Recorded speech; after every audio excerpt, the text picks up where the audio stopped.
Hello everyone, I am Benedict Kua. I am a YouTuber here in the Philippines and now a podcaster together Wow. with I'm Christian Somero, flight attendant Yeah. slash podcaster. I don't Podcaster know. daw. Wala akong ibang ginagawa sa buhay ko.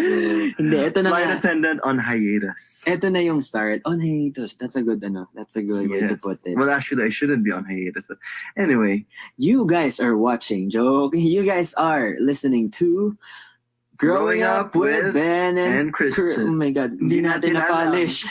Dapat sabi ko sa'yo, practicein natin. Sabay ba dapat yung last part o tag-isa? Sige, go. Tag-isa.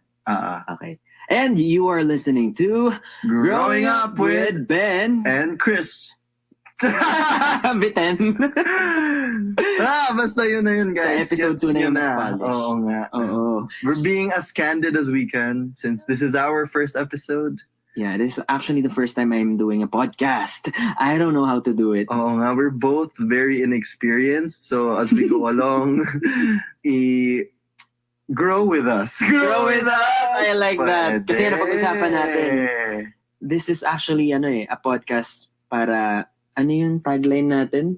Growing up and moving forward. Yes. Bakit nga ba pinili natin growing up? Are you a grown-up? Yun ang pinaka-importanting tanong. Well, I'd like to believe that I am a grown-up. Bakit ba? Kasi 28 na ako. I'm not gonna say my age. I'm 22. 22, sige. Baka i-ano kanila, i-google. But for all intents and purposes, we feel like we're both grown-ups, yeah. I But would say. there's still a lot of room to grow. And Hence- move forward. Oh my God, ang balik. Hence this I realized na ito yung pinaka suckiest intro of all the podcasts. Kaya nga growing up hopefully by episode 358 medyo okay na tayo. By then, I guess okay naman na yung 1 year, di ba? Para mag-grow. But anyway, ang taas nung ano. Explain Energy. mo muna bakit growing up with Ben and Chris. For me, I just really want, our podcast to be like a guide or like an online journal for them to listen to para malaman nila kung paano yung struggles natin on adulting itself. Yeah, kasi kami, we're grown-ups, but just like everyone So else. weird to proclaim kasi kami, we're grown-ups. No, we are grown-ups. We are. We have responsibilities and, we're still learning and a lot of times, ano pa rin talaga tayo. Medyo may Childish. may mga pinagdadaanan pa rin tayo. We're still lost and I'm sure a lot of people are lost. So Yeah, this for sure. podcast is for those who are Lost. lost and who are growing up, which is basically everyone. Yeah. I feel like everybody naman I'm sure it would be relatable to everyone. still has a lot of room to grow. Yes. So kaya yun. Ikaw, when did you, di ba nga sinabi mo grown up ka? When did you proclaim yourself to be a grown up? What was the... When I started buying stuff for myself.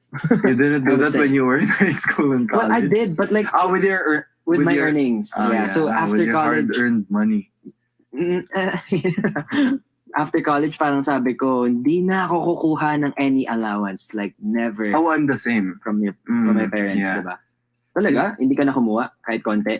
Iba naman yung allowance sa well, my dad kind of, because I'm probinsyano, so wala akong sa Manila, so my dad covered the rent. But that's... Ang social nung my dad covered the rent. Hindi yan social. Well, wala akong family. I mean, wala Yeah. akong immediate family dito eh. What am I gonna do? Fresh grad ka, saan ko kukuha ng pera? Parang ako may kasalanan. Oo. Tanong-tanong kasi, ayusin natin yung mga tanong natin din. Nakaka-open pala. So ayun, when I started paying for all my, expenses, personal expenses, like, alam mo dati, hindi ko inisip na ako magbabayad ng mga line ko sa Globe, yung mga kailangan kong, like, kuryente, kailangan ko na makihati, or part of my salary, which I actually imposed sa sarili ko na ibigay yun sa family. Like, I guess, mga Nagbibigay ko. Wow. 30%. Shit. Hindi- Sana hindi malaki ako din nagbigay. kinikita ko para nagbigay Ang ako. mas malaki nga kinikita mo sa akin for Yeah. sure. Hindi, when I was starting. Anyway, we digress. So yun, nung nakabili ka na, ako naman, nung ano na, actually ako rin pala, no? Yun ba talaga yung benchmark na pagiging grown up pag nakabili ka na ng Oo, kasi mga- doon mo marirealize na kaya mo gusto mag-adult to make money, and then what you didn't foresee is you actually also spend that money for your for something na kinover ng parents mo dati. Mm. Ako ano ba? Yun lang din eh. When I started earning actually. Pero kasi dami naman mga child stars, mga child actors dyan, ang bata pa ang kumikita na, are you saying they're adults? Hmm, Oh, di ba? So ako na lang, feeling ko living independently. living independently. Doon talaga ako na-push into Alam mo, pinaganda mo yung Adult, answer mo eh. living independently as in physically away from my parents. Kasi Okay. my whole life, I've been living with my parents. When I finally lived by myself, yun yung feeling kong talagang wow, gulat na gulat ako. I had to pay my own bills. I had to pay utilities, the rent. Ang daming mga ganun. And nung while you were in your parents, I'm sure kung nakatira ka sa parents mo, sila pa rin naman nagbabayad ng electricity. Yeah, totoo. I mean, aside from that, siguro making decisions also for yourself. Like kapag saan ka na, I've always made decisions for myself. kasi independent ka na ever since, no? Yeah. Grabe, sobrang intense. And I'm sure, oh my God, parang ako nag-host ng vlog. Parang magandang buhay. Kausapin mo lang ako, Ben. Sige. Paano ba? Paano bang, ikaw, mahilig ka kasi sa podcast, so you know how this Hindi ako works. mahilig ako makinig, but I'm not saying na I'm a podcaster. So Parang stay yan. tuned kung matututo ba kami. Malalaman nila yung improvement sa episode 2. Kung hindi, wag na lang kayo magtaka biglang wala na yung show. Grabe naman. Paano mo ba pinili yung career mo like after graduation? Because you're a flight attendant. And what was your course again? Communication. Communication. Yeah. I finished I have a communication degree from Davao, from Ateneo to Davao. And when I applied for nabipresyo ako. Guys, kung hindi niyo alam, si Ben tinataas niya yung both hands niya to say na maging lively pa ako. Hindi ko nga kasi Kasi ganun yung ano ko. ano Ganun ba yung gusto mo, process. wawawi? Hindi. Anong gusto mo? So guys, ganun na yung nangyari sa amin noon. Nung pagka-graduate ko, Ganun kasi sa sa vlogging. So parang na-conscious ako pagka humihina ba't ganyan ka pa boses. magkwento sa friends mo? Eh tayo nga, ang ano natin is parang ka na magbibigay ng advice. Hindi nga. Ganun ba? Dapat parang kang si Kuya Willie pag ano? Hindi. Lagyan lang natin ng konting flavor. Flavor fried chicken. Kumusta? Ito po si Juan Miguel Severo. Iniimbitahan ko kayong lahat na makinig sa aking bagong podcast na pinagkatang Wag Tong Makakalabas, premiering this February. And please follow and listen for free on Spotify. So ayun, when I applied for different jobs na related sa course ko, yun, natanggap ako sa isang magazine job and sa isang TV job. I mean, final interviews na. When I got here, nung dinisclose nila yung compensation, hindi talaga pa hindi kaya akong i-sustain noon. So naghanap ako ng alternative. Kasi nga ang dami, wala akong family to, I had to pay for rent, mga ganun. Basta yung nakasanayan kong lifestyle, and yung gusto kong lifestyle, hindi kaya i-sustain ng mga trabaho ko. So I had to look for an alternative. So I asked around, sabi ko, ano ba yung malaki agad yung starting pay? Pera talaga. Pero hindi. Tama naman. If you're gonna look for a job, Marami diba? naman silang sinabi, but of all the career paths that they suggested, syempre doon ako sa mas medyo gusto ko, which is traveling. So yun, I tried with PAL, and yun nga, sinuwerte naman. Actually hindi sinuwerte, medyo pinaghirapan ko yun dahil ang dami namin Bakit pinagdaanan. mahirap ba pumasok sa PAL? Mahirap pumasok. Ay, bawal pala sabihin yung... Ay, okay lang ata. I'm I sorry, mean, company. mahirap ba pumasok sa isang airline company? Well, mahirap. Kasi yung pa lang niya, sobrang ng hiring process niya. Sobrang dami ng Complex. Pinagdadaanan, medyo malapibibi. When you apply, for example, kasi when you apply, for example, bibigay mo yung application mo. Tatawagan ka nila, tapos you go to their office, and then you're mixed with maybe 20-30 people, and then they'll all put you in a room, and then they ask you to strut. Ano yung strut? Strut yung mga parang pag modeling yung gano'n. Rampa. Strut pa kasi yung ginamit. Kaya naman pala mahirap pumasok doon. Hindi ko naintindihan yung strut. No, but they ask you to rampa. Like in front of a lot of people? In front of everyone. What? And then they check you from head to toe. They check your body, if you have scars, visible Mm-mm. scars, ganun. Kasi Bawal din. yung ganun. So parang training to for Blackpink debut. Blackpink talaga yung reference. Ganun eh. Sa mga di ba, K-pop, may training sila. Parang ganun. Hindi, yun muna. Yun, titingnan muna nila yung physical appearance mo kasi nga ang laki. Kasi since you're frontliners, Yeah. they have a specific look that they want. You don't necessarily have to be perfect, but you have to appear pleasant enough. Pleasing. Yeah, you have to be pleasing and you can carry yourself out. Tapos may mga technicalities lang sila like bawal alam ko bawal ang dentures, tapos bawal may mga visible scars. Bawal ang dentures na halata. Bawal. At feeling ko nga lahat kasi may dental ko din kami. Check up? Oh, well, hindi ko That's kasi intense. napagdaanan yan. Pero may gano'n. And Titingnan cool. nila yung ngipin mo and if something looks amiss, sabihin Ipapa-align. nila, tatanungin ka nila, yung ganyan. Gets. Basta they have to Very make sure tough that din, yeah, and of course there's the height requirement. Bakit ganun yung pagsabi? Harap-harap. Parang apologetic. Ayoko maka-offend. Parang may height requirement din. May ganun. That's after that, once you get through all of that, there are a bunch of interviews and then you go through training. And the training is intense. I'm talking a lot of information in a short period of time. And then they'll give you tests na 90% yung passing rate. 90%? So kung The 10 tests yung are like tanong, siguro 3 times a week yung tests. Oh, Tas no. for every test, dapat 90% yung rating mo. Otherwise, you fail. And you only get two failures. After that, oh my God, grabe. you're out. So sa 10 tanong, isang beses ka lang pwede magkamali. Oh, and most of our exams, mga 10 items lang yan. So only one mistake. Ang hirap talaga. It's tough, but was it fun? Was it a fun experience? In hindsight, it's fun, but while you In were hindsight? in it, actually, alam mo, yung training, yung training place namin, may certain amoy siya. Yung scent na yun, tuwing naamoy ko, parang ako napi-PTSD. Naalala ko lang naman yung... Then, iba talaga siya. Para talaga siyang, imagine meron pa kaming Revalida. Oo. Alam mo yung Revalida? Yeah, Yung every end of term, trimester, parang oral yeah. Revalida, parang gano'n. I don't even know how to pronounce it properly. Revalida. Revalida, yeah. Revelady. Anyway, may ganun pa where you sit in front of a panel and then they ask you safety questions. Until Because being now? a flight attendant, ang common misconception, taga-serve, ganyan. Actually, yun nga din iniisip ko dati. Pero, Like, no, that's just 30% of what we train for. That's Ano ba only 1 week. tinatrain? We train for 4 months and yung service siguro 2 weeks, ganyan. Everything is safety. Everything is evacuation. It's life and death. Because if anything happens in a flight, if there's fire, Yeah. if God forbid you crash or nagkaroon ng landing gear failure or whatever, pilot incapacitation, there are a lot of things that could go wrong Yeah. in a flight. And who's gonna take care of that? The flight attendants. And that's So what pati we CPR, intended. alam nila. Yeah. Alam nyo? Marunong din po kaming chug-chug. What do you call that? Yung AED. yung may kuryente. Automated external defibrillator. Ang haba naman nun.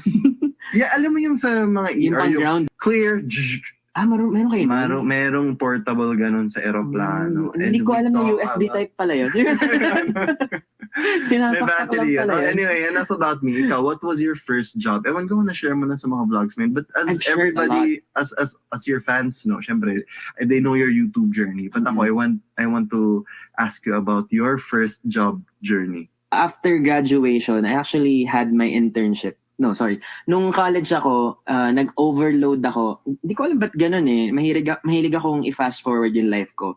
So by the last term of my college days, I had free time na for me to intern, to be an intern. So parang nag-voluntary internship ako sa isang FMCG. I'm not sure if I'm allowed to say it. Do I say it? I've said that naman. Ang sabihin mo na, para pareho tayo mapahamak. Sinabi mo yung pal ko eh. So sasabihin ko rin yung Okay, game. So sa mo. Nestle. So sa Nestle ako pumunta, Oh, nag-internship. Ganon. So nagmakaawa. Ay, hindi pa pala yun. After nung internship na 3 months na graduation, and then nagkaroon ng opening for this program called Corporate Management Trainee. So basically, Corporate Management Trainee, ita-train ka nila para maging brand manager, area sales manager, basically a manager. But the position itself that you're applying for is already supervisory level na siya. Mhm. So This is your first job, diba? Not internship? Yeah. It's my first job. And intense. Kasi para siyang kunyari, among all the universities, 10 lang ang pipiliin Hmm. per year. So for example, sa Nestle, 10, iba-ibang school yan, ganyan. Ako, intern ako doon. Siyempre, kung iisipin mo, ba't sila pipili ng mga nag-intern lang? Or parang, ba't hindi na lang sila pumili ng mga suma, yung mga overachiever, Oo. ganyan. So, by the time na nag-open yung application, na-realize ko na gusto ko ding mag-join. Pero puno na. Hindi ko pa na-share to sa'yo. Pero puno na siya. So, Yung slots. oo. Kasi PBB din siya. Parang gano'n din siya. Nakakainis yung mga trabahong may pa-PBB eh.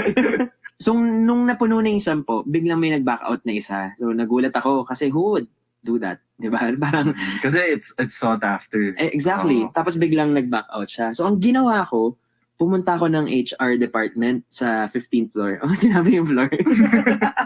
Ganun, napupunta talaga sa core memory mo yun. Napupunta talaga. If you do something na talagang for you gutsy and it took, mapupunta sa core memory. So yung mga small details like that, Oo, naalala mo. naalala ko talaga, pati yung kaba nung paglakad ko doon. Mm. Pati yung pagtingin nila na, ba't siya nandito? Parang ganon. Oo. Sabi ko, I heard may isang slot na naging vacant because may nag-back out. Paano mo nalaman na may naging vacant? Napaka-chismoso Siyempre, mo. chismoso lahat. Big May deal opening. yan. Big deal lang management training kahit saan. Kapag Mm. corporate yung kapag business yung track mo, like yung course mo, ganyan. Sabi ko, nagmakaawa ako if pwede na mag-apply. Nagmakaawa ka I begged. I freaking begged talaga. Ang arte ko doon. Wow.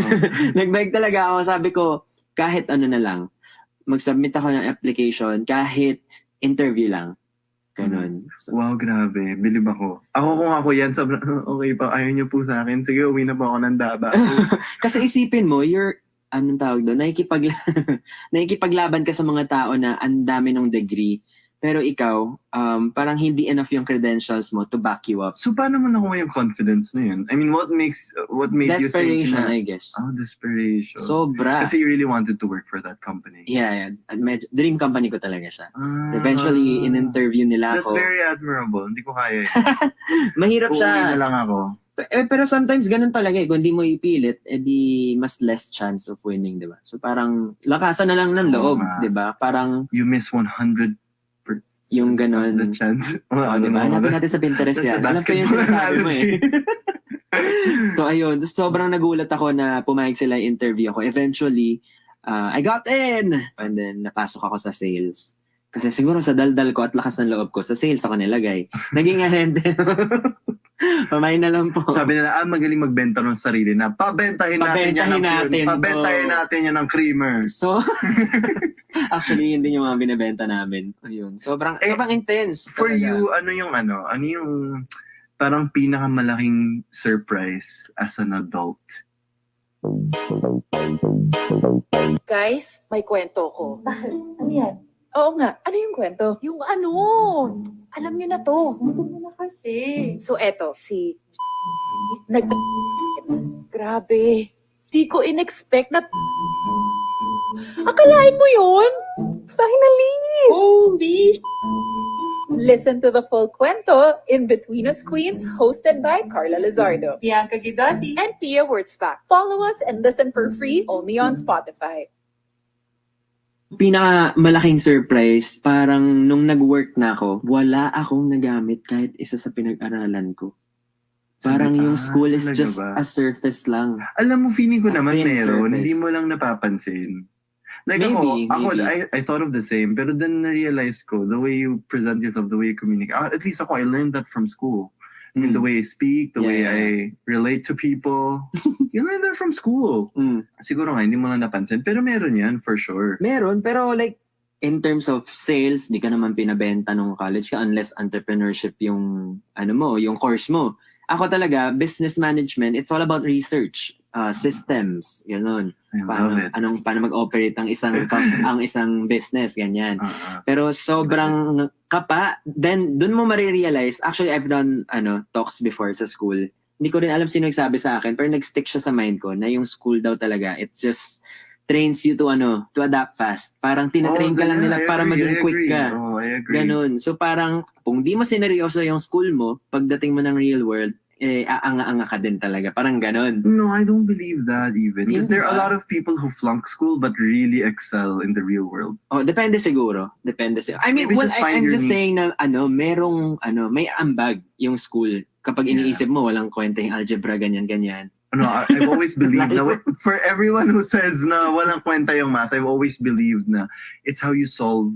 It teaches you how Exactly. to solve things. Exactly. So, Kasi ganon. when every time you face a math problem, you find Ways. lusot to get to the answer that you want. Yeah. Parang ganon. So it trains your brain to, That's a good way to solve put it. things. Ako, that's how, kasi hindi talaga ako maniniwala na imposible hindi mo yan ma-apply sa buhay mo. Yung mga X minus ganyan na yan. Oh, sorry. Ako naman, ang pinaka nagulat ako, na talagang nagulat talaga ako na hindi ko siya ina-expect nung nag-real world ako. Napakamahal pala ng spam. Bakit? Di ka Mga- bumibili ng spam before? Siyempre mayaman. hindi. Siyempre parents mo naman talaga bumibili. Hindi lang Totoo. spam. Ang mahal. Ang mahal ng hotdog. Ang mahal Mahilig ka sa ng... spam. Alam mo, dahil sa revelation ko yung spam na yan, napakamahal pala ng buwisit na spam na yan. Alam mo ko, okay Hindi, lang. okay lang yan. Sarap naman eh. Pero, Masarap yung napakamahal na yan, ginawa ko siyang metric for everything. For example, if I'm gonna buy a shirt, sabihin natin yung shirt is like 1,000 pesos, ganyan. Tapos inisip ko, worth it ba siya ng 1,000 pesos? Inisip ko, May limang ay, spam. limang spam na yun. Ganun ako mag-measure ng mga Gets, Tapos gulat na gets. gulat talaga ako gano'n siya kamahal. Ano ba ang mga una mong ginastos after? Like, nung first salary mo? And puro clothing. Clothing? Hindi ka nagbigay Oo. sa, family? Nilibre ko family Nilibre ko. mo sila. Oo. Usually ganun no? Libre mo Pero sila. hindi dinner. material things. Siyempre, wala pa akong pera Dinner. for that. Yung mga ganon, dinner. Ang sarap ni Nilibre ko nga ba sila? Mga binakikinig yung kapatid ko, hindi naman ang libre. Mami, comment down below. Ikaw ba? Ano bang inano mo? Ako tinrate ko sila for dinner. Tapos, medyo intense kasi yung sa akin. So, parang first month na salary ko, whole, binigay ko sa mom ko. Parang symbol siya na returning the paghihirap, ganun. So, wala akong kinuha kahit konti dun sa first salary. Bayani. siya nagbuhat ng sarili niya. Hindi kasi ako nag-react. Kaya nga, ako na lang nag-react kasi tumahimik eh. Magalitan na naman ako na hindi ako ma-react dito sa podcast. Hoy! Masaya ka pa ba sa ginagawa mo? Sa job What do you mo? mean? Like, you've been working with them for 10 years, diba? Tama ba? 10 Almost years? 10 years. Almost 10 years. Pushing 10 years. 10 years. So- Hindi ka ba nagsasawa sa travel? Well, ngayon medyo. Minsan natutulog na ako sa hotel. Totoo ba? Oo. Nung simula, as in solid, kahit wala akong tulog, pupunta ako ng Big Ben, pupunta ako ng mga desert ng Dubai, pupunta ako sa safaris, sa Ferrari World ng Abu Dhabi, anywhere. Pero Pero halos lahat na ngayon, puntahan mo, you would say. hindi naman lahat, syempre. Yung mga yung mga available na routes namin. Yeah, but it's a fun job, di ba? Kasi you still get to, travel. Kahit I do, medyo I do, you're I do, used I to do, it, I di do. ba? So, anong downside ng being that privileged? Joke! Hindi privileged yun. Napapagod din naman kayo. Napapagod din kami. Pero masaya siya, kaya lang nakakabagod. I think most of the flight attendants that you meet, they're really puyat. Mhm. We're all puyat. We all don't have a functional body clock. That I noticed, di ba? Ang hirap kasi We have minsan, different time zones, different sleeping parang habits. call center, di ba? A little bit, yeah. Because sometimes sometimes your flight is at 11 p.m. and then dire-diretso na yan. Hanggang our longest flight is 15 hours. 15 hours, tapos after 15. ng tulog na lang ulit. Na-try Hindi ko ka na na ng 15 hours. Before in London namin, 15 hours. Kaya yun, may rest din naman kami sa flight. But still, that's still considered work. Mm-mm. So you still work and anytime pwede ka nilang gisingin if something happens. So ano yung meron ka bang pinagsisihan or gustong gawin na sana ginawa? Or you're okay? What do you mean? Like, kasi ang iniisip ko, ano ba ang ibang track ng mga flight attendant? Okay. Kami kasi, we're fortunate enough that we get a lot of days off. Mhm. As in, we get many days off. Hindi naman many, but it depends sa flying hours. Kasi for example, okay, just a brief picture. For example, a trip to London would require you to be out of the country for 6. Yung buong tour of duty mo. Consider that from the time you departed until you arrive in Manila. So, ano yun? If it takes 6 days, automatically, ang days off mo niyan is half of that. So, you get 3 days off after. Before, meron kaming tour of duty na umaabot ng 10 days. Ang haba. Ang haba. Anong ginagawa niyo pag ganun? So we get 5 days off. So you get a lot. So a lot of flight attendants start businesses, and they do a lot of things on the side. I have coworkers who study law. Imagine. Law? Pwede ba isa ba yun? Well, apparently, pag mando na sila sa medyo intense stages ng law school, that's when they get studying. So pwede ding mag-vlog. Diba? Ang daming vloggers. Ang daming vloggers na attendants. Yeah, kasi a lot of TikTokers nga people. din eh. ang daming time to do other things. Mm-mm. So we're fortunate in that aspect. Yeah. But yun, it's very tiring, and you can't commit to any event. Yeah. Kasi biglaan yung mga Biglaan. flight Meron minsan. kaming tinatawag na field reserve duties na Zuri. field reserve duties Pretty na na lang. pag in-upgrade ka doon, ay pag napalipad ka dyan sa duty mo na yan, you can be gone for 5 days. So kung may birthday party ka dyan, I have friends na immediately after ng flight nila, kasal nila. Oh my God. May mga stress ganun. naman nun. Sobra. Kasi basically, hindi possible mag-time management. Pwede With the naman if you're uncertainty. pwede ka naman mag-request ng leaves. Pero syempre kami, a lot of us really try to work with management kasi sometimes kasi kung kulang ang manning sa flight, hindi matutuloy yung flight. May minimum requirement, may minimum number of flight Kailangan attendants kompleto required. lahat. Yeah, and kapag let's say bungi yan, hindi tutuloy. So imagine all of the money that will go to waste kapag pag na-cancel yung flight. Yeah, pero 10 years, I would assume na medyo routinary na siya for you. It is routinary Yeah, but for me. does it- Pero you know what? Iba-iba rin naman. You talk to different people every day. Ganyan. Oh, that's true. That's true. I feel It's like every going to events. Parang ganun. every job naman eventually magiging routinary. But do you get burnt out? We do. You That's do? why we need to get ang vacation namin actually 21 days. I feel like that's more than corporate diba? Corporate Yeah, kasi sa corporate, jobs. alam mo, ko sa'yo, nagkaka-accent na din. Ano? Kasi sa amin, 17. Wala naman pretty na lang. Come back. Sa amin, 17 days in a year. And then can you Max. avail of that Tuloy-tuloy. consecutively? Yeah. I think so, yeah. Pwede. Pwede. Akala ko kami lang yung ganun eh. Ang dami ko kasing kilala na sila, Hati-hati. tingi-tingi. Oh. Hindi, Kami alam ko 21 days. pwedeng Tapos ito pa, yung 21 days mo na yan, imagine if you get 5 days prior to the beginning of your vacation, pwede pa yung maging days off. Yeah. Kasi di ba sinabi ko, pag may 10 days ka na duty, pwede kang mag 5 days off after. So 10 days duty, 5 days off, plus your 21 days of vacation. That's almost a month. 1 month na. Yeah. Oh, sarap din naman actually. Kaya I have no complaints naman when it comes to yun lang, it's nakakapagod. And Nakakasawa. depends din sa personality mo. Kasi ako, I would like to think that I am creatively driven. Wow. And there aren't a lot of room for creativity and although Kasi you're basically in one space. The Yeah. whole wala talaga work life. medyo lang, we value, PAL value. Oh, no, hala. Our company values talaga, yung one look. Yeah, So yung self-expression yung mga patatu-tatu, that's not allowed. yeah. We And- want to maintain a professional and unified look, which I respect very much. Tama naman din. Kaya lang Tama yun nga, naman if din. you're creative, kung gusto mo, blonde yung buhok mo, hindi ka talaga pwede. So yun, kaya ako, as a creative, I try to look for different outlets for my creativity. Like what? Like Exhibit A, this podcast. Podcast. Kala mo na creative. Kung Kala ko panlima na. puro kagagawan lang naman yung Oh, say that. I'm not sure. We'll Okay na see. siguro. Makikita natin. Pag na-bleep, yan na Pero, yan. oh my God, ang tagal ko na nga. Ikaw ba, sa current job mo ngayon, do you see longevity sa pag-YouTube? Sa Are you enjoying vlogging? it? Yeah. I do. I feel like 10 years from now, I'm gonna be working with YouTube still. But I'm not sure kung I'm a vlogger or not. Wow, ano ba bang ibang gusto mong gawin sa pag-YouTube? CEO. Hindi, ano ba?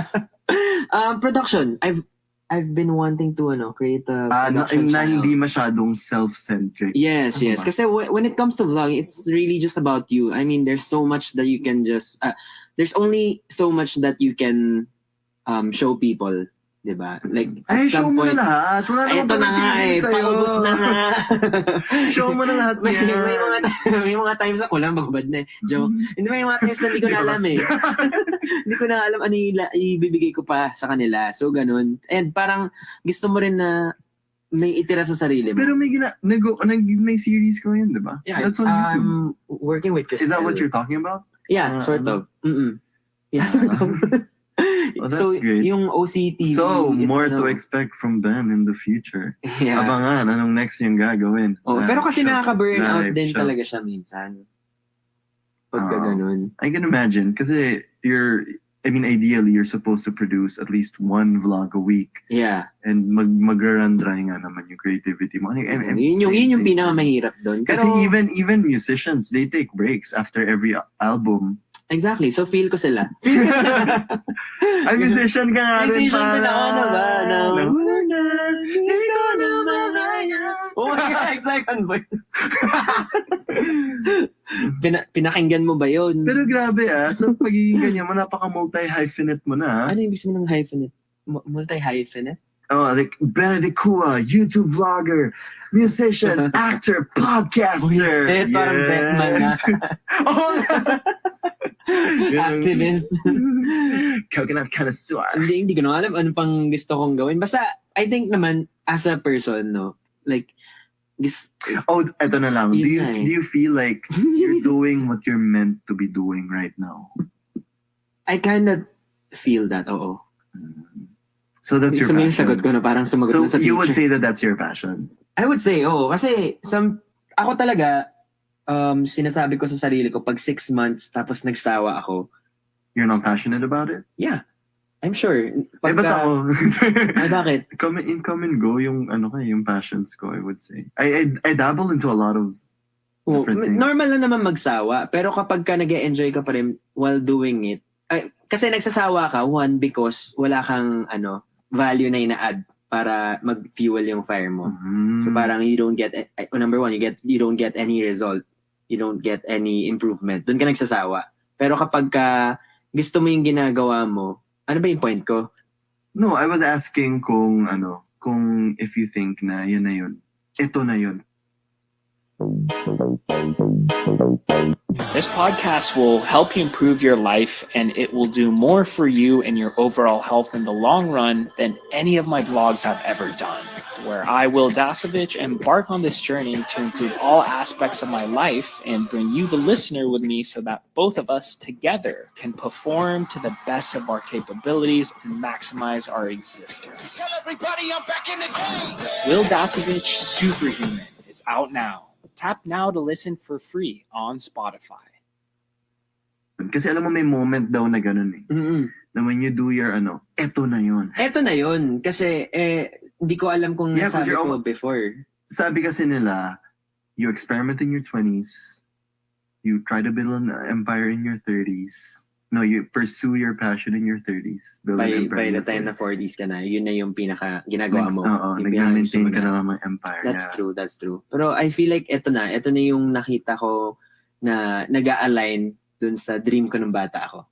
Ay, wow. To be honest, naging dream ko naman din talaga na maging commercial model, artista, ganyan. Ito na yung culmination. Oh, na. bad trip nga lang sa vlogging kasi ikaw gumagawa sa sarili mo, ginagawa mo artista sa sarili mo. Kinakanya-kanyang effort eh. Pero alam mo, ang gusto ko naman din sa vlogging, I feel like that's why I have respect for YouTubers kasi that's all you eh. Yeah. Kasi Lahat. sa production, you have a whole team telling you what to do and everybody naman plays a vital role in creating a great project. Pero YouTubers, you do everything, especially when you're starting and you still can't afford syempre yung mga editors. You do the editing, you choose the music, you Ikaw make lahat. the script. Yeah. Basically, And kahit that's- mga angles, It gano'n. takes a lot of talent. So, it does. Totoo It naman, does. totoo Oo. naman. Pero yun nga, YouTube naman din kasi is also more on relatability. So parang, yun lang naman yung sabihin ko. I feel like pag YouTuber ka kasi talaga, it's you. Everything is you. Mm-mm. Ikaw ba, with what you're doing now, masasabi mo na, yan na yung gusto mo na job? Ito na moment ko. Oo, yan na ba yun? Well, I'm not sure yet. Kasi since the pandemic, I was really pushed out of my comfort zone. Ay, wow. As I'm sure a lot of my other friends are also, my workmates. I can imagine, kasi walang lipad. Walang lipad. So, you really try to look for other ways, to keep yourself busy, To survive as well. to survive. Yeah, I guess Kasi to diba, survive. ang daming feeling, months na, no? Yung iba walang lipad. I haven't Would you say? flown for almost a year. Oh my God. So no Sobrang flights intense for a ng year. pandemic. And so now I'm in the process of discovering if what I'm interested in now, what I'm trying to Mhm. work on now, is something that I'm passionate about. Mhm. Kasi you know what? Dapat hindi talaga nilarush ang passion or whatever. Don't feel Oo. pressured if what you're doing now is really hindi yung ito na moment mo, Oo. ito na yun. Kasi a lot of 40-year-olds that I know still don't know what they want to do. Gets. Kaya, for me talaga, sobrang important na lagi kang may backup. And isa sa mga natutunan ko sa'yo na pinaka nagustuhan ko talaga is always mo kasi akong kino-convince to try everything you want. Kasi ganun Oo. talaga. Like, di talaga ako naniniwala dun sa sinasabi. Naiirita ako. Alam mo, naiirita ako pag sinasabi nila na dadating din yan. Sa akin, ate, kuya, kailan siya dadating kung nakaupo lang ako? Yeah, nag-carpentry tuloy siya. Oo, carpentry workshop tuloy ako. Nag-diving tuloy siya. Isa-isahin mo. Nag-theater tuloy siya. Nag-Star Magic lahat.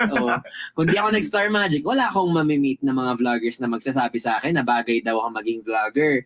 Mga ganun. Guess mo? Like parang you create the opportunity. Parang yung door, di naman bubukas sa harap mo yung door pag hindi mo pinuntahan, di ba? Parang ganun. Tama ba yung sinabi ko? Pero gets mo? Parang hindi mo talaga, nakakainis kasi yung false hope yun for me na take your time, dadating din yan. Siguro, sa love life siguro, no? Pero sa passion, parang, paano kung gusto mo talaga, like, within you, deep within you, dream mong maging Olympian. Pero never ka nag-try mag-sports. You Sa bagay, don't it even makes a know lot what of sense. sports you're good at. Sige na, share ko na yung pinagkakaroon. Share mo na. Kasi during the pandemic, itong si Ben, bumili ng kondo.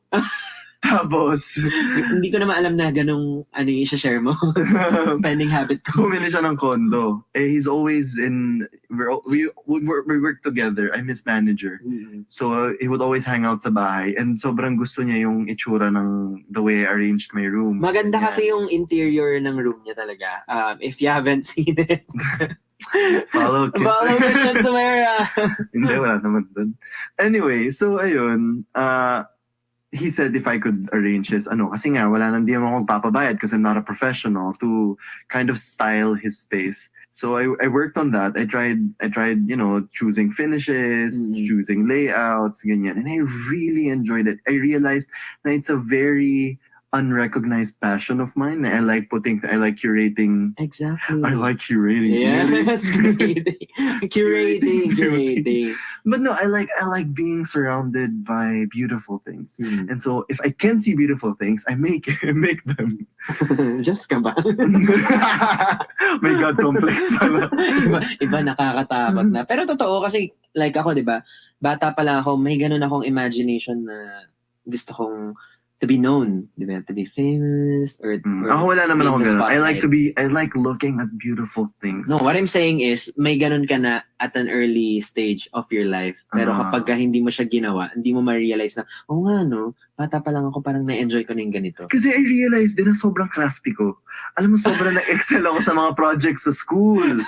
Papagawan ELE kami ba ng yan? something, sobrang extra ko. Oo. I remember even yung mga yung mga papers ko, sinasabit ko, textured paper, Ben. Social naman nun. Ha? Research Textured paper? Sometimes. If Baka it's a stationary na yung presentation. papunta yung research. But ganun nga, I was very crafty. And Yeah, I realized that this is something that I enjoy. So what I did during the pandemic, nag-enroll sa Online design course. school. Ang dami din nag-online course ngayon. Pero, Lahat online. It's a school, but they offer online. yeah. Parang they offer online schooling. Kasi nga Solid, because of the no? At pandemic. least ang dami mong magagawa pa din kahit naka-quarantine. So yun, that's what I'm doing now. And I hope na magkakaroon din ako ng ito na moment. Oo. And- You're good at it.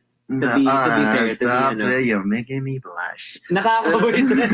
Pero alam mo nga kasi, I'm pushing, no, hindi pala pushing 30s. I'm in my 30s. Yeah.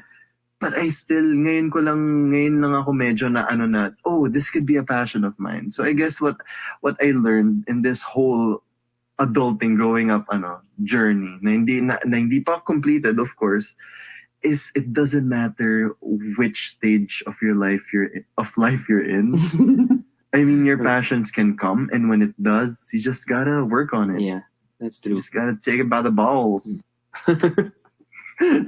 So, ikaw, anong masasabi mo? Ay, hindi ako prepared. Ako, do not delay your dreams. Kapag alam mo na, lalo na, swerte ka kapag nahanap mo. Parang sobrang antithetical nun sa sinabi ko na, doesn't matter, just it doesn't matter what age. Pero ikaw, I feel like yung Ay, hindi is nga. try everything. Try everything. Be adventurous. Sa akin naman, Intrepid. kapag nahanap mo na, huwag mo nang patagalin pa. That's it. Kasi kung hindi mo nahanap, doon ka mag-elimination method. Try this, try this, try this, try Oo, this. ganyan nga talaga. Actually, si Ben din yung isa sa mga nag-push sa akin to do design school. Kasi sabi niya, Nabubuisit na nga siya. Ang Sabi ulit-ulit niya, ko. sabi niya, anuhin mo na yan para pwede mo gawin business. Puro ka talaga business. I guess, gagaling din akong business, so may ganong mindset. Basta you have to be aggressive. Hindi siguro don't overpressure yourself, but at some point in your life, you really have to go chase after your dreams talaga. Kasi for me, But you know what? Not a lot of people have the privilege. the privilege. Yeah. That's true naman din. You have the luxury to try what they're passionate about. We have to respect that.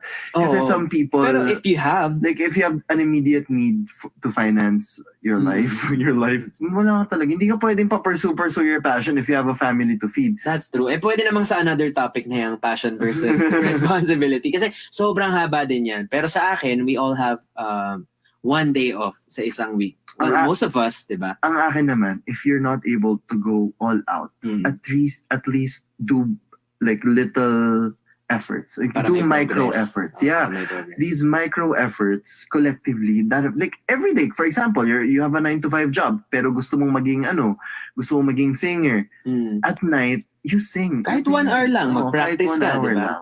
Your micro efforts collectively, they will Totoo have a yan. macro effect. Parang lihin ng isang beauty queen. Parang iniba mo na yung word. Pero tama. That I makes a agree. lot of I sense. agree. Yeah. If Kahit you can YouTube do it lang now, yun. Manood ka lang ng videos Like, related to it. Itong inaaral ko ngayon, siya, study at your own pace. So, Oo. you can do it. Because, Rome wasn't built in a day.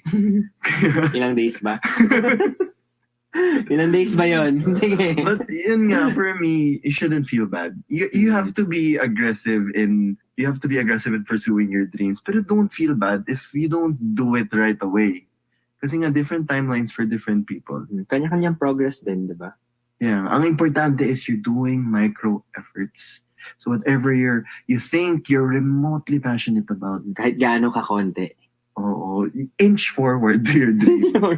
Oo, parang ganun. So, paano na natin... Paano natin ito tatapusin? Kasi sobrang clueless natin. Hindi ko kasi alam paano tinatapos yung mga... Hindi, ganito na lang. Bigla na lang tayo mawawala.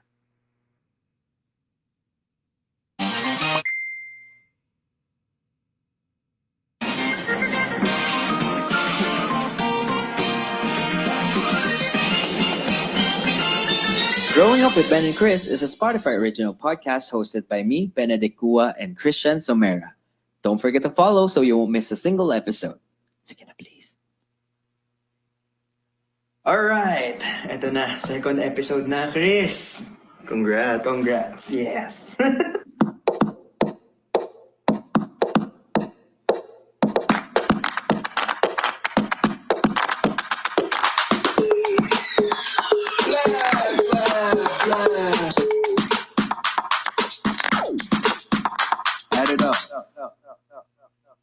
Once again, I am Ben, And I am Chris. and you guys are listening to Growing Up with Ben. And Chris. Yay! Ano ba yan, Ben? Alright, ano bang meron sa episode natin ngayon? I think it's gonna be super special. Tagal ko na inabangan tong topic na to eh. Yeah, kasi today, meron tayong special guest.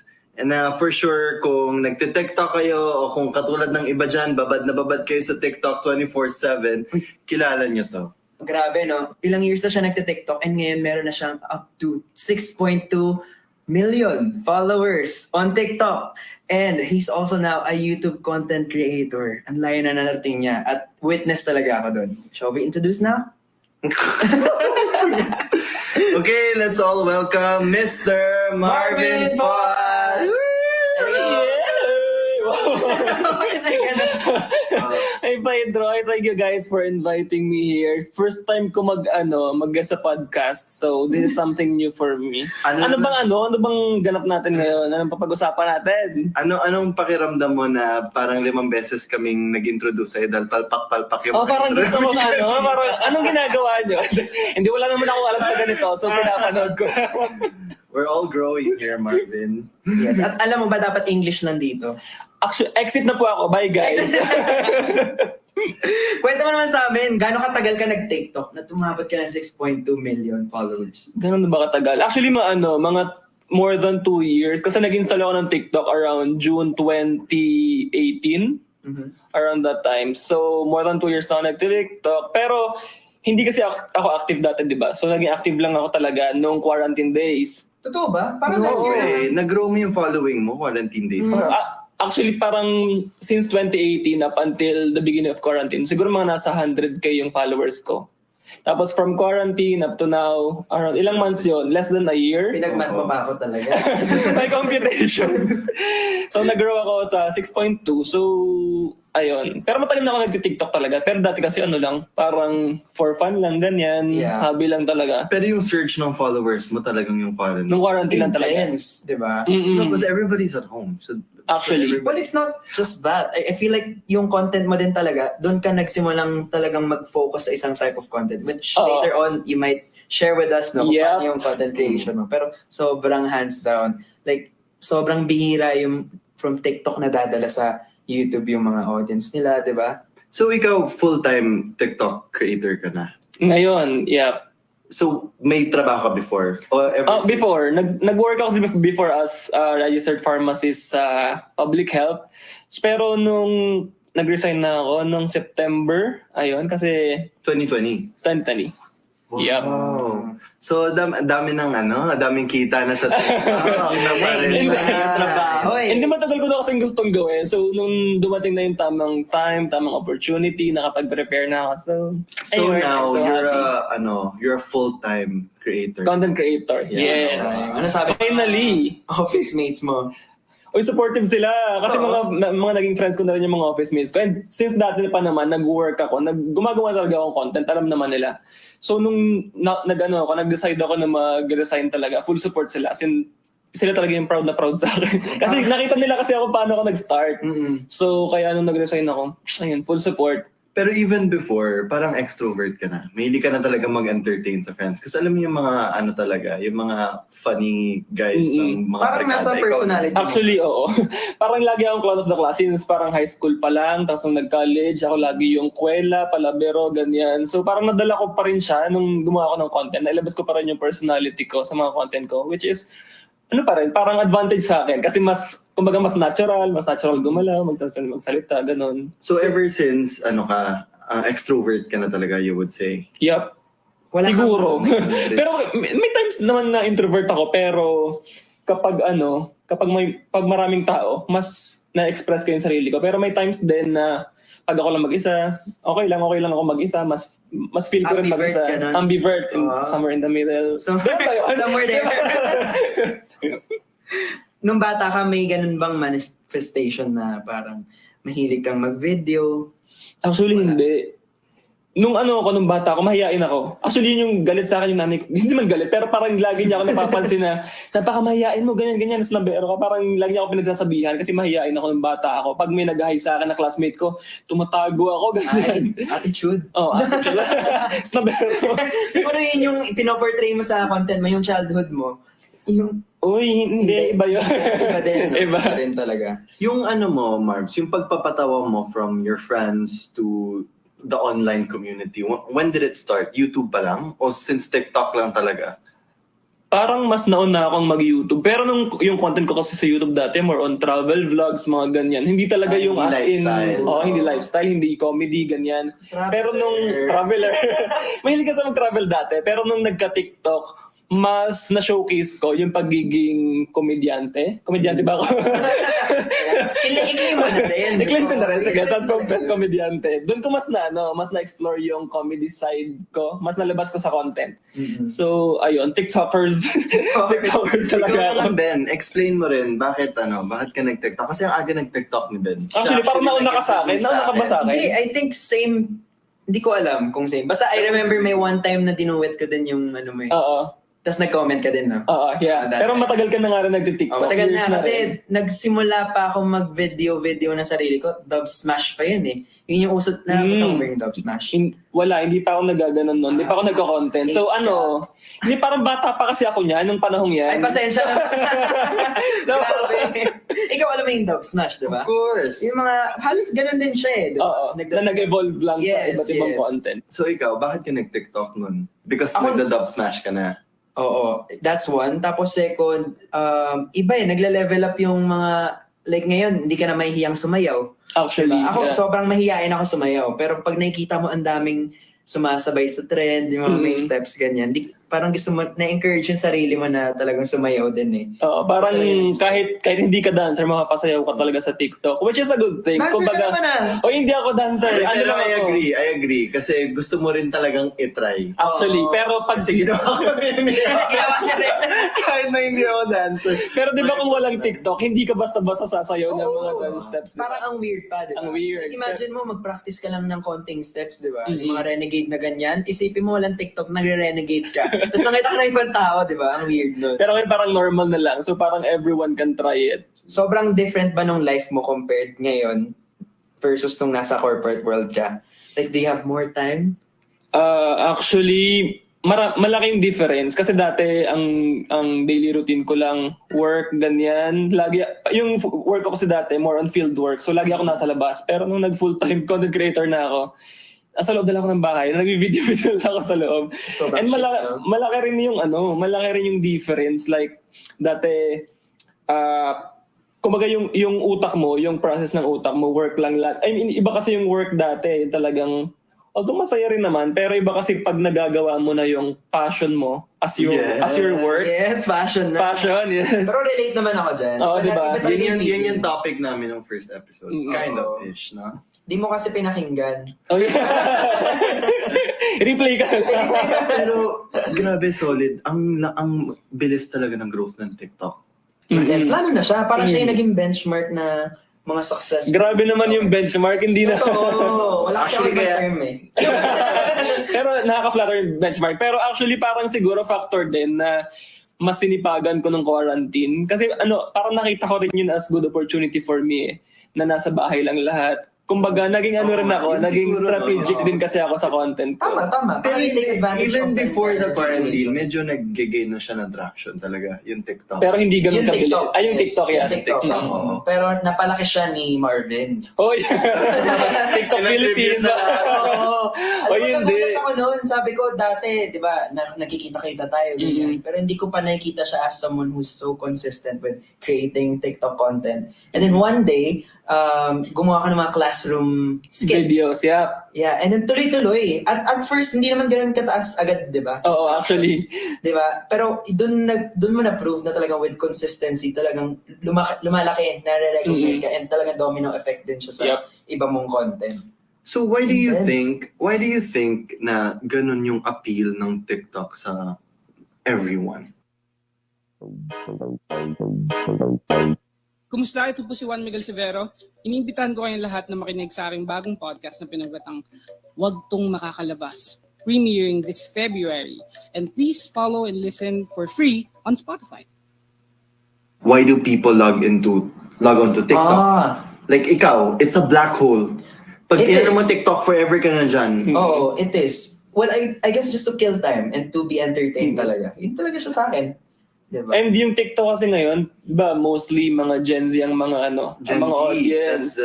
that's So yung attention span kasi ng mga Gen Z, di ba, parang short lang. So I agree. mas I agree. madaling i-consume para sa kanila. Para sa amin. Mas madaling naman kami. Ilan taon ka na ba? Next question. Next question. Nakakahiya naman sa amin. 26 na ako. Pero yun nga. Hindi ka naman Gen Z, makakinig Gen Z. Oo, 26 ka pala. Kasi yung mga audience ko mga Gen Z, so feeling ko bagets pa rin ako. So parang mas madaling i-consume yung mga short form videos. It's like a super vlog na parang na-condense talaga lahat ng entertainment ng 10-minute video into a 30-second video. So bagay, ang bilis mo rin i-next yung Tsaka, mga videos. I also feel like na-democratize niya yung parang world stage na kahit na if you're someone from the deep villages of the Philippines, mag-video ka dyan and then you have the opportunity na mapanood yung work mo ng iba because of the For You page, diba? Do you guys know how that works? Yung algorithm nun? Kasi ako, ang dami kong, minsan nagtataka ako bakit lumalabas to sa mga, sa ano ko. Alam mo, hindi ko din alam eh. Kasi bigla-bigla, di ba? Oh, actually mahirap aralin yung algorithm ng TikTok, pero isang galing, isang no? factor Iba-iba doon yung mga kumbaga yung length ng time, yung watch time ng audience mo. So kung tinapos nila yung video mo, mas more chance Parang na makukuha YouTube nila. din in a way, di ba? Na Oo. parang pag tinapos mo yung video sa YouTube, Recommended more siya. chances to be, to appear in someone's feed. Parang ganun. Pero ang galing kasi like unlike kasi sabihin natin sa YouTube, pag for example pinanood ko yung vlog mo, Bendy Kua, ang lalabas dyan si Kyo, si Pa, someone related, ito like completely different Stranger, people no? from different parts of the world. So I'm really amazed. And I feel like yun yung isa sa mga appeal niya sa mga tao. And also parang siyang anti-Instagram kasi in Instagram parang people's lives are curated, na everything's filtered, na parang puro living your best life lahat glossy. Sa TikTok kasi, kahit na sa bukid ka dyan, nagsasayaw ka with yung mga walis-walis mo, talagang ang lakas ng entertainment value. Authenticity talaga. So, yun yung maganda rin sa Authenticity, TikTok. that's Parang true. it's giving everyone the chance to shine. So parang kahit wala kang platform pa before, like for me, siguro Yun na nga. kung walang TikTok, baka I'm not sure kung makakapag-build ako ng platform sa other social media apps. Pero with TikTok, ayun, nangyari. Nagugulat ako, Diba? biglang may YouTuber na ganito. Tapos pag tinanong siya, saan siya galing? Or saan siya nagsimula? TikTok pala. Ang daming nag-shift. Ang daming nagiging known because of TikTok. Yeah. Sobrang galing. Ang galing. Tsaka feeling ko pagod na rin sila sa mga parang picture-perfect lifestyle ng Oo. mga tao sa Instagram. Instagram. YouTube naman, kasi for you to be able to produce a vlog, kailangan may editing software ka. Kailangan may ganyan. As in TikTok, it's just your phone. And if you have the personality for it, pasok, ka na agad. Papatok Daming ka na types din nga agad. ng TikTok eh. Like mga educational TikTok, ganyan. Yun din, feeling ko, isa pa yun sa mga na-amaze ako. Kasi parang parang may mga niche topic siya like fashion, culinary, lahat ng, basically every interest mo nandun. Like yung kay Inka Magnaya, right? Even voice acting. voice ganun over ka, artist. So How would you categorize your video? Generally kasi mostly comedy videos yung ginagawa ko. So, I would say skits. skits. Ako, Skits. For, skits yeah. for me. Yun yung Iba strength din. mo. Sino ka dyan? pero Marbs, ano tingin mo yung edge mo sa ibang mga, kasi ang dami nagsiskits. Mm-mm. Ano yung tingin mo, bakit mas naging successful ka sa kanila? Ayan na. Uy, nakaka-pressure. Parang interview ko. Kasi nung una akong gumawa ng classroom skits, nung una akong nagseryoso sa TikTok, pinag-isipan ko talaga kung ano yung content na gagawin ko. Ano yung mas relatable sa audience ko, ano yung mas makakapag-catch ng mas maraming audience. And with those skits na classroom setting, kasi nung una akala ko, estudyante lang makaka-relate, pero eventually nakarelate din kahit mga matatanda na kasi syempre may mga past experience nila ng student days nila. Nakarelate pa rin sila. So parang May universality. oo, mas sa mas message wider. na comedy mo. Yes, mas wider yung audience na nakatch ko dun sa mga content ko na ganun. So I think pag gagawa ng content, you have to be strategic din. Pag-isipan mo rin yung gagawin mong content. Kung gusto mo talagang seryosohin yung paggawa ng content. Pero if you're just doing it for fun, go lang, gawin mo lang. Pero if you want to take it seriously, ayun, pag-isipan mo nang mabuti.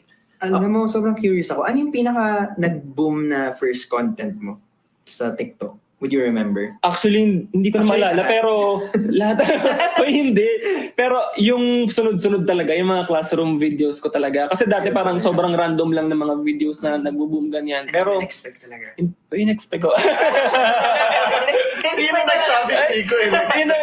Bakit hindi expect? Pero actually, partly, in-expect ko siya kasi Totoo. plinano ko yung content ko. Parang, hindi siya yung parang basta-basta ko lang ginawa. So, saka gusto ko rin na-expect kasi gusto ko may result yung gagawin ko. So, nag-expect talaga ako sa content na ginagawa ko. And I think okay lang yun. Okay lang na mag-expect sa ginagawa Grabe, ko. isipin mo nga, kung titingnan mo siya, parang on the surface, parang andali. Naintindihan lang yung sinabi niya. Pero there's a lot of like planning that goes into it din eh. No?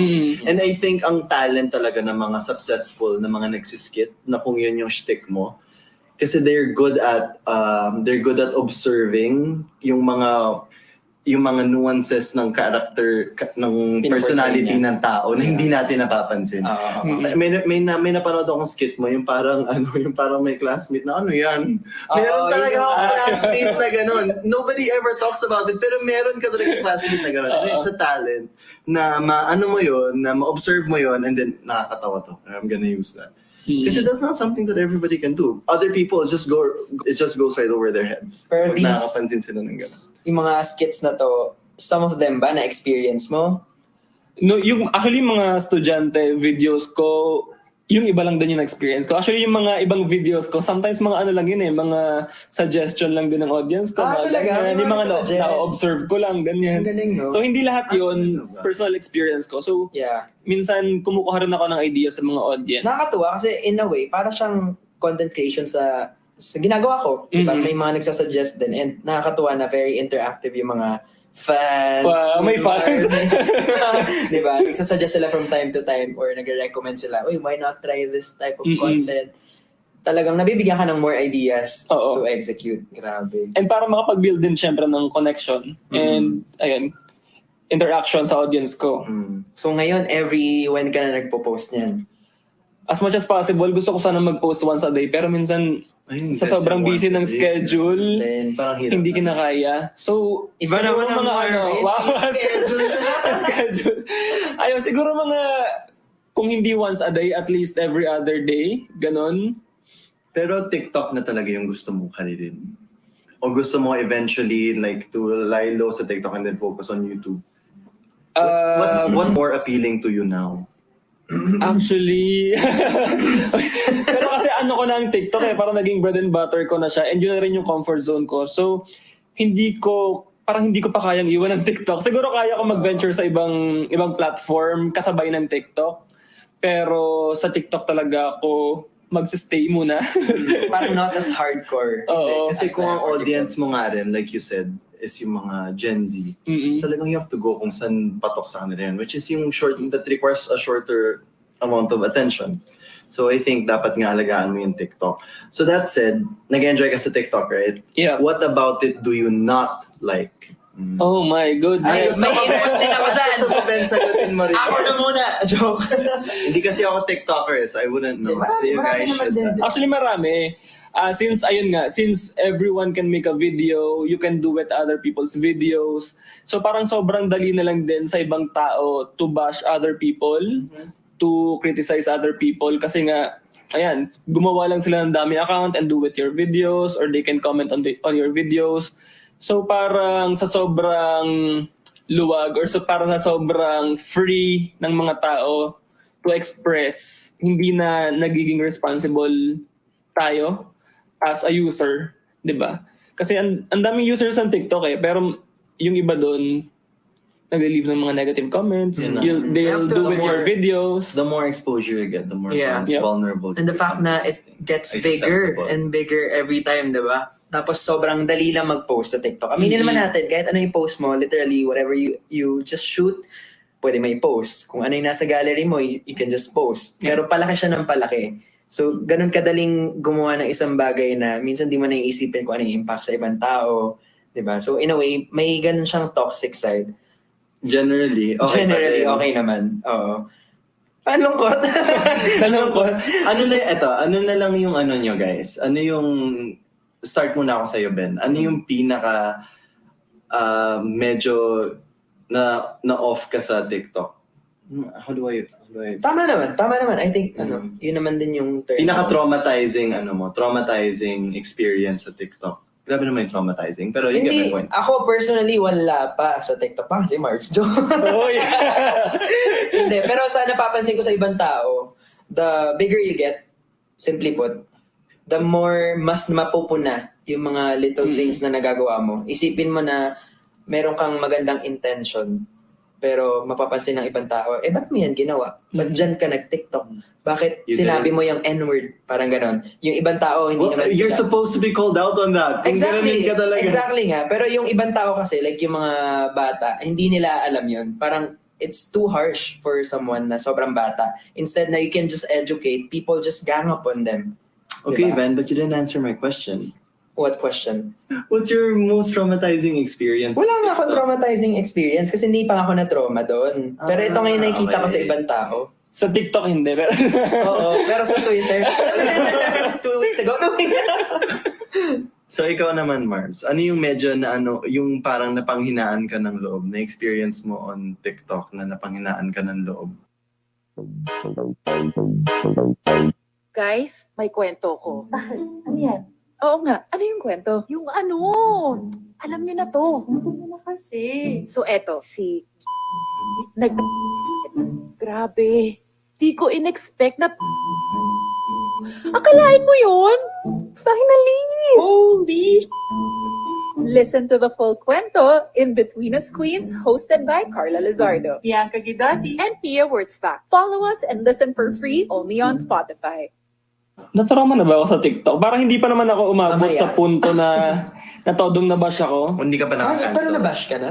Parang may point dati. Pero mga ano lang, sobrang hindi siya ganun kagrabe. Mga maliliit na issues lang. Pero ano kasi ako, careful talaga ako sa mga content na pinoproduce ko, sa mga Yes, pinopost ko. Which is good. Tama. You have Yeah. to be responsible with what you put out on. Saka parang hindi ko kayang mabash ng todo. I mean, hindi ako Ano sanay po? na may kaaway ako. As in, Tama, parang same. ganun, parang sobrang sensitive ako sa mga ganun. So, sa sarili ko, inumpisahan ko na lang na maging responsible na lang ako sa mga pinopost ko para hindi na dumating sa point na yun, di ba? Tama That's yan. good. Alam Listen mo, to Kuya Marbs. totoo. Tito Marvin. Ako, mas masakit pa nga siguro sa akin kung kinriticize yung work ko, parang ganun. Mas hard-hitting pa yun versus yung biglang binabash ka talaga. Sobrang iba rin kasi yung effect nung ganun. Ikaw ba? Nabash ka na ba? I only have 3 TikTok videos. Yung isa nilahit pa ng nanay ko. But, Family ang nang bash. Family ba rin ako? no, seriously, tatlo lang yung TikTok videos ko. So, that's good. Now that you're... I actually wondering kung patok ba siya sa mga, in their 30s and 40s. I feel like, di ba? Actually, Kasi oo. most that I see, parang, okay, they're old. Pero may mga anak kasi silang binivideohan sila. But like, marami pa rin. Actually, ang dami. Sobrang diverse ng users Very ng TikTok. multi-generational. Minsan makikita mo, di ba? Kahit mga oldies na sumasayaw ng mga dance trends, hindi yun yung nagbo-boom minsan kasi parang hindi siya usual na videos na makikita mo. Tsaka Pero ang makikita mo may dami. mga community din na iba-iba yung nila eh. May community na mahilig mag-doctor stuff. Oo. Yun yung yeah. maganda sa TikTok. Yung nagfo-focus siya, it hones in on niche areas. Yeah. Parang YouTube. Oo. Di ba? Parang ganoon din. Mas lang talaga, super vlogs ang TikTok. Yeah. Like without all the fat. Yeah. When you say super vlogs, Condensed. Condensed. Mm. Hindi ko na Short form narinig yung super videos. vlog eh. Ano bang supercut? Di ba supercut yung In-squeeze in. Kinondense? Hindi ko kasi alam yung mga term. May Very deep. Ba't may vocabulary lang sana? So yun. So I strongly feel na that's the future. Yeah. I agree Actually, naman. Ikaw, with all the brands that you're working with now, may kita mo ba na bumalik ka pa sa dati? Hindi na. Kasi matagal ko na rin gusto tong trabaho na to eh. As in, pinagtrabahuhan ko siya. Ang tagal ko siyang pinangarap. And how did you arrive?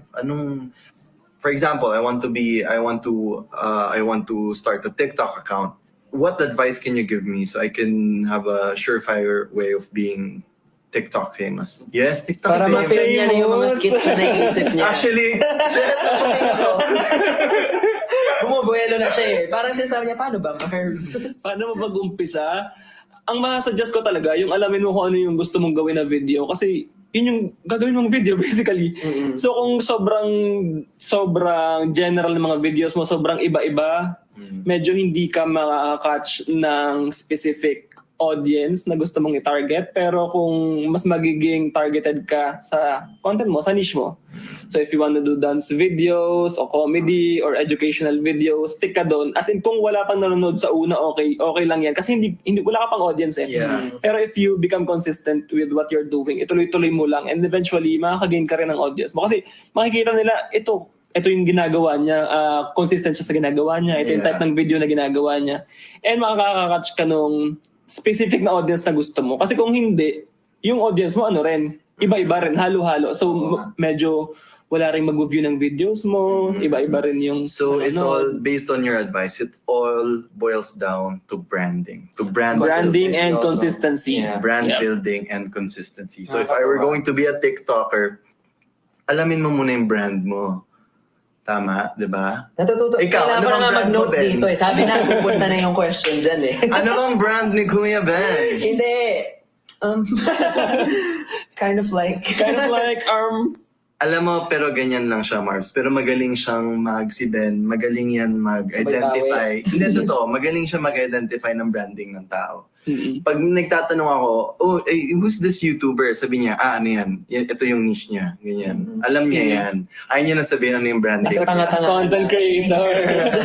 Pero actually, kapag starting ka pa lang naman, medyo hindi mo pa alam yung mga branding eh. So, siguro kung umpisa ka pa lang, try mo muna. Kasi you'll never know, di ba? Yeah, if Unless you you try, evolve di ba? into parang si Ellen Adarna, nagiging niya na yung advice, right? Although hindi TikTok yun. That's still like a form of branding. Yeah.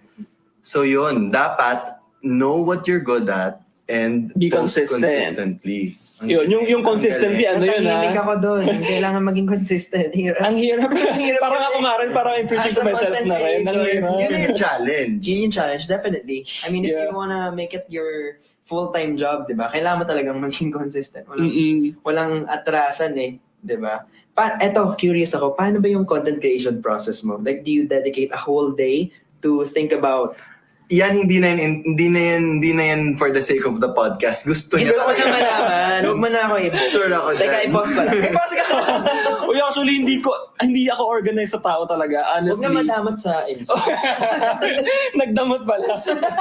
Spontaneous kasi ako. Minsan kung ano lang yung naiisip ko, binivideo ko kagad, ginagawa ko. Pero hindi ako yung as in planned out lahat. Hindi ka nagsiscript? Hindi ako nagsiscript. Totoo. Kasi ang short short videos lang. So Sobrang hirap nun. Pag magsaskit ka, hindi mo siya parang i-shoot ng hiwa-hiwalay lahat eh, di ba? Like hindi yung batuhan ng lines, kailangan ma-memorize mo talaga yung mga next lines, di ba? Tama ba yung pinagsasabi ko? Tama. Kasi sa editing mo pa aayusin. Hindi mo pwedeng parang bihis eh, di ba? Pero actually, pwede namang mag-script. Pero kasi sa TikTok, minsan short form videos lang. So yung mga lines ng characters ko minsan, kasi mga one-liner, two-liners lang. Yes. So parang nasa utak ko lang siya, doon ko lang ibabato sa recording. So parang, ewan ko, depende sa tao eh. Kasi yung mga tao na gusto talaga organized, planned out lahat.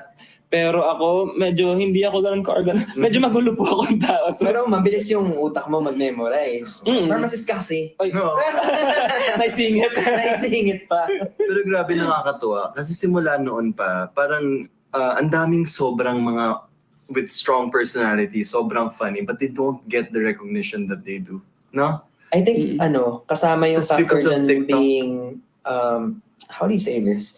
Parang, kaya mong makisabay kung ano yung mas relevant ngayon. Parang hindi enough yung funny. Yung funny ka as a person. Parang, kailangan mong sumabay sa trend. Actually. Magaling si Mark To dyan get eh. with the program. Yes. Hindi ko magaya accent. Actually, tama yun. Diba? Parang si Mars kasi, funny siya as a person, pero talagang updated siya. Oo, kasi kung hindi mo naman i-immerse sarili mo sa TikTok, which is a growing trend, hindi niya rin ma-achieve yung success na na-achieve niya, am I right? Yeah. Actually, For sure. kasi ang branding ng TikTok more on trends talaga, dance trends, mga... Ang galing. Sobrang yung sa minsan when you look at the yung Billboard 100, magtataka ka kung nag-trickle Oh, down yeah. lang ba siya to TikTok or TikTok was the reason bakit napunta sa Billboard 100. Sobrang amazed ako. Like, a lot of songs Yung talagang trend, yung- nag-boom yeah. because of TikTok. So it's because of TikTok. It's not the other Some way of them, around. di ba? Nag-boom Most of them. Most of them. Oy, Di ba? grabe na. I feel like if it's an artist that's previously unheard of and then biglang nasa Billboard 100, then malaking chance. Tapos sikat yung ano niya sa TikTok, then malaking chance. Kahit na yung mga sikat ngayon, yun na yung pag-promo nila sa TikTok na lahat. Actually, parang nagtatap sila din ng mga creators to do their... Kaya nga, hindi ko gets ba't di mo ginawa ng skit yung di na malaya na song. Kasi medyo nag-flat ka. Grabe ka naman. Okay nga yung pitch ko doon. May bala ka bang gumanon in the future? Like, Anong gumanon? Kumakanta yan si Marvin. Tingnan natin in the future. Nag-share siya kanina dito. Kasi pang banyo lang yung boses ko. Hindi Maganda. Pero gusto ko rin namang... Within your reach na yun. Tingnan natin in the future. Pero ngayon, focus muna sa sa ginagawa. Oo nga eh. Puro mga feeling ko natitita boy na ako. Sex or chocolates, Marbs? Next question po. Ha? Bakit mo sinisiko? Uy! Okay, so Marbs, sa buong TikTok journey mo, ano yung pinaka-takeaway mo? Siguro, you can achieve whatever you want by working hard and working smart. And, ayun, kasi actually sa totoo lang, sobrang nag-work hard ako bago ko. Kasi, naman ko na. Hindi, actually, kung babalikan ko yung mga ginawa ko ng quarantine days, parang hindi ko ma-imagine na nakaya ko yun. Actually, I would post like 3 videos per day. Lahat yun, halos lahat yun, mga comedy skits, mga classroom skits, lahat. Everyday ako nagpo-post, everyday ako nag-shoot. From work, pagka-uwi ko sa bahay, nag-shoot ako. Grabe. Nanonood ako ng mga TikTok videos para updated ako. May full-time job pa siya nun. Even if wala ka pang fan base, no? As in, tuloy-tuloy ka lang. Tuloy-tuloy ako. So yun talaga yung Talaga. lesson natin. Dapat So, sobrang grit. Yeah. Talaga. Yeah, that's Spell mo nga. That's what great. Wala po bang choice? That's like ABC. Wala po choice. Ikaw, Benny, sa life mo, kailan ka nag-persevere? Siguro, Tito Boy. Nag-persevere. Itong YouTube. Kasi kailangan mo siya panindigan. Hindi ka pwedeng, alam mo yun, minsan passionate ka, pero when you don't see results, agad-agad, napanghinaan ka ng loob. I'm sure ikaw may mga burnt out days kayo, gano'n. Pero dito mo talagang malalabas yung perseverance. At dito mo talaga mapapatunayan na kailangan mo ng perseverance. Hindi ka dapat result focus. Does it make sense? Yeah. Hindi ka result focus talaga. Like So ako, ano dapat, where are you driving towards? consistency, being able to produce from time consistently, 'di ba? Kasi kapag hindi mo tinatak yun sa utak mo tapos parang tinitingnan mo na ano ba yan, hindi pa rin ako umabot sa ganitong views, sa ganitong subs, panghinaan ka ng loob. Yeah. Pero kapag tuloy-tuloy ka lang, nag-stick ka lang dun sa time frame mo, doon, I guess sa akin na lang yun. Feeling ko laging may reward. Your hard work will bear fruit eventually. Ganun ako, ever since. That's good advice. Diba? I'm sure, ikaw din naman ganun ka rin. Well, I'm not at the point kasi ngayon pa lang, but before, for the longest time, after I graduated, I never really pursued my passion. But now you are. Right? A little bit. Plug mo na! But I feel like wherever you are naman, at whatever point in your life, as long as you have the willpower and the perseverance and the grit, The vision. yeah, to get there. And whatever you're experiencing now, maybe it will all add up to the person that you're meant to become. So naging tayo dito? Naging inspiration na tayo. Welcome to my TED Talk. Thanks for coming to my TED Talk. This podcast will help you improve your life, and it will do more for you and your overall health in the long run than any of my vlogs have ever done. Where I, Will Dasovich, embark on this journey to improve all aspects of my life and bring you, the listener, with me so that both of us together can perform to the best of our capabilities and maximize our existence. Tell everybody I'm back in the game. Will Dasovich Superhuman is out now. Tap now to listen for free on Spotify. Sobrang nakaka-proud. Lagi kong kinakausap si Marbs on social media. Talagang kino-comment ko siya non-stop. Hindi ko nga lang baka nauumay ka na eh. Kasi talagang na-impress ako. Bihira ako makita ng mga tao na sobrang ganito mag-persevere, sobrang consistent mag-post. And ako talaga, sinasabi ko sa kanya, ang galing niya. So, eto naman ang big question ko. May big question, nakaka-pressure. What more can we expect from Marvin Poas? Yun. Actually, since naumpisan ko nga yung branding ko sa classroom skits, comedy skits, ganyan, medyo nawala siya nitong past few weeks or a month or more ata. Kasi medyo naging busy ako sa mga sa work. Kasi syempre, kailangan, may work eh. May mga kailangan i-accomplish. Pero, ayun, itutuloy ko siya yung mga classroom skits ko, mga comedy skits ko. And for now, yun muna yung nakikita kong path for the next few months, ganyan. And ayun, I guess masaya naman yung mga audience ko doon. Ang daming nga nagko-comment, Kuya, ibalik mo na yung mga skits mo. Namimiss na nila. Medyo nakakonsensya ako kasi yung mga nakaraang videos ko, parang baka medyo iba-iba na siya, ganyan. So, at least alam mo yung direction mo, hindi ka wala doon. Yeah. That's always good. That's perfect. Oo.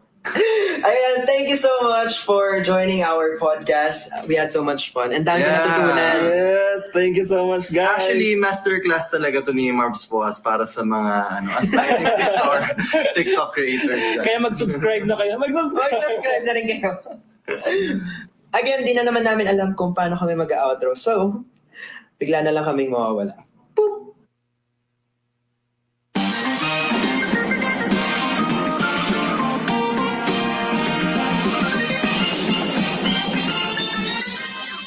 Growing Up with Ben and Chris is a Spotify original podcast hosted by me, Benedict Kua, and Christian Somera.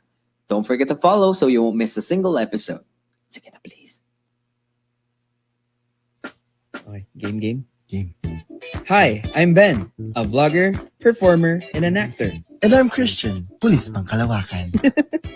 We're so excited to join the pod world with our very own podcast, Growing Up with Ben and Chris, from Spotify Studios. Right, where we dish on the current trends, pop culture, relationships, and navigating the complex terrain of adulthood.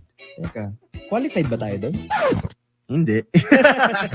Fake it till you make it nga kasi yung team natin. Actually, join us as we try to figure out how to surmount common millennial struggles. And how to move forward being better and wiser. Every week, we'll discuss about our experiences, past or present, at kung paano namin sila naitawid. In short, Growing Up with Ben and Chris is a show about two boys pretending to be adults. Trying to be adults. Problemado na agad. Be sure to check back every week for new episodes. Follow and listen for free on Spotify. Out now.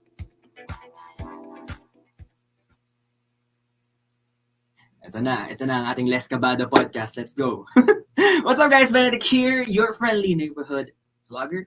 And this is Christian at ako yung problema. Kasi nasasaktan ako kahit hindi naman ako dapat nasasaktan. Sana kaya kong tiisin lahat ng sakit na nararamdaman ko. Kasi ako yung humiling nito, di ba? Ako yung may gusto. Sana kaya kong sabihin sa'yo na masaya ako para sa'yo. Para sa inyo. Sana kaya ko.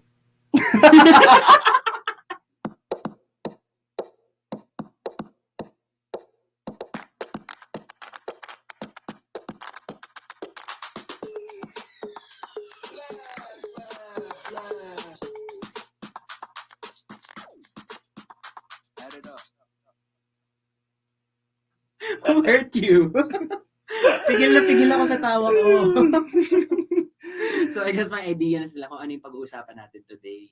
Yes, welcome to the third episode of Growing Up with Ben and Chris. Nakikris mo. Ako. Selfish ka doon. Oy, grabe! Alright, bakit mo naisipang ikaw nag-suggest na breakup? Hindi ako ang nag-suggest ng breakup. I'm just saying, eventually we're gonna cover the topic, so might as well get it over with. Okay, so I would assume na nagkaroon ka na ng maraming breakups, kaya mas... Oy, hindi. Ano pa lang? 5. 5? Dami. Ako siguro, 2. 2 breakups ka lang? 2 painful breakups. O nga, no? So kasi kung... yung earlier days mo, kasi ang pagkakilala ko sa'yo, you've had like siguro around more than 5. So yung others, hindi mo kina-consider na real relationships kasi they're not painful breakups. ako na nga yung mali. Ako na So naisip ko, kung 4 yung exes mo, ibig sabihin 4 din yung breakups mo. Hindi nasaktan. It was never real. No, some of the relationships in the past, medyo puppy love. Kaya parang you don't really consider it as a like a legit breakup. Wala ka bang ganung puppy love? Well, ako kasi, yung puppy love, I charge it to childhood experience. Diba? Ako kasi, ang puppy love, hindi ko siya masyadong, hindi ko kinakount. That's what I said. That's what I said. So, hindi ko puppy siya love, kinakount. fine, you win. So, I'm sure a lot of people are experiencing it. Kaya ako, ang masashare ko lang sa podcast na to, kung ano yung naramdaman ko. But I want to get down to the business again. Were you, in your last breakup, were you the dumper or the dumpy? Oh my God. Napaka-OA. Akala mo hindi niya alam yung mga itatanong ko. Nakasulat yun. Joke lang. Sabi dito sa notes ko. I would say the dumpy. Diba? You were the dumpy? Ay, yun ba yung nasasaktan? Kasi parating yung terms mo eh. Alam mo, even if you're the dumper, kahit ikaw yung nakapag-break, syempre nasasaktan ka pa rin. Yeah, but it has a more negative connotation. Kung ikaw yung binreakan, o ikaw yung nakipag-break. When you Tagalogin na lang. Ako yung na-breakan, madalas. Ikaw yung binibreakan. Dun sa legit na breakup na kino-consider ko, ako yung na-breakan talaga. Okay. Ikaw. Mag-focus tayo dun sa last breakup. Okay. Hindi mo ba sinagot kung dumpy ka o Dumbledore? But yung last relationship ko, medyo malabo. Kasi initially, ako talaga yung nakipag-break. Okay. Pero arte-arte lang kasi yung sineryosa niya. Sineryosa niya? Dapat hindi. Gusto mo suyuin. Hindi naman. Papasuyo. Itong papasuyo. niya. Loka lang. Mga mami yung sinusta. Joke. Oh my God. Nanonood pala. It's complicated because I initially initiated the breakup. Pero yun nga, we always break up. I was young. I was in my early 20s. Itong yung last breakup ko. Grabe naman definition ng young natin. Young, early 20s. Okay. I was young, so mahilig talaga kami sa dramahang breakup every now and then. And I thought it was just like one of our usual, break Fights. tayo. Yeah. Tapos yun, nakipag-break ako, sineryoso niya, wala na. Sakit. Iyak. Gusto ko mag-inarte lang, binay ka. Kaya first step, wag makipag-break if you don't mean it. Would you say na yung last mo yun yung worst? Let's talk about your worst breakup na lang. Let's talk about our worst breakups. Pinaka-worst breakup ko. Yung pinaka-nahirapan tayo to move on. Very vocal ako dyan. Sinasabi ko yun sa vlog na yung last breakup ko, yung pinaka-worst breakup ko, ang relationship namin lasted for a year, but the moving on period, siguro mga 3 years ganun.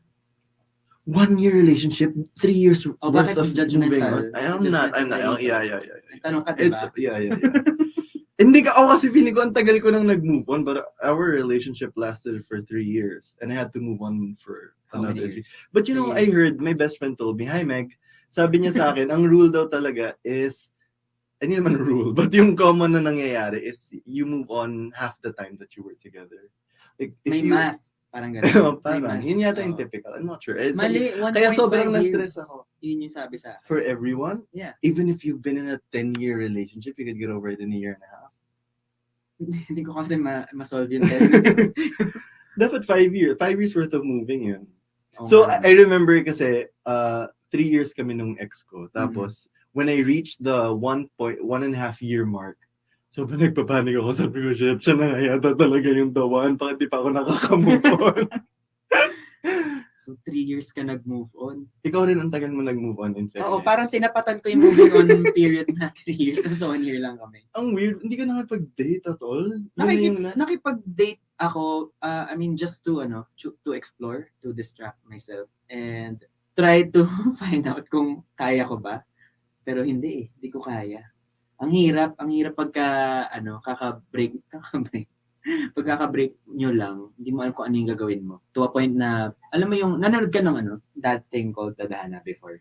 That thing. Yeah. Oo, sila Angelica. By Tonet Hadaone. I really like the director. Oo, sobrang ganda nun. May times na, sobrang na-relate ako dun sa character niya to a point na, alam mo yung may nakikita ka sa sari-sari store dati na iba, na bumibili ng soft drinks, tapos naalala nyo, dati, umiinom din kami ng soft drinks during merienda.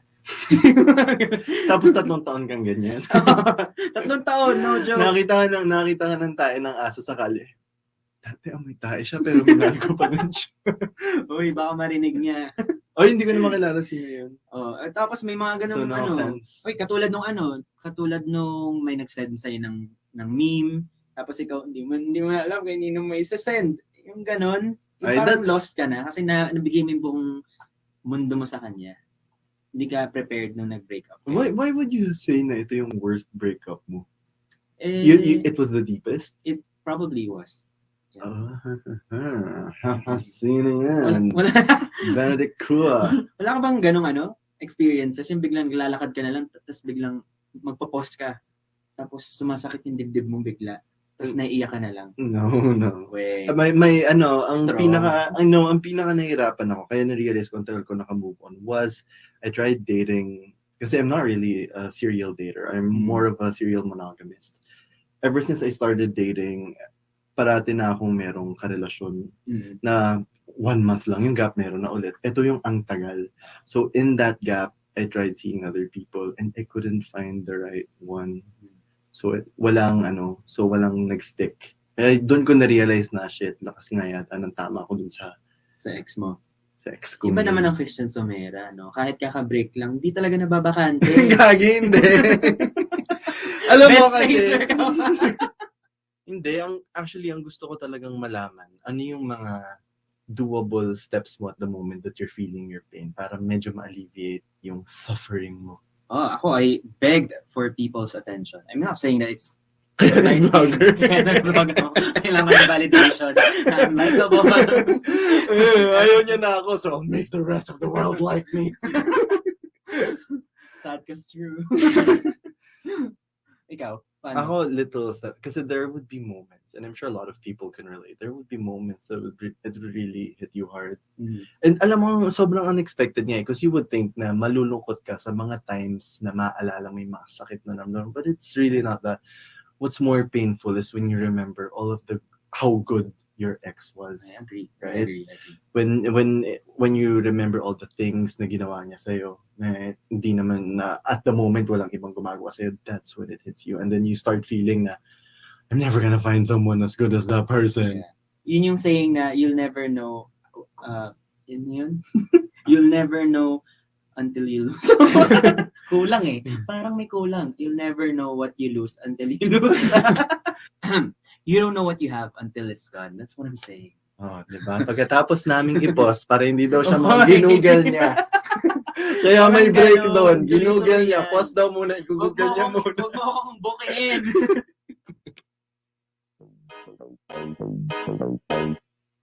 Kumusta? Ito po si Juan Miguel Severo. Iniimbitahan ko kayong lahat na makinig sa aking bagong podcast na pinagkatang Wag Tong Makakalabas, premiering this February. And please follow and listen for free on Spotify.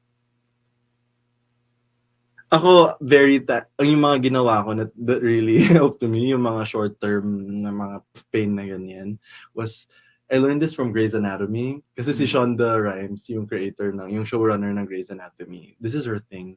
What she does is, parang inintroduce niya yung concept ng 10-second dance parties. Oh. It's like when, okay. Parang, when the energy of a room becomes really tense, you kind of dance it out for a moment, and then just like magic, talagang nare-relieve yung tension sa room. It's For effective. For a while, yeah. But then again, yung mga pain naman yan, parang transitory lang din. That's a good way. Yan din naman sinasabi ko sa sarili ko dati. Kaya kapag mo ng sarili mo. Kaya pag sobrang sakit na, isayaw mo lang. Tugs mo lang yan. Sa mga may pinagdadaanan ngayon, try nyo! Itugtugs nyo lang yan. Isa pang natutunan ko sa Grey's Anatomy, yung when you're really sad. May one time kasi na lumagpas yung Christmas during my moving on process, yeah. nagpunta ako dun sa ilalim ng Christmas tree habang may Christmas lights. Tapos nakatingin na ako.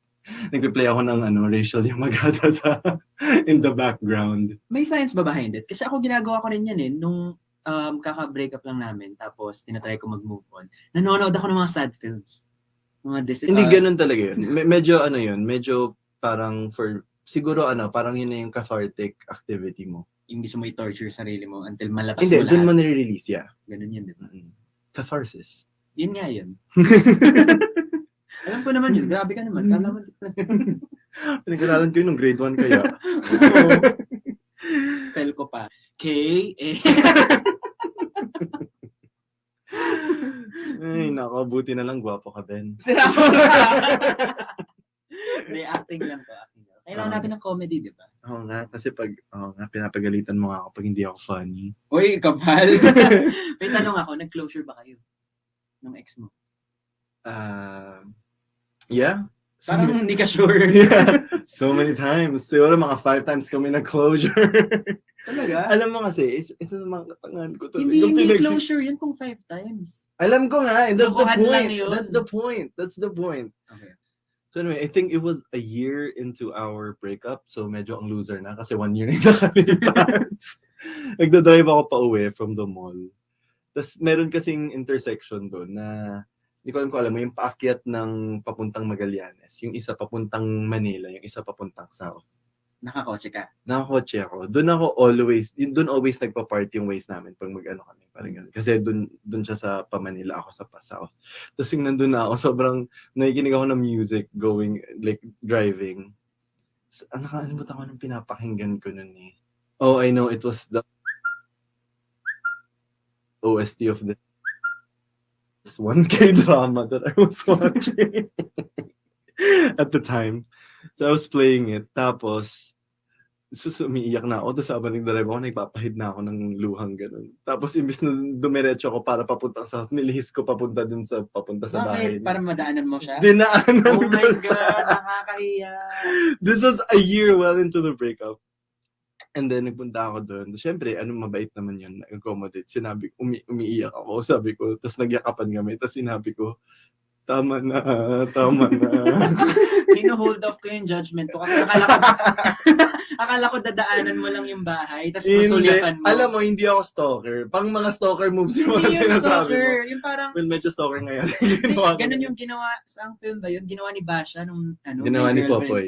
Oh, tama ba? Oo, Si Popoy nga, tumingin tama, ka tama, lang. tama.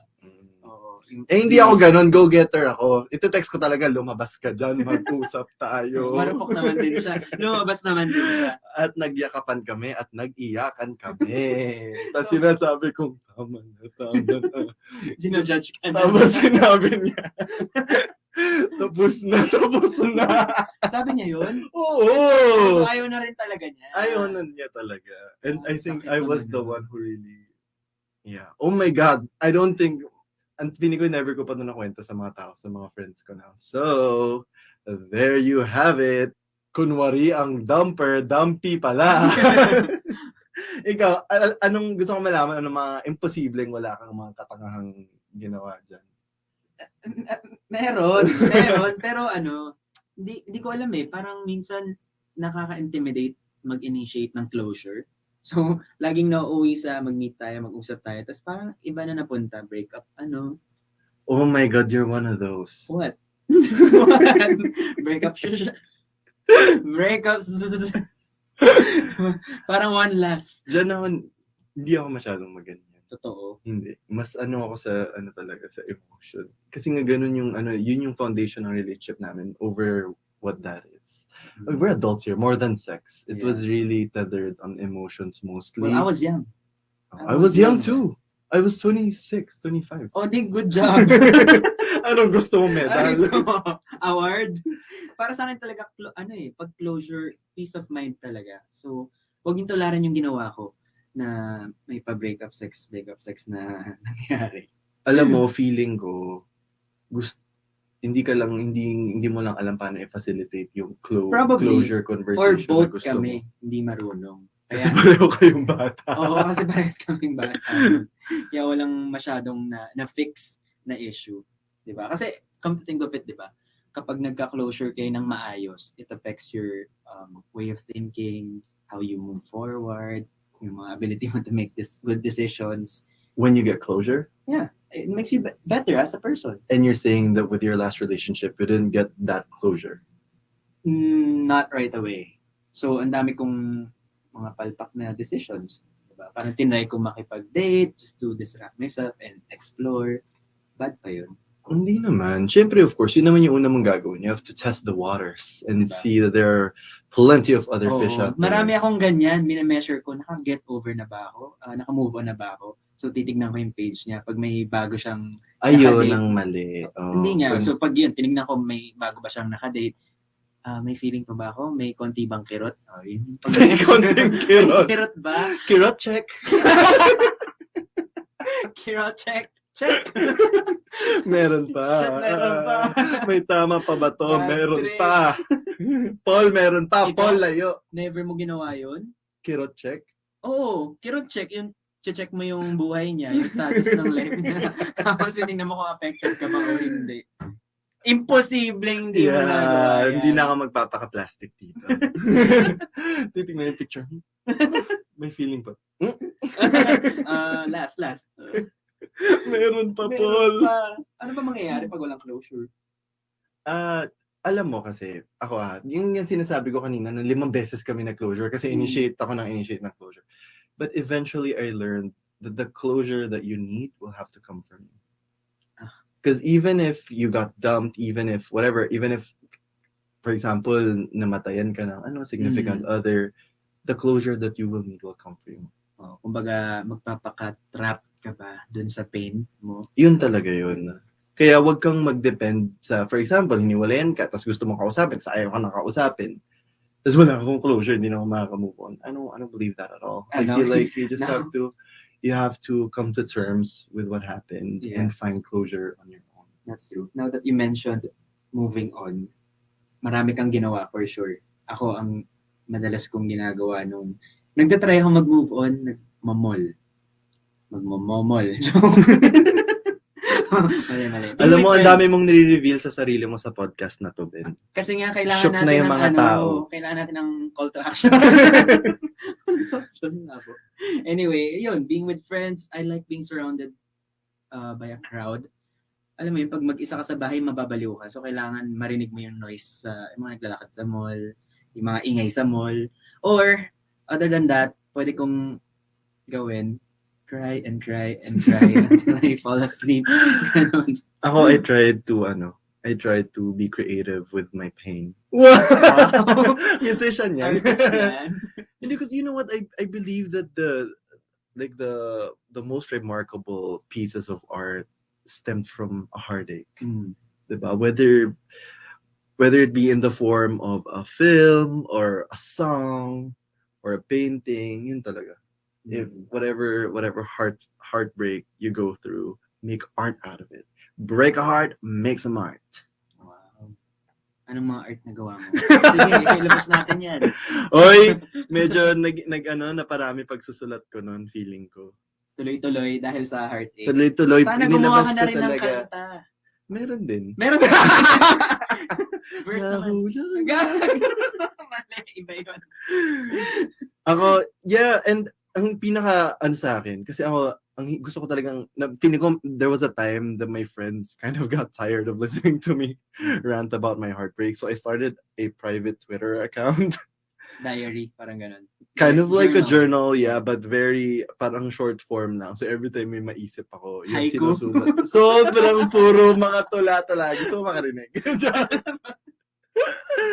Ganun naman talaga yun eh. If you realize that there's pain and it's not going to stop anytime soon and it's not going anywhere, gagawa ka talaga ng paraan, di ba? So parang, might as well think of something else to help you stop the pain, di ba? And para makamove on ka. So, but I think yun naman yata yung pinaka-standard.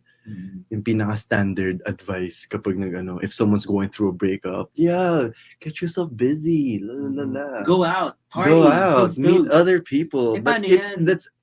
that's really easier said than done. And I'm sure everybody can attest to it. Pero pag ginawa mo, applicable ba yung may sinasabi tayong 3-month rule? Ano mo yan? 1 more chance. 3-month rule. Yeah, of course. Everybody knows the 3-month rule. Do you believe in Naniniwala that? ka? Oo.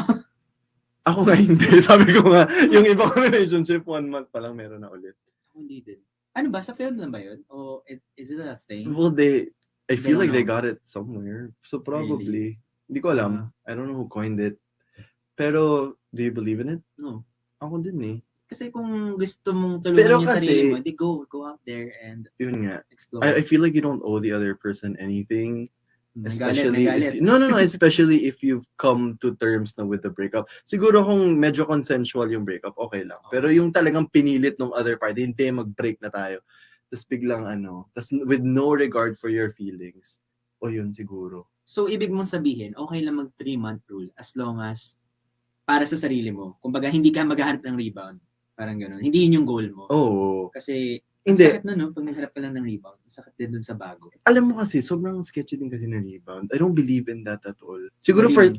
I do believe pala. I'm sorry, It's I believe. real. But it's never happened to me personally. Yeah. Na yung mga nakarelasyon ko after my last relationship, I don't ever saw them as rebounds. Kasi nagtagal naman kami ng mga almost mga 1 year, Yeah. ganyan. Pero some people do. And yun yung hindi dapat talaga gawin. Kasi, when you get broken, you don't break another person's heart.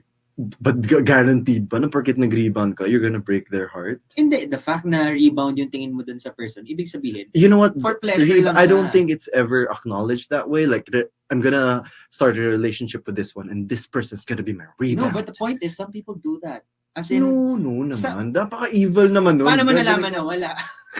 Kasi ikaw ganun ka. Hindi, may mga tao talagang ganun. Na kunyari, sobrang fantastic ng relationship niya and then it ended. So hindi siya sanay mag-isa. So lagi siyang lumalabas, parang may isa siyang company always. Fubu, nauso yun dati. Yeah, but definitely that one person just sees the other person as their band-aid. Yeah. Kumbaga, but not a rebound. Oh, I don't think, parehas lang yun. feeling ko talaga, wala namang sigurong taong evil enough na talagang premeditated yung Believe me, pag-rebound sa isang in this tao. world, meron yan. Really? Siguro konti.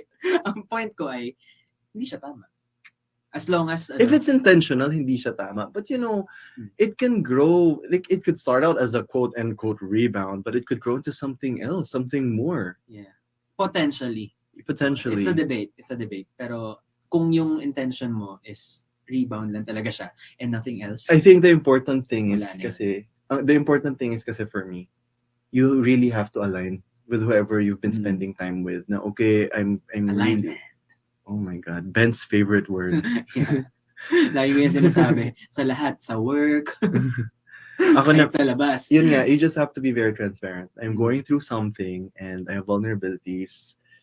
Ganyan. Kasi, of course, it goes both ways. The other person could be taking advantage of your vulnerability also, diba? So just align that this is the farthest that we could go, ganyan. Basta alam nyo lang na you're just keeping each other company. And kung okay lang naman sa isang person, then by all means, go and... Alignment lang din talaga. Yeah. Yeah, wag lang yung intentional na. Yun nga, yung Pinupush ka sinasabi ko talaga sa'yo, na- wala namang gano'n na maghanap akong rebound. Sobrang sakit ko maghanap ako ng rebound. I don't think naman may ganun ka-evil na tao in the world. We'll never know. Just don't do it. Just ba don't kayo do ng it, kids. Friends ba kayo ng ex mo? Guys, may kwento ko. Ano yan? Oo nga, ano yung kwento? Yung ano, alam niyo na to. Ito mo na kasi. So eto, si nag Grabe. Di ko in-expect na akalain mo yun? Finally! Holy Listen to the full kwento in Between Us Queens, hosted by Carla Lizardo, Bianca Guidotti, And Pia Wurtzbach. follow us and listen for free only on Spotify. I wouldn't say we're friends, but we're friendly. To each other. Yeah, I mean, it means na my last ex, you mean? All your Wala ka exes. Oh, With yeah. your exes. I feel, wala akong kabad blood. That's one thing I'm actually very Mm. proud of. All of them, goods kami. Yeah. Na may closure. Sana all. Do tell. Hindi, wala. Kung bad talaga yung breakup nyo, hindi mo na gugustuhin na maging friends kayo. Like for example, the moment you decide na you don't want to be friends with your ex is when you determine na wala na siyang value add sa life mo. It sounds selfish, pero if it's not gonna help you become a better person, it's not gonna help you recover, better stay as acquaintance. Ano na lang. Lalo na kapag na-cheatan ka. Oh, yun kasi, that's Oo. unforgivable, definitely. Lalo Well, na I've pag never, hindi I've faithful. also never been cheated on, so I can't really speak on behalf of Perfect. those who have. Hindi talaga yun ganun. Munti ka pa magmura. Sinuwerte lang yun na I've never experienced it. But yun nga, I feel like it's something that would be unforgivable. Understandable nga kung medyo bitter melons tayo doon. But again, Ben, if you find closure in yourself, you wouldn't care. Especially if you're happy right now. For example, kung yung condition mo ngayon, you're happy with how your life is going, then there's really no reason to be bitter melons. Actually, yun na naman yung ex ko na hindi kami okay. Defensive. Ako most of my Shout out. there. Joke. most of my exes naman, it all ended with parang medyo eventually naging consensual. Yung sinabi ko nga, yung pinaka-previous, doon ako nahirapan kasi medyo ayoko pa. Pero the rest, talaga yun, we had a talk na can we still go on, ganyan. Ano bang plano? Align pa ba yung future na gusto natin? Yeah. And I always That's a good initiate it. breakup. I always initiate it. Pag hindi na aligned, I don't like how the relationship is going, and I want either they want it to go a certain way or I want it to go a certain way, and if there's a disconnect, then we just mutually decide not to continue. And so far, ako kasi, take it or leave it. These are my demands. If you can't meet it, sorry, I can't be with you.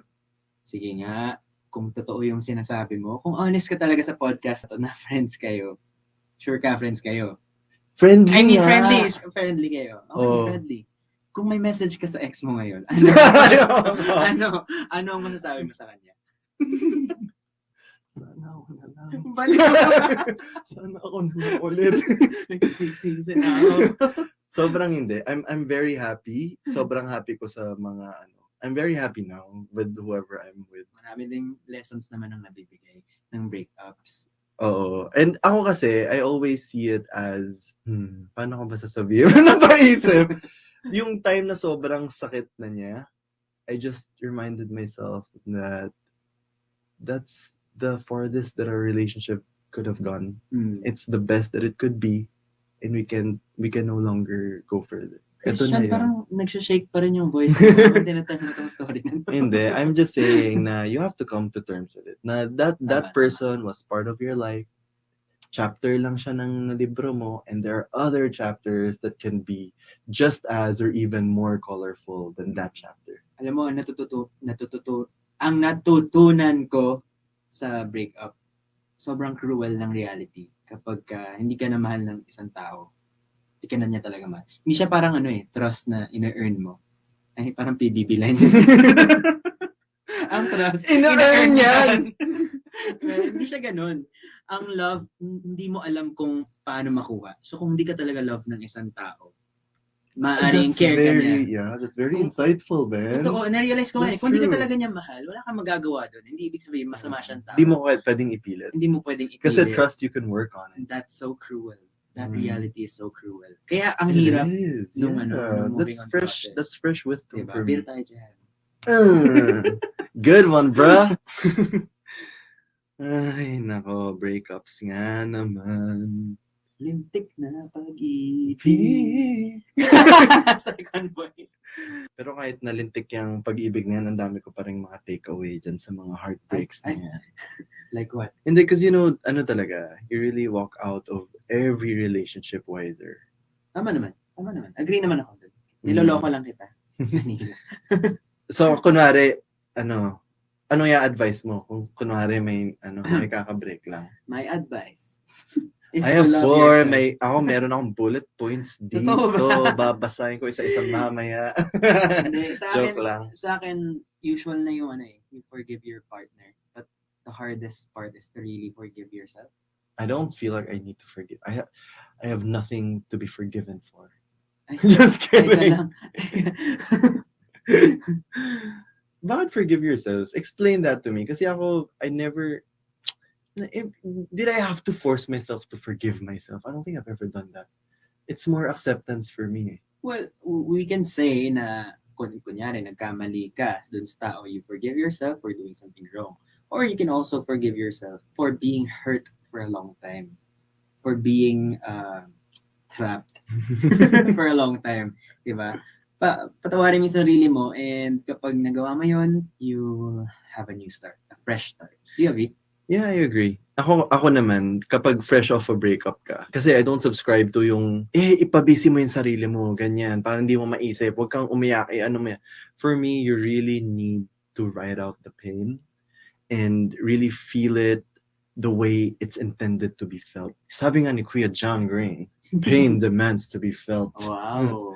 But I believe that. Ang daming nagme-make sense sa akin na lines na nung before ko siya ma-experience, hindi masyadong meaningful for me. Like yung sa Perks of Being a Wallflower. I remember when I read, you accept the love you think you deserve. That never made sense to me. Until I was in a relationship where I felt na, okay, I'm not getting what I deserve. So if I stay in this relationship, then that's exactly what I deserve. Importante talaga to know your worth. Mm-hmm. Wise words. And Pinterest. And Thought Catalog. Thank you. But you really have to feel it. I remember yung kay Andre Asaman, yung sa Call Me By Your Name. I really like that. Yung sinabi niya, but to feel nothing so as not to feel anything. What a waste. Sakit. Kaya feel feelings, Ben. It also helps kung isipin mo na they were strangers before you met, and they can be strangers again. And you can be just as fully functioning as you were before you met them. Tsaka isa pa, since sobrang bad nung breakup ko before, dun sa ex ko, ang sabihin ko lang, taasan mo ang tingin mo sa sarili mo. Ganun talaga yun. Parang know your worth nga talaga. I-build mo yung sarili mo. Diba? Sabi nga nila, success is the best. Ala, nag-revenge na. mali. Hindi, pero retribution pala ang gusto niya sa pagiging successful niya. Fill in the blank na lang. Ito yung sinaktan mo noon. Ito na ako ngayon. Pero totoo yun. Parang sinayang mo yung love eh. Yeah, no, but don't do that for the other person. Do it for yourself. Totoo din naman. So, taasan mo, tingin mo sa sarili mo, not in a way na magiging arrogant ka, but in a way that you would be able to develop a new you na sobrang iba sa dati. For me then, you need to remind yourself when you broke up. Constantly remind yourself what you broke up. I have a friend who's gone through a breakup, and kakasabi ko lang sa kanya, if you find yourself going back to square one, make a physical pros and cons list. Isulat mo lahat. Kasi parang siya nagsa-struggle siya to move on. Parang ganun. Tas, kasi nakikita-kita pa sila minsan, ganyan, because they have common friends, ganun. Sinabi ko, make a pros and cons list. And set goals, more importantly. Kasi importante yun eh. If you don't set your goal na gusto mo maka-move on, kung ang goal mo is magkabalikan pa kayo, you have to decide. Kasi kung ang goal mo is maka-move on, then lahat ng actions na gagawin mo relating to that person should be towards that objective. Huwag ka malilihis ng landas. Oo, out of sight, out of mind. Kung wala ka na talagang balak na kung wala ka na talagang balak makipagbalikan sa kanya, unfriend mo na. There's nothing wrong with that. If you don't wanna, I believe kasi talaga in out of sight, out of mind. Like, no news now whatsoever. That is kung hirap ka pa mag-move on. But if you're okay naman with the breakup, then by all means, you can be friendly with each other. You can be, as long as you're secure na nakapag-move on ka na. But that could also help, no? Did you do that? Pros and cons list? Not literally. Hindi kasi cheating kasi yung sa'yo. Oo, kaya nga, hindi ako masyadong talagang cut, abrupt cut. Oo, ganun talaga. Sakit nun. Depende talaga sa breakup niyo. Hindi ko alam. Yeah. You were lucky. I don't think I would know how to deal with it because I can be very fragile. Yeah, but at the end of the day, you were lucky. You had a beautiful relationship, and it ended decent. Did I say decent? Yeah. Tsaka yun nga, remind yourself that what you learned from this will shape your future relationship. So it's a good Sabi ko nga kanina, di ba? It would make you help. It would help you make better decisions in the future, and it might also help you form a greater moral compass. True. Galing. Naka-move on ka na. Moved on. Magsi 6 years na. Nakakatakot na yun kapag hindi pa ako naka-move on. This podcast will help you improve your life, and it will do more for you and your overall health in the long run than any of my vlogs have ever done. where I, Will Dasovich, embark on this journey to improve all aspects of my life and bring you, the listener, with me so that both of us together can perform to the best of our capabilities and maximize our existence. Will Dasovich Superhuman is out now. Tap now to listen for free on Spotify. Okay! Alright! Ay, medyo ang ano nung pinag-usapan natin next time about ano na nga lang. Friendship. Friendship na lang. Ay, but that's also a good topic. Yeah, that you know. is. Breaking up with friends for me is more painful. But that's for another podcast. I think that's it. I think we should start like an advice. Ano, no? Segment. Oo, Masaya yun, pwede. masaya. Maging mamaro tayong Life dalawa. advice. Nang ma-judge tayo. Akala mo sinong magaling. Tatanga-tanga rin naman sa pag-ibig. Hindi pa rin naman mature. We'll see. Once again, thank you guys for tuning in. It means a lot. And this has been Ben. And this has been Christian reminding you to love yourself. Because a wise man once said, if you don't love yourself, how the hell you gonna love somebody else? Can I get an amen? Amen! Bye.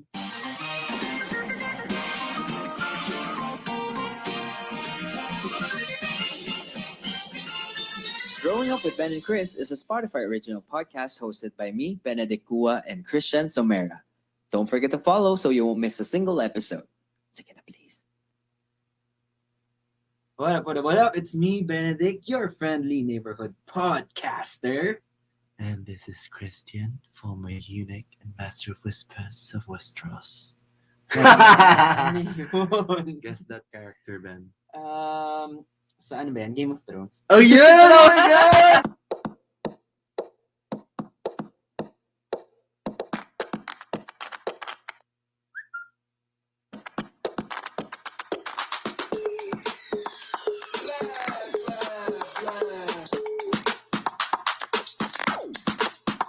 Add it up. Galing. Bakit hindi may Westeros kasi? No, that doesn't count. You gave it away. Alam mo, sobrang ano mo ngayon ha? Good vibes ha? Anong meron? Wala lang. I'm happy. I'm generally happy with life. Ikaw, how have you been? Oy, by Okay the way, naman. may bagong single. Yes, may We bago just tayong posted single. kanina. Siyempre, ganito pag singer. Eh, iba na talaga pag celebrity. Siyempre. Sumisingle. Pag nakarande, mahirap din yun. Kasi minsan nababash ka. Actually, totoo. Wait, nabash ka ba recently? Recently, alam mo yan. Siyempre, nagkunwari akong hindi. Oo, Para may bigyan pag-ano ka ka pa, ng may chance. pa-acting ka pa, di naman skit to. So I can give you a chance to explain to everyone. No, Explain talaga. No, explain. Ako naman nag-explain. Apology podcast pala. No, kasi Hindi, tell that us what time- happened. Actually, no. That would be interesting. What happened to you recently that constituted bashing? No, it was about the Christine, the Sarah issue. Alam mo, mamaya ko na lang kaya i-discuss. Eh, hindi, kwento mo na ngayon. That's Oh, fine. yeah. No, it's about the Christine, the Sarah issue. I got so much food for it. You can say shit. I think you can say shit. Okay, I got so much. Milisan pa rin. Okay, so for the people who are listening, who are not familiar with the Christine the Sarah issue, which I doubt. Yeah, it was all over the news. Yeah, it was all over the news. So yun, what about it? Ba't ka na-cancel? Alright, let's not laugh. It's Kasi- not good to laugh. Oh, sorry. Kasi... Maka-cancel ka na Oo, naman. cancel. Hindi ko alam, parang bawat galaw ko maka-cancel ako. No, biktima lang ako ng fake news. That is what I'm gonna say. Because of that, I might have been caught up with my emotion, and then I posted something on social media with the intention of helping people. Alam mo, wait, I'm gonna stop you right there. Because Okay. I know I was with you when this was happening. And Yeah. you posted because the PNP, if I'm not mistaken, correct me if I'm wrong, Released something. released the Yeah. statement. And you reacted to it immediately. Yeah, because like when you see the mom, sobrang helpless niya that time, no? I mean, iba na yung ano niya ngayon. Vibe niya. But, oh my God. I mean, getting Sabihin, so much trouble. sympathizer ka pa nung mom No, that everybody. No, but really, rape is not a joke. So when you see something on the headlines na about rape, you tend to be really angry about it. So I think that's a lesson then for me na to not be angry right away. Mm-hmm. It sucks, Because man. that's the kind of person that you are. When you Angry? feel, no, when you hear about an injustice, na ano ka talaga agad. Oo, na-overwhelm talaga ako. Lalo And- na kapag gusto kong marinig agad ng tao na, this is not fair, guys. This is not fair. And have you grown from it? Okay, I have. Growing up. And that sums up our podcast for today. Thank you for listening. Ang So- dami na kasing woke ngayon, and it's a good and a bad So thing. were you acting on like that woke instinct? Would you say No. I would say human instinct. human? Yeah. Human instinct. Diba? True. Pag may nakita kang na-rape or may sinabing na-rape, magagalit ka dahil rape is not a joke By the authorities. No by the less. authorities. Diba? Yeah.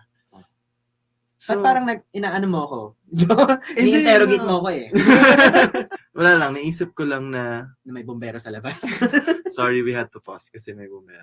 Hindi, wala lang kasi yun nga, how you reacted kasi that kind of that's how a woke person would react You think? given the situation. So Yeah. woke ako.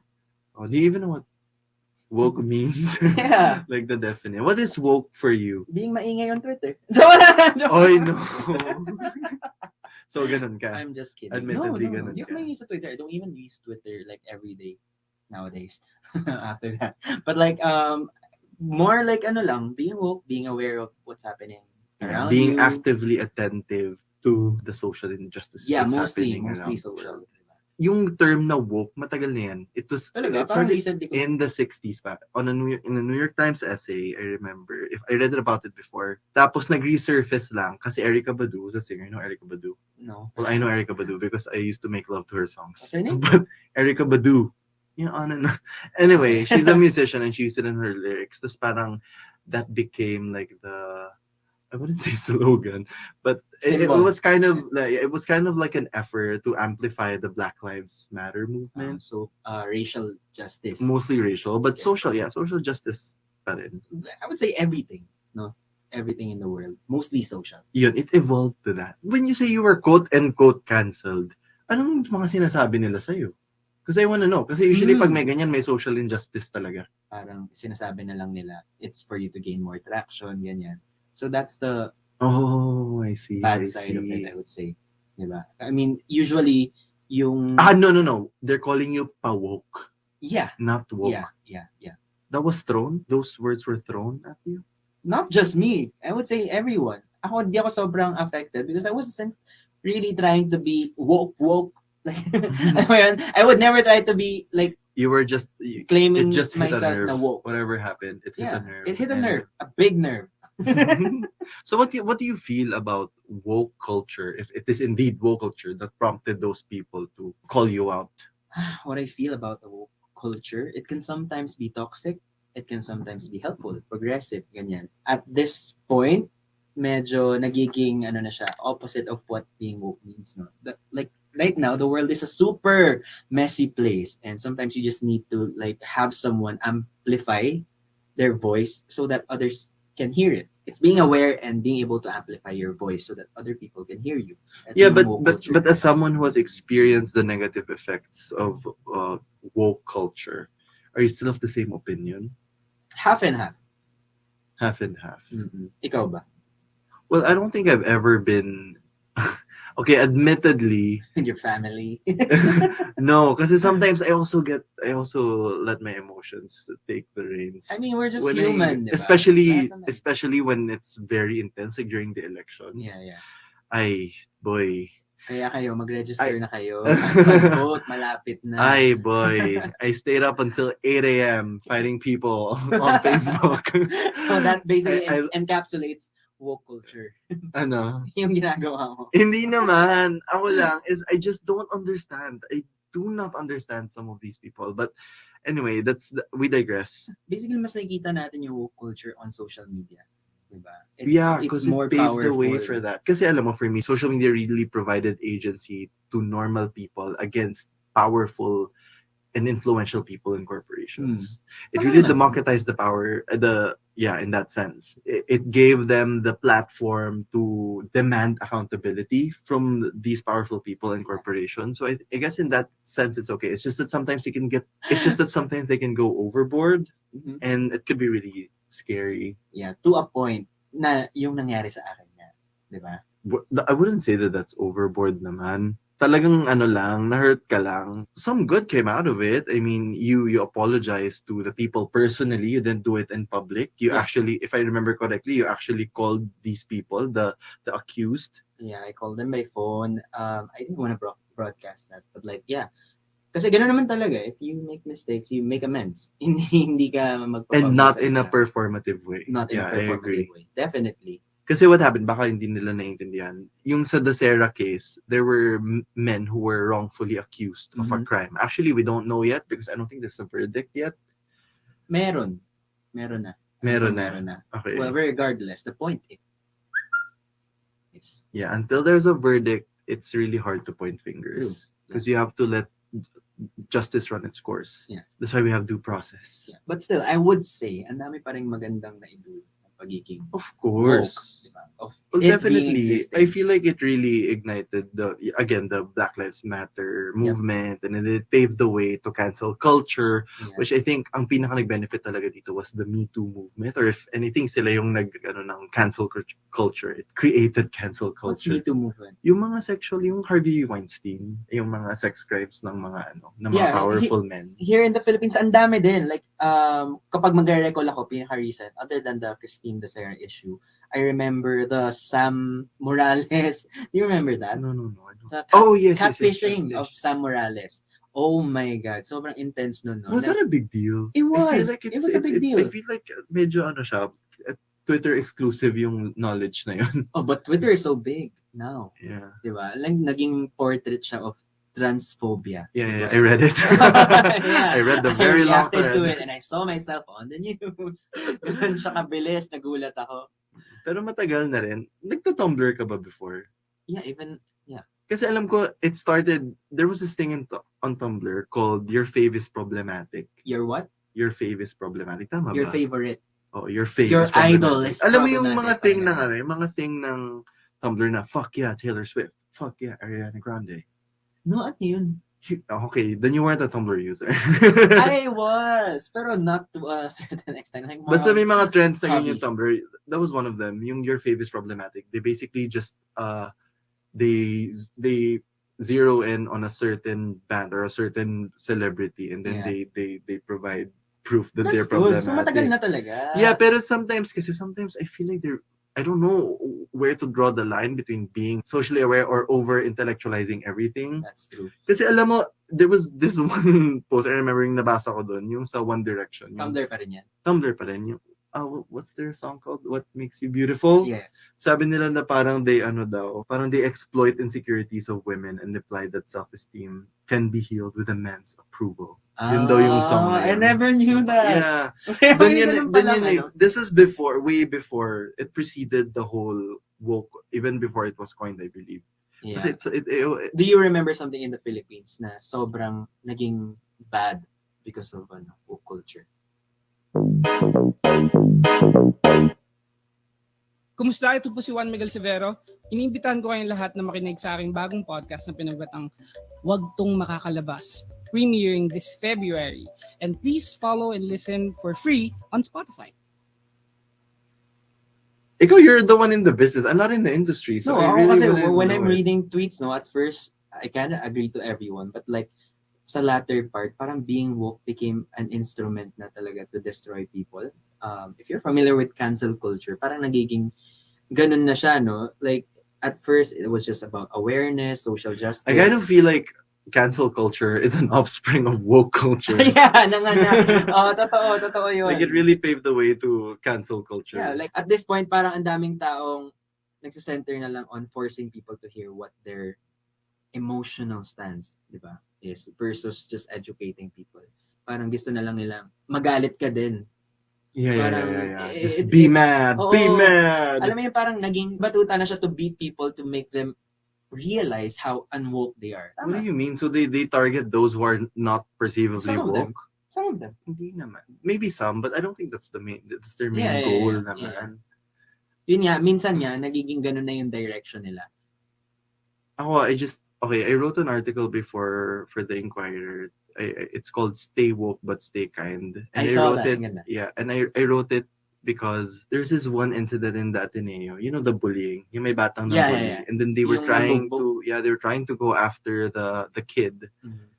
And they went as far as, you know, giving him death threats, gaganyanin kita, That's no, tas paduduguin ilang ko taon yung pa lang ganyan mo. Yeah, and he was a kid. Yeah. They were basically demanding for his head, and he was a child. Yeah. So where do it made me think, really, na where do we draw the line? Ang nangyayari kasi, para tayo nagiging mob lynch dyan na, patayin, alam mo yung mga may pitchforks and torches na ganun. Nagiging ganun tayo, and I feel like we Nagiging forget. bandwagon in a sense. Yeah, and we don't know. And for me kasi, we really need to know where to draw the line when In it what comes to sense? canceling someone. Like, okay, for example, if it's something that someone committed 10 years ago and they tweeted about it 10 years ago, and you cancel their career, you take away their livelihood because of a mistake that they committed 10 years ago, and it's not like they do it consistently. It was a one-time thing, because that has happened before. They dig up these tweets from these celebrities from 15, 20 years ago, and they weaponize those tweets against that celebrity, and then they try to cancel it, they try to boycott whatever work he or she does. So parang they're getting mad to a point na nagiging parang they're getting mad for the wrong reasons na. To a sense Yeah. na No, being I woke- feel like they're forgetting what the goal is here. yeah. The goal is for Not it to being- stop happening. Not be judgmental. Well, a certain level of judgment is needed Yeah, for yeah. progress. But I feel like, kasi yung pag ganon, they just want to cancel the person. They're not even looking at how he's doing now. Is he, Yeah. maybe you can call him out. Okay, I guess you can call him out. But if the person is not doing it anymore, if he's not stubborn in complicity, I feel like they deserve a second chance. I mean, they're also human at the end of the day. Celebrities as they are, they're also human, and they are... Yeah, but I'm super curious. Ikaw, kunyari, ako, sobrang curious ako. How do you draw the line niya kapag ka ganun? Remind yourself what the goal is. Yeah. And the goal is improvement and not ultimate and absolute cancellation. Execution. Execution, yeah. Because sometimes you get way too ahead. We get way too Naka-high ahead of blood ka na, ourselves. naka-high blood ka na. I don't know. I just feel like this whole woke culture happened in the first place because we're intellectual people. We're intelligent people, and we are capable of discernment. Yeah. And let us remind ourselves why we're doing this in the first place. It's not their absolute cancellation that we want. It's a better society, and if they can improve, as long, and I want to highlight this, as long as it's not a criminal act that they committed, then there should be room for second chances. I feel like. And to add to that, more on majority of the woke people, diba? They're all eloquent, they're all what's the term for it? Letter A. Articulate. Articulate, yes. Parang nagiging judgmental na sila to those who can't really articulate what they're saying. So parang to a point na nagagalit na sila because you can't say it right versus seeing right through the intention. So I think that's what we need to improve on when it comes to that. Canceling people? No, not canceling people. Like encouraging people to be aware and to speak up. Diba? It can get too dark too quickly, you know? But I feel like it also has its advantages. I mean, we have made Madami din, totoo. great strides have been made because of this very woke culture that we speak of. I mean, I don't think we'll even be aware of the Me Too and the Black Lives Matter movement without this Happening. phenomenon. Yeah. Yeah. So it can also be good as long as we keep ourselves in check.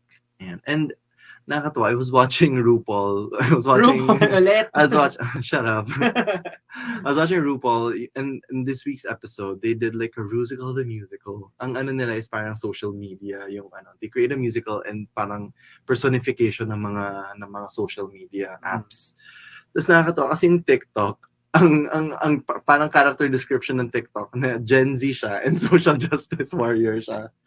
So it's funny, right? Parang they really associate being a Gen Z with being a social justice warrior. It's funny, right? Which is Because true how naman. old is the oldest Gen Z right now? 23? 24? Ilan taon na ba sila ngayon? Alam ko 1997 pataas. And how amazing is that they associate it with these not children, but with these young adults. So what can you say about that? You're friends with a lot of Gen Z people. How are they different from your millennial friends? They're more woke. They're more... Why do you think is that? I mean, that really surprises me because even my sister, who's like 9 years younger than I am, she's more socially aware. Hindi ko din alam. Or parang obviously, sila yung pinaka-babad sa social media. Sila yung exposed sa lahat ngayon. Oh yeah, oo Right? nga, no? I never realized that. Kasi nagtataka talaga, ay sabi ko, is it because of is it like genetic na No, talagang come yung to ano think na of it, yun? Is it parang- parang yung ano?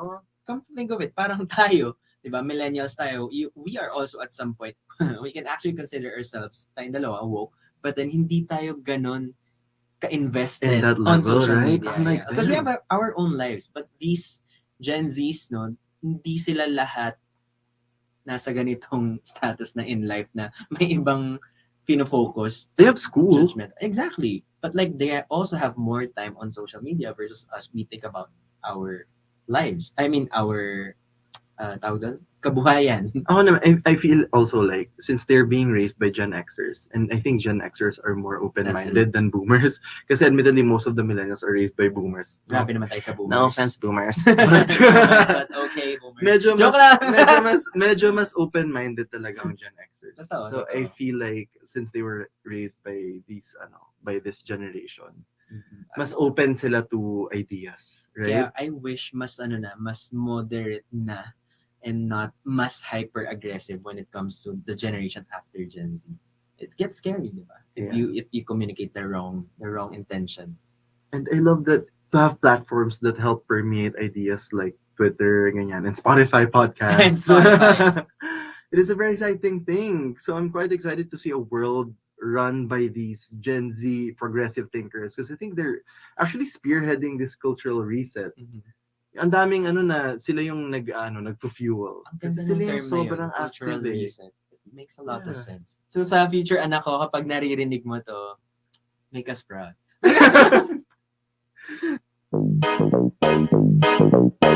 Guys, may kwento ko. Ano yan? Oo nga, ano yung kwento? Yung ano, alam niyo na to. Ito mo na kasi. So eto, si nag grabe. Di ko in-expect na akalain mo yun? Finally! Holy Listen to the full kwento in Between Us Queens, hosted by Carla Lizardo Bianca Guidotti. and Pia Wurtzbach. Follow us and listen for free only on Spotify. Ang galing lang kasi nga since sila yung pinakababad sa and at their age, it's a time where you form your values, where you strengthen your moral fiber, where you develop your critical thinking and cultivate your empathy skills. Na ang galing na sila yung parang It's so solidified. nagli-lead ng crusade. Yeah. Na para sa social justice, Nakaka-proud pursuit of in a social way, justice. Yeah, I don't know if people find it problematic. Do they find it problematic? I'm sure at some point, kasi hindi naman din lahat ng tao has that same intensity of being Kasi a lot aware. Diba? Nagugulat ako. I listen to these children, these Gen Z. Nakaka-mind blown. Tawag. Oo, nagugulat Oh talaga my ako God. at how hyper-aware they are. Nakaka-proud talaga when I talk to them. Or maybe because I'm surrounded by my No, we're just old. We're just getting old. Wala tayong ganong energy to, and that's to pantay shameful. them. That's shameful na mas socially aware sila and mas It's not. I mean, it's inspiring. Diba? yeah. It's I love inspiring. that perspective. Totoo- It's not totoo shameful. naman. It's inspiring. No, when I'm on social media, I'm just reading stuff and then at the same time, and I ko natututunan, then I would know na how I would use my voice. Diba? So you really learn. I don't want to say kids. Oh my God, nakakatanda. I really want to learn from these kids. From my show, Ben Shotty. Yeah, from my pamangkins. Oh, my mga pamangkin kong 18, 19. Just go po, growing up. it really excites me to Yeah. see what kind of world they create. Imagine having leaders na ganun ka-progressive yung thinking, right? Na hindi masyadong stuck sa traditionalist way of I'm sorry. But good Getting job, ahead of Vico myself. Soto. See, okay, can I just say that he is Did you see the it coming? prime example talaga that right. we need young leaders. I swear to God. Kudos, sir. Totoo talaga. Just look at how Justin Trudeau is faring. Yun na lang, how Canada is faring. And you can, it can be attributed talaga to a young leader's leadership. Yeah. Oh my God, maybe baka offensive pala yung sinasabi. Bawiin na lang natin. Ayokong bawiin. I stand firm on my opinion that we need young leaders. Sama yun. Bakit? Sinasabi ko yun sa'yo na buhay na. Sa ulo ka. No, I want to stand firm on my opinions. Yun ang sa akin. Elect young leaders. They're more open-minded and they're more in tone. Ano ang opposite ng tone deaf? They're more socially tone. aware. Yeah. Well, They may what they lack in experience, they can make up for in empathy. And I feel like that should be the backbone of every leadership style. but right now, yung mga boomers natin na leaders should learn from them. Diba? Heated discussion. Ikaw ba, ilang beses ka naman na-cancel kasi? Grabe yung ilang beses. 12. Isa lang. Grabe ka naman. Lies! Meron pa akong isang alam mo. Ano yun? Yung sa autism. Huwag mo yun sabihin. Baka i-bring up nila. It was all solved. I learned from them. Oh, no, I wanna, no, the reason I asked is because I'm Pinawisan ako actually, sa'yo, ah. the reason I asked is because I'm actually interested in knowing how you process these things. Yeah. Because it's hard. Kasi even public figures are still human beings, right? And that's what we want to champion. They're Kontrola also talaga human ng emotions mo. Like, kapag ka na-attack ka na, ako, ang process ko is to really stay away from social media for a while, di ba? Kasi when you focus on the comments directed to you, lalo na yung mga with the purpose of just hurting you, on destroying you, kapag nag-focus ka doon, mas mas hindi ka makakaisip ng maayos. There will be a chance na magalit ka pa balik. Bakit? Tao lang naman ako. A lot of people actually do that. But Yung that pumapatol sucks. talaga That sila. sucks. Ayoko nung ganun na parang pag nagkamali ako, tao lang naman ako, sorry na, o move on na tayo. I would really think of a way to bawi, to make amends, Yeah. to take action. Is this bawi in the form of a public apology? No, not really. But at some point, it helps. Ikaw ba? What do you think about apologies? I don't And think it's wrong I'm not all a the time. public figure, but if that were me, I feel like I would apologize still. I would make a Yeah. public apology, but no excuses. Zero excuses. I would just say sorry. I made That's a true. mistake. I will learn from it. Yeah, when you apologize, hindi mo na sabihin na, kasi You won't ganito, rationalize your kasi bad behavior. ganyan. I will never rationalize my bad behavior because obviously it's problematic. Mhm. And there's a reason why the majority are calling me out because it's problematic. So that's what I did. Actually liked what you did. Did you offer a public apology? I actually consulted you, hindi mo matandaan. That time, sobrang... No, I managed your crisis. Yeah. Kasi nga siya yung manager ko. Nung sabi ko, hindi ko na alam gagawin ko. I I need Olivia Poped you. Oh my God. Pero totoo. Like, I need someone who has a clear and sound decision-making Tapos, skill. Tapos sasabihin nila, okay, that was poorly handled. So, no, let's not get him for that service. Grabe. Hindi. That was so good. Yung in-advise mo sa akin, I took it into consideration. I wrote it down. And then, ginawa ko. Diba? Alam mo, actually, ako din, if ever, ngayon nga, if you ask me, every time you ask me for help, and I honestly do not know how to handle it, I consult people who are socially aware. Nagpabatuhan lang tayo. What do you So, mean? nagpapasahan lang tayo lang. Oo, hindi kasi ako naman, sometimes, that's beyond me. Yeah. I remember you had an issue before, and I consulted one of my Twitter friends. Yeah. Si Tita Thighs. Ay, Tita Thighs. Talagang minessage ko siya. Like, how do I because I knew that it was a subject that she would have wisdom.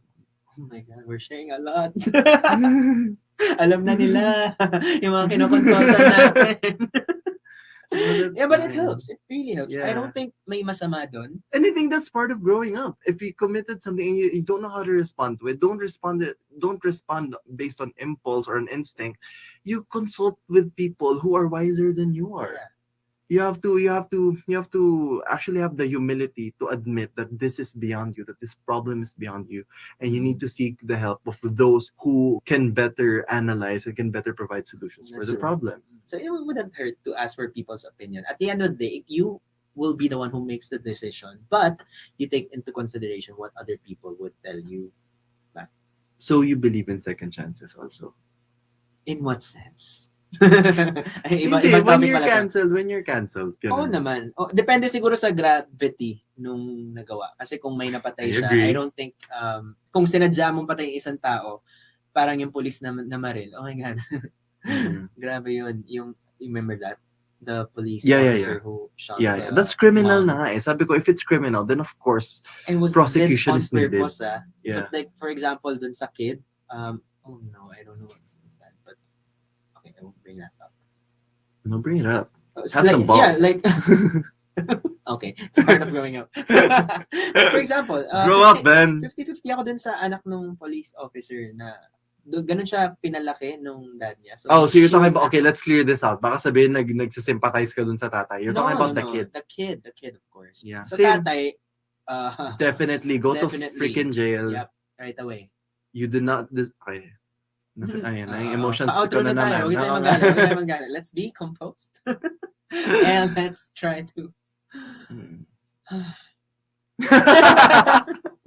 huminga na lang. Dami ko kasing naiisip. Yung mga time Ako na din nakiparticipate ako sa lynch mob. I mean, admittedly, I'm also human. So I know that Oo, people totoo. talaga can get carried away. Because Yeah. I too get carried away. Yeah, but you really have to go back to your Yun nga, intention but- talaga. And part of being a grown-up is knowing where to draw the line. Yeah. And reminding yourself what the objective here is. I mean, we're not really here to go on a witch hunt. We're here to actually add value to the society. Yeah. Right. Yeah. Actually, when I write, so my work, when I write, ayoko talaga nababasa ng tao. When my work gets published, nahihiya Alam talaga niyo, ako. basahin niyo ang title, Stay Woke But Stay Kind. Yun lang yung article na hindi ako nahiyang actually Eh, to maganda, ask my maganda friends to talaga. read. No. It's really something that I wanted my peers to read. So ano, verdict natin sa woke culture, is it progressive or is it damaging? Switzerland. Oh my God, you shouldn't Joke say lang. that. Ikaw, what do you think about woke culture? Ay, sorry, parang hindi action na yun.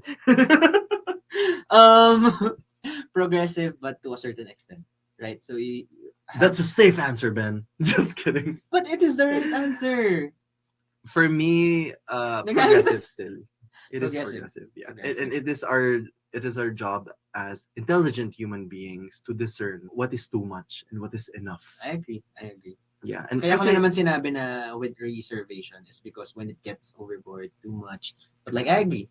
In that sense. Kasi nga naman, if you mindlessly cast stones and ang tawag sa'yo, baboon, you're a human being. You're supposed to be able to judge well. Yeah. And yun, malalaman mo naman eh. Again, if it's criminal in nature, whatever transgression that person has Yun pa committed, din yun. then that definitely constitutes a greater accountability.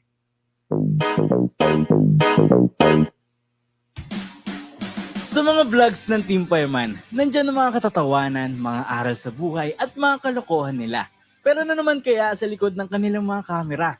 Tara't makisali na sa kwentuhan kasama si Juni Boy, Peachy, Roger Ranger at Boss Strike sa bagong podcast series natin na Fireman Insider. I-follow lang ang podcast and listen for free. Only on Spotify.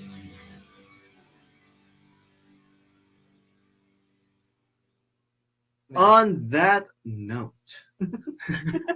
ayoko yun. Isa pa. Nasama mo yun. Sama mo yun. Isa pa. Take two. Ay, sorry. Umiyak. Take two. Ala, nabaliw na. I will never get used to this. We're sorry that this episode is kind of heated, no? It got a little serious. Hindi siya masyadong. But I feel like But it's these discussions that we need to have as adults, as to be able decent as seasoned citizens. adults, to be able to call ourselves grown-ups. Yes. Right? And move Kasi we need to talk about these things, diba? This is how we move forward. Yeah. This is how we achieve progress if we discuss these things. Kahit na Dito mo masasabi na you are an adult. adult ka na. Kasi parang sabihin nila, parang walang kwenta naman yung mga pinagsasabi nila today. Siguro after isa pang bash, adult na ako. Isa pang bash. Okay, don't worry, next week, sex advice. Oy! Bilis nag-iba ng topic. And on that note, don't forget to tune in every Wednesday for new episodes. Promise next week, usapang pag-ibig na naman. At sakitan. At kalas... Ay, sorry. Don't forget to like our page, please. Kumakaawa na siya. Guys.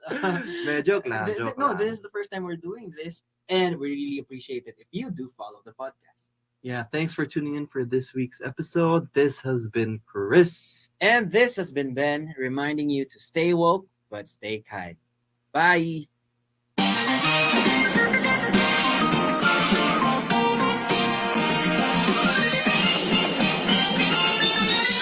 Growing Up with Ben and Chris is a Spotify original podcast hosted by me, Benedict Kua, and Christian Somera. Don't forget to follow so you won't miss a single episode. Sige na, please.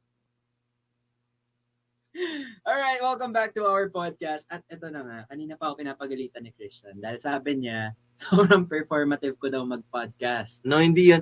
No, you know what, Ben? Kasi kailangan mo, you have to offer something new to your fans. By Kasi talking normally.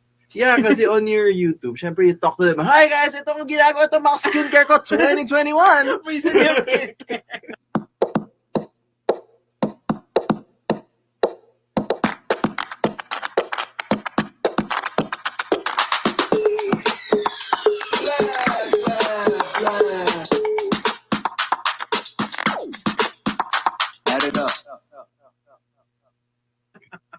Syempre, you have to offer them something new. As if, para magkabarkada na kayo, just talk to them. Parang kwentuhan lang. Ganun. Yeah. Sige, you guys let me know kung nagagawa ko siya in this episode, kung may improvement. But anyway, hello everyone. My name is Benedict Kua, your friendly neighborhood podcaster. And I'm Christian, and frankly, my dear, I don't give a damn. Saan galing yan? You've never heard of that quote before? RuPaul's? It's from Gone with the Wind! Gone with the Wind? Yeah, it's one of my most favorite movies. Sige, panoorin ko na nga yan. So, anong balak mo this weekend? It's gonna be the weekend. Yeah, I'm gonna be working nonstop. Growing up. What about you? You have big plans? You're packing your bags? Because I'm going to Siargao. Yeah! Is it safe to go to Siargao yet? Of course. Oh. Actually, meron na silang executive order. They have all the mandatories when you go there. So, I already filled out all the forms. So, yung nagpa-test na rin ako. So, I made sure that I'm safe so that everybody can be safe. Well, I don't have any trips planned anytime soon. I'm just gonna hang out with my friends because I miss them. Alam mo ngayong pandemic, I feel like we really need to reconnect with our friends kasi ang daming mga naglo-lose touch na nagka-cut ties ng friendship dahil wala masyadong communication and you don't get to see your friends as much. Grabe naman si Christian. Nagka-quarantine lang, nagka-cut ties na. Hindi. No, we're saying na since matagal na tayo hindi in touch with friends, some of them actually drift apart. No? Yeah. And Have you that's- ever tried that? Na meron ka ng Not during the quarantine. We. Not during the quarantine. Okay lang. 2 years ago ka pa last nagkaroon ng FO. Um, Nag-friendship over. Siguro nung college. But that's a long ass time ago. I don't believe you at all. Ano bang gusto mong squeeze na information? Wala. Siguro yung mga ngayon, like, I avoid people, but I don't really cut ties with them. So if That's I see- basically it. No, but When you there are some avoid friends. people, you're cutting ties with them. Yeah, no, there are some friends na hindi mo makakausap na and wala ka nang balak kausapin because you just don't want them to be in your life anymore. For good reasons. Such as? You want to better yourself? Bakit? Ano pa ba? Ikaw, have you ever broken up with your friends? Well, not really. Because, you know, I've always thought that there are 3 ways you could let go of friendships. One is you kind of like fade them out. You slowly, minsan, okay, na-cold ka na lang mag-reply until you just totally stop communicating altogether. Ghosting you. The other one is the second one is the more diplomatic approach where you actually sit them down and say, okay, this friendship is not working and it'd be best for my mental health. I don't get to see you anymore. Bakit tayo parang may And then, best for mental health? and then the third one, that's actually when you just go cold turkey, you just cut them off without their knowledge, just stop talking to them. Just drop them like a hot potato. Yeah, but when you think about it, super sad. Oh, wait, ano ka dun sa tatlong yun? You strike me as someone na nang fade out lang. Bakit? You just let it fizzle out. Let them know why. Dun ka sa second, confrontation. No, but why? Why do you think that? You're kind of like a nice guy. I'm more of a alignment guy. Oh, so you're the second one. Yeah. You want to second confront them. Yeah. And why do you think that's the healthier approach? Kasi I- nga importante sa'yo alignment. Yes, hindi ako mapakali pag hindi niya alam kung ano issue ko. So, Oh, shit. Does dapat that mean malaman niya. Does that mean I'm a bad person? Because I just completely cut them off. No, not a lot of people can do that. Like, there are some introverts na talagang they prefer to avoid putting their phones. Oh my God, I'm so sorry. No, there are some people na they would just like to avoid confrontation, na they prefer just fading out. Yung ganun. Eh, ikaw, same. You The mean past ikaw ganun ka? friendships that I've severed, I actually just kind of just stopped talking to them. Ano bang mga reason bakit we break up with our friends? Well, there can be a lot of reasons. So let's just. I'm gonna try and share a couple of friendships that I don't really. I wouldn't call them na talagang kinok off ko sila completely. It's just that I don't want to surround myself with that kind of energy because it could affect different aspects of your life. Kung kasi naman hindi ko kino-consider naka-close and if I stop talking to them, I don't make a big deal out of it. I mean, at first, like, kung kung hindi sobrang ko tagal close, na. kung hindi kami close in the first place, I doubt that they would care that I don't talk to them. That's true. That's true. So pareho kayo walang pakialam. So I'm talking about real friendships here. At ano ba hinahanap mo sa friendship? Wala, mutually beneficial. Ano ba? I don't really care if I benefit anything as long as we have fun together, as long as I know that I could rely on them. And if they stop being that person, parang selfish ka na. Diba? Parang may kailangan, may habol ka lang pa. Parang dapat i-please ka nila. Hindi yun. Dapat, no, I'm saying, oh my God, that's a really good question. How do you know that how do you consider someone a friend? No, ako, first quality. No, ako, okay. Sige. Sino ba mauna? Sino ba selfish sa friendship na to? Sino ba? Hindi, I realized I call them real friends if I'm legitimately concerned about their welfare. Biglang ka na rin selfless. Biglang Miss Universe answer din. Hindi, kasi I don't think I ask a lot of favors from my friends. Except my best friend, syempre. Pero yung mga friends, nahihiya ako. Kahit yung tipong magpahatid lang, for example, ihatid ka sa bahay, ganyan. Nahihiya ako. Siguro, yung hinahanap natin sa friend is yung parang sibling natin. I would say. As long as, oh my God, parang unselfish, no matter how I put it, parang unselfish ko talaga. Basta you can vent sa kanila. No, sa friendship naman talaga, merong as long as you can be vulnerable around them without fear of judgment, then I consider you a real friend. Yeah, so basically, sinasabi mo na as long as yung kailangan ko mabigay mo at yung kailangan niya mabigay mo, then you can be friends. Diba? Hindi naman masama na may kailangan ka sa isang person. Kailangan in a sense na this is what I need to become a better person. Yeah, mutually beneficial as long as it's not one way. Because you will need your friends and they will need you, and you have to make sure that when they need you, you're there. True. Pero going back to our topic, diba, you've broken up with your friends before. So I wouldn't say broken up with my friends, but I have stopped talking to a lot of people. So broke up na rin and yun. I kind of hope that they're not listening to this podcast because they would know. Because some of these people are like. Yung mga part ng barkada ko ng college and then biglang binlock ko talaga sa Chris, Facebook. No matter how you put it, break up pa din yun. Kahit sabihin mo umalis ka na lang bigla. It falls under the tree na sinabi mo kanina. I know. How different it is from breaking up with a partner. Is it more painful? Well, for me, it is more painful, but the kind of pain that it gives you is more long-term. Kasi, I don't know. Kasi for me, with a significant other, the intensity of the pain will come immediately after the breakup, right? But friendship, it's kind of like a slow drag. Na biglang naman hindi mo na sila nakakausap, and then hanggang saan, feeling ko mas slow death siya. Pagka ganun, I really consider losing friends as losing siblings. Ganun talaga siya. Hindi ka makaka-recover. So for you, is it more painful than a breakup, than an actual breakup? Mas intense ang breakup for a short duration. Pero like what you said, long-lasting yung, ano ba tawag niya? Slowly, yung slow, gradual. Gradual, gano'n. Yung talagang sobrang invested ka na friendship, yun yung mga talagang for me mas masakit. Yeah, lalo na yung healing process nun. Ako, kino-question ko yung sarili ko. Masama ba akong tao? For you I to always lose that ask friendship. that. Every time I kind of lose a friend and it kind of decays, I always try and look at it from a third person's perspective. Like, am I doing something wrong? Am I the one that's toxic, or is it that friend? But usually you can easily gauge that. You can usually determine if it's happened with multiple other friends, then guess who's toxic one is. So, dun sa friend mo, dati, sinong toxic sa inyo? Alam mo, okay, yung talagang, I don't really cut off a lot of friends kasi, but this one, friend ko siya nung college. Kasi what happened was, syempre, pareho kami from Davao. So, pareho kami probinsyano, ganyan. Tapos when I arrived in Manila, syempre I had a different life. Pero yun nga, so I've been traveling ganyan, and I'm super overwhelmed with this new life that I'm living, the new places that I'm seeing kasi I travel for a living. So I used to go to these places, and I like celebrating them in the form of photos. I like posting photos on Facebook. And every time I have like a milestone, like for example, when I got published sa nationally, the first time I got published nationally, I would post these milestones on Facebook because hey, that's what we do. Yeah.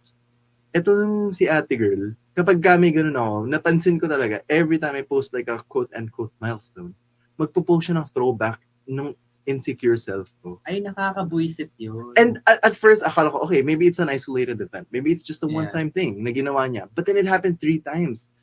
Sabi ko, hayop na to. Hindi mo talaga siya friend to begin with. Ikaw na nag-a-assume. No, we're friends. I know, kasi friend ko.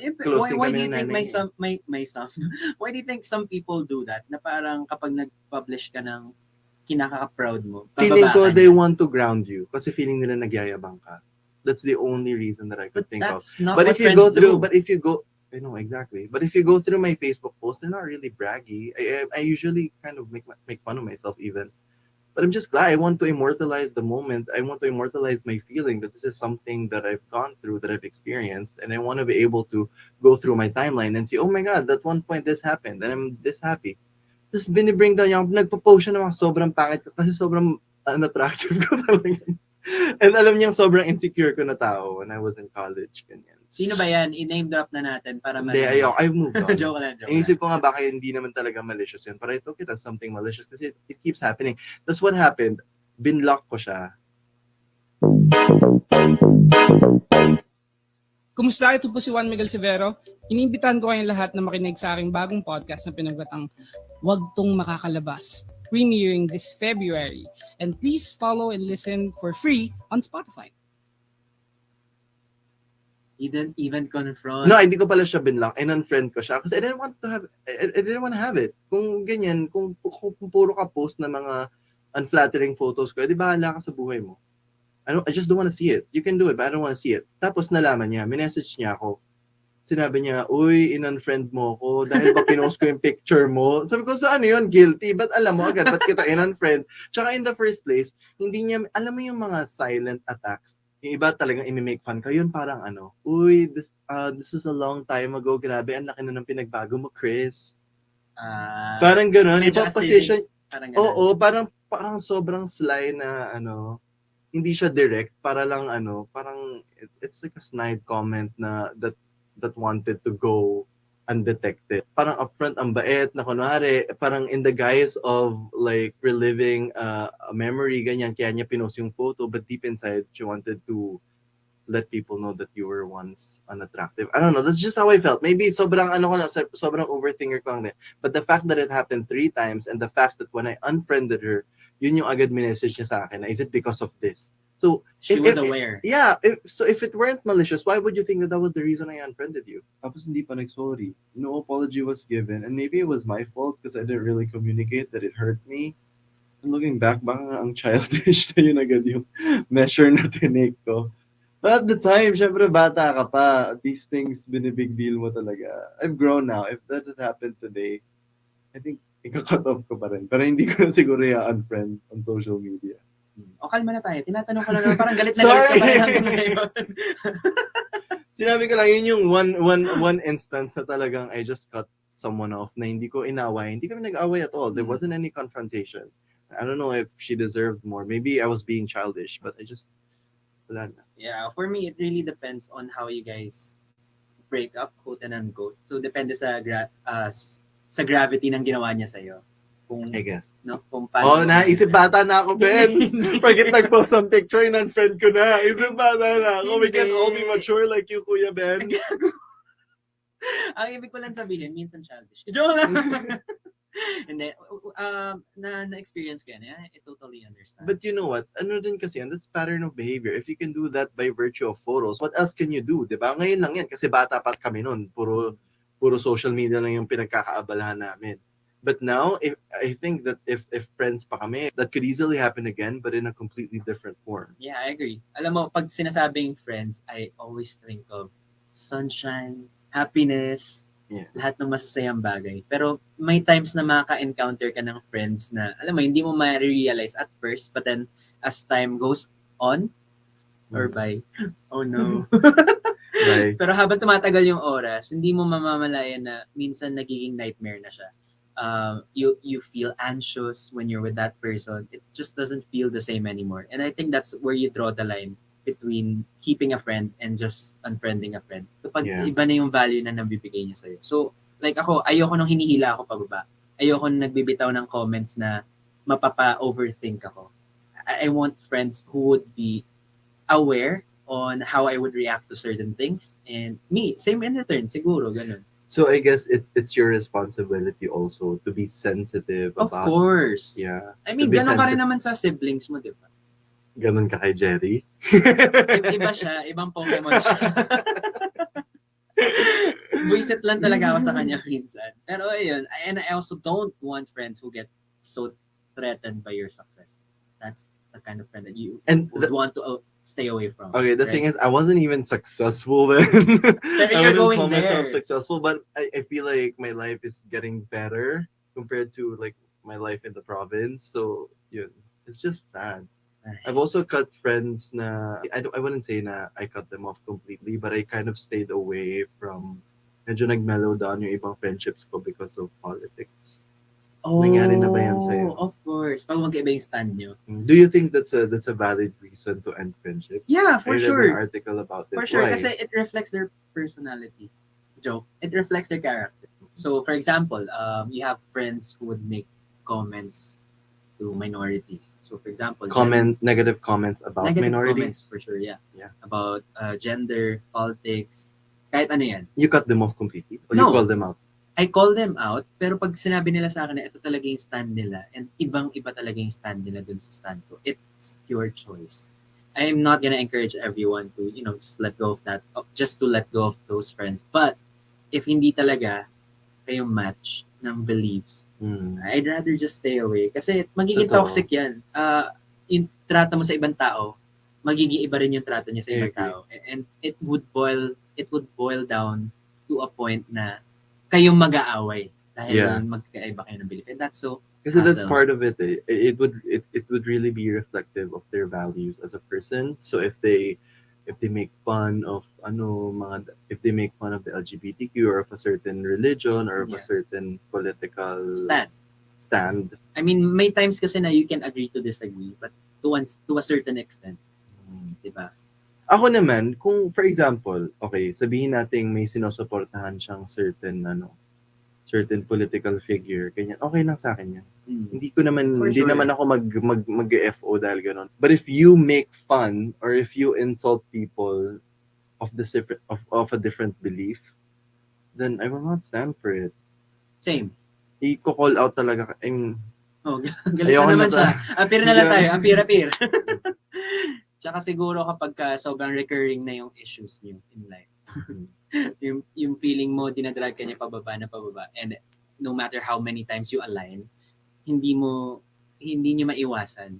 It's basically recurring lahat na nangyayari. That's where you draw the line. Na tama na, I don't think this friendship is gonna work. I wanna save it. I wanna be okay.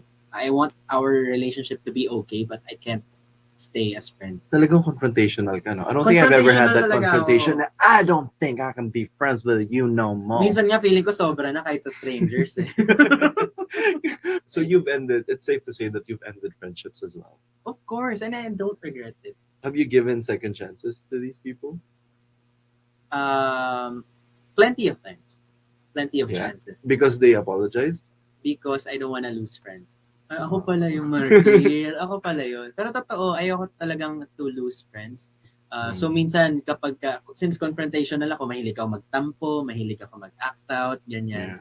Pero if it keeps happening and nothing's fixed, yun yung time. Yun na talaga yung time.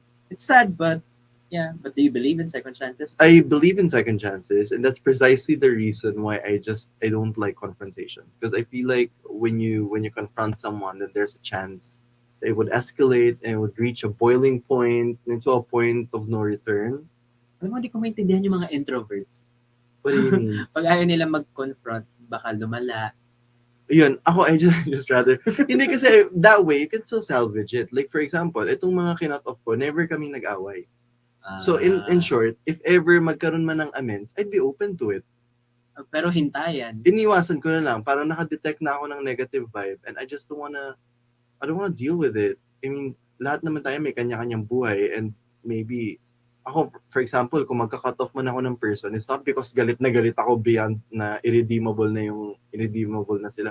Hindi ako galit, na parang na-off lang ako, and I don't wanna deal with that energy, so I'd rather, like, take it out of my, Feeling ko naman depende. My Depende sa inyong dalawa kung what type of persons you guys are. Doon mo malalaman kung okay lang yung ganun treatment. Kasi sa akin, ayoko nung ganun.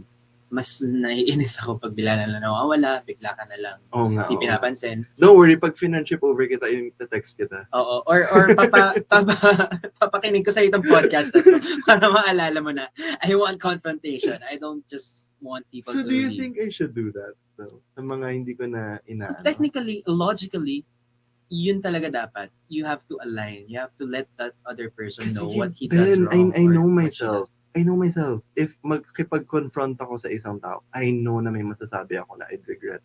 Then you That's just who I prepare. am. Then you prepare. Ano, in You condition the form of a yourself. speech? No. You condition yourself. Huwag ka makikipag-usap kung di ka pa pala ready.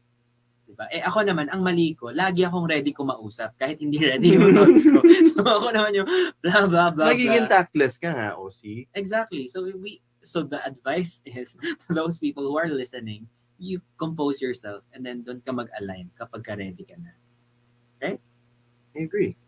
100%. 100%. Inis. Don't be like me, kids. Hindi. na hindi na lang bigla na lang hindi kinakausap. Tapos kapag magkaayos, hindi magkaayos. At least hindi kami umabot sa point na nag-away kami. You catch my drift? And I don't want to harbor that much hatred. So if I experience like kind of parang medyo negative vibes na to, medyo lalayo na ako kasi yun nga, ikaw lang din yung maapektuhan eh. Yung headspace mo lang din yung ma-occupy nun. Guys, may kwento ko. Bakit? Ano yan? Oo nga, ano yung kwento? Yung ano, alam niyo na to. Ito mo na kasi. So eto, si nag Grabe. Di ko in-expect na akalain mo yun? Finally! Holy Listen to the full kwento in Between Us Queens, hosted by Carla Lizardo Bianca Guidotti. and Pia Wurtzbach. Follow us and listen for free only on Spotify. So yeah, to each his own. To each his own. Pero what if nag-break up kayong friends pero nasa isang group kayo? Sobrang awkward. Kasi yun yung nangyari sa akin. Ganyan ako. Pag ganyan ako, Switzerland talaga. Anong Switzerland? I won't Pupunta take ka? sides. Ah! Nagkakay friends ko, mag-Switzerland na lang ako. What the hell, man? Because you won't take sides. Kasi I ba't won't may take mga ganong sides. reference? Ang hirap. Like, every time they would vent, I would just be receptive, but I won't. Hindi talaga ako nagagatong. Isa pa yan sa mga things that you have to look out for sa mga barkada nyo. Na kapag nag-ano ka, tapos, for example, hindi naman siya involved dun sa away, tapos nag-open up ka. For example, galit ako sa'yo. Tapos sinabi ko kay, Friend. Example natin, para si Kyo. Example, magkaaway tayo, tapos kinausap ko si Kyo. Nag-vent ako kay Kyo, tapos si Kyo, ginagatungan ka. Ay, ganyan pala si Q.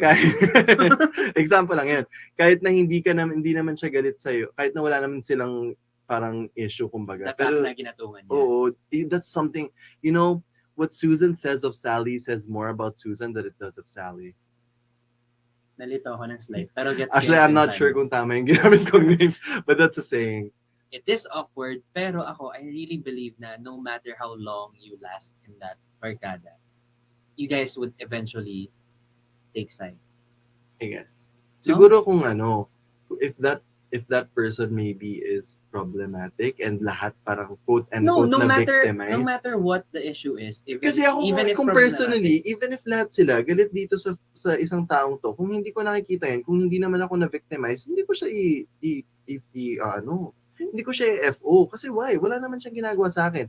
Pero pag nalaman kong pati ako na-victimize din pala, goodbye. Hindi, pero sa isang group, so kunyari, nag-away, tayong dalawa nag-away, pero nasa isang same group tayo, sila Pam, sila Kyo, eventually, magkakaroon din ng sides. Hindi ibig sabihin na i-hate ka rin nila, pero ibig sabihin, separate group talaga. Hindi nga ako ganun kasi. So siguro that's the natural way of... Hindi ka ganun, pero eventually, sino sasamahan mo? Either one, kung sino may kailangan ng kasama. Sa bagay. Sa bagay. Ganun yun. Kasi nangyari sa akin, niwan ako eh. Ako pa naman, since growing up, I was heavily bullied. Ano talaga yung ko, grabe talaga ako mag-empathize sa mga nasa single out, kahit na sila yung mas masama. Alam mo, If they have maawain din ako no sa one, if they have no one, lalo na kung hindi naman ako na-victimize, ko talaga yan. Lalambot yung puso ko dyan. Feeling ko, yan eh, parang yun yung mentality mo pag nabully ka ng bata. Ang sad, no? Kanina pa natin pinag-usapan, how do we unfriend toxic friends? Yan. Iniisip ko, paano kung tayo yung toxic pala, tapos tayo yung na-dump? Paano yung gagawin natin pag gano'n? Kasi yun yung nangyari sa akin. Na-dump ako before because, hindi naman sa toxic ako.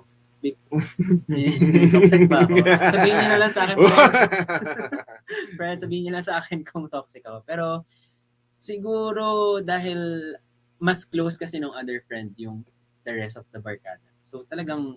Is this a big barkada? Or tatlo lang kayo? Mga lima, ganun. So, sino yan? Kasi sila... Walang mo sa akin. College. Walang mo sa akin. Hindi mo kilala, kahit ibulong ko. Chismoso. Walang mo sa akin. Pwede naman i-post na lang yung... Para pag ganun, pag ikaw yun na to, di ba, na ang sakit sa pride na. Well, ako kasi, I'm an Aquarian, so overthinker talaga ako. So if this would happen, repeat it. Kasi pag ikaw yung na-dump, imposibleng yan. Kung toxic ka talaga, may may pattern yan. Hindi, kung toxic ka, hindi lang kung isang tao lang yung, kumbaga, nang dump sa'yo, then maybe may problem. Hindi, not necessarily problematic yung ugali mo. Pero kung multiple friends, dinadrop ka, in-FO ka, then that's the time you really need to self-reflect. Kasi ako naman, I always try and assess myself every now and then. Like before matulog, ano na nangyari sa buhay ko ngayon?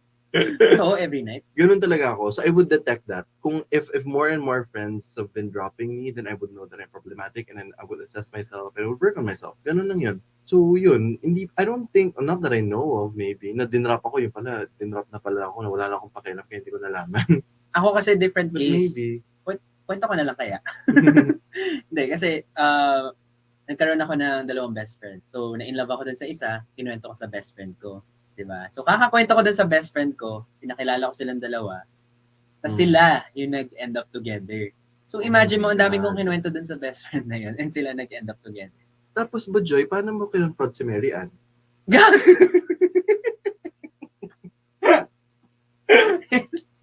Naulo ka. So anyway, since 'di ba, naging sila, dalawa na sila eh. So sila lagi yung kasama ng ibang friends, 'di ba? So mas fun kasi sa mga inuman. Alangan samahan nila ako mag-isa lang. Ay, kung kasama ako sa barkada, nasasama kita. I feel bad for you. Eh, ganun talaga. Sayang. Sana naging friends tayo mas maaga. I don't think I've ever been dumped. Good for you. Or baka yung pala, ako na pala yung dinamp. Dinamp namin isa't isa, hindi ko lang nalaman. No, I would know. Nag-isip ako ng instance eh. Hindi kasi ako, if I know that I'm at fault, I would say sorry talaga. Hindi naman ako masyadong ma-pride pag sa friends. Pero if you're at fault, then I suggest you make amends. Except sa friend kong si Gucci, kung nakikinig yung Gucci na yan. Shout out Gucci. Hindi ako nagsasorry dyan. Galit na galit. Kinabukasan na ng friends na kami. Basta for me, there are friends like that, no? You don't really need to apologize to. Ganun din kami ni Majel. Sorry. Ngayon ako magsasorry. Kasi minsan pag nagkakainisan kami, the next day okay na kami. Yun yung parang siblings talaga. Ako din. May mga yung barkada ko ngayon na talagang parati ko nakakasama. Ganun kami sa isa't isa. Pero masarap yung sa feeling. Kahit... Hindi kasi nga, ang nangyayari dyan, nagiging toxic lang naman kapag sinasabi mo sa mga taong hindi involved. Like for example, ako, magalit ako sa friend ko, itatago, inis ako sa kanya, pero hindi ko ikakalat, lalo na kung hindi part ng group. I think that's also a signifier of a toxic friendship. Basta for me, kung ano man pinag-awayan mo, whether you got dumped or you were the dumpy, isa lang pala yun. Whether you were the dumper or the dumpy in the friendship, no, the last resort should always be cutting ties. Last resort. Oh my God, that's my first resort. First resort. So paano ba? Mali ba yung advice ko? Kasi talaga ako confrontational when it comes to that. Especially if, okay, ang hirap kasi, for example, may ginagawa siyang bad thing sa'yo. At tangin mo, bakit mo ginagawa to sa akin? I deserve better. You have to Parang change your ganun eh. perspective pag ganun. Problematic yun, no? Problematic na ugali yun, on to my be side. honest. Friend, problematic yun, friend. Thanks, Ben. Now I've grown up. Okay, but yeah, that's something I learned now. Maybe. Sige, lahat ng mga biglang hindi ko na kinausap, may message ko na. Hindi kasi ako, pag biglang hindi ko kinausap, ibig sabihin, hindi talaga ako galit. I'm just trying to avoid Pero hindi ganun yung whatever. magiging impression eh. Kasi feeling ko nagbubrew pa lang yung conflict. Wala pa talagang conflict. And if I confront them, doon magkaka-conflict. And then we'd reach a point of no return na magkakasabihan kami ng masasakit na words. Ayoko naman ng ganun. I don't want to damage them. Kasi masakit din talaga ako magsalita pag nagalit ako. For me kasi kapag iniwasan mo yung tao, doon din magkakaroon ng issue, doon magkakagalit. Ako pag iniwasan ako bigla, hindi ko na lang mahagilap. Gigirahin ko talaga. Ba't ka nang nag-ano? Siguro kung alam mo sa sarili mong wala kang ginawang masama sa person na yun. Exactly. Pero kung guilty yung person na yun, na alam niya sa heart niya that they've been talking shit about you behind your back, titiisin nila yun. Alam mo, alignment lang talaga. Yeah, I guess you just have to have a good metric kung kailan ka makikipag-break sa friends mo. Nasad na bigla si Chris. Nasad na siya.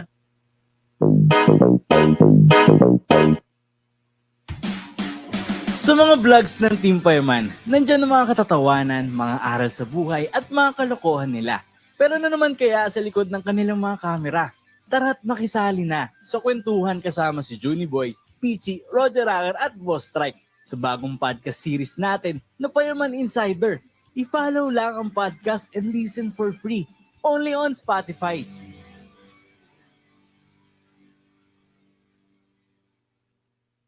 Kung kayo iniisip nyo if you're gonna cut off your friend or not, just do what's best for the both of you guys. So, kung hindi na mag-work sa'yo, hindi na mag-work sa kanya, wala nang value add to both of you guys, then lunukin mo na yung pride niyong dalawa and mag-usap kayo. Make a decision. That's it. Well, in my case, because we have like different take on this. Nag-outro na nga ako eh. I'm just gonna say, this is what I'll do. Before you cut someone off, try to put yourself in their shoes. Try to empathize. Why would they say that about you? Try to understand. Try to be impartial to the whole situation. Try to recognize your own faults kung talagang may kasalanan ka rin sa nangyari or talagang malicious yung ginawa niya sa'yo. Ganyan. Isipin mo muna, put yourself in their shoes. Isipin mo, bakit nila ginawa yun sa'yo? Ba't niya ginawa yun sa'yo? Is there something that you could have done? Kasi ako, I like doing that. I like empathizing. Magaling talaga ako mag-empathize. Alam mo, witness naman ako. Magaling ka mag-empathize.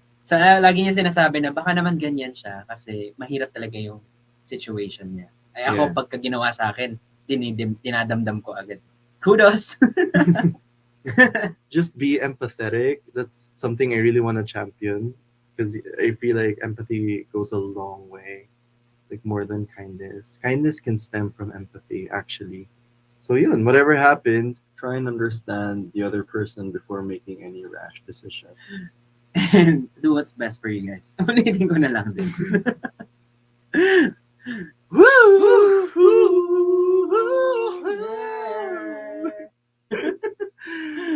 All right, thank you for tuning in to this week's episode about friendship. If there are topics that you want us to discuss, just slide into our DMs. Mine is at Christian Somera. That's Kristian Somera. Sorry. And mine is Benedict Kua. Benedict_Kua. This has been Ben. And this has been Chris reminding you to always recognize red flags because you never know when they'll come back and bite you in the ass. All right? Bye!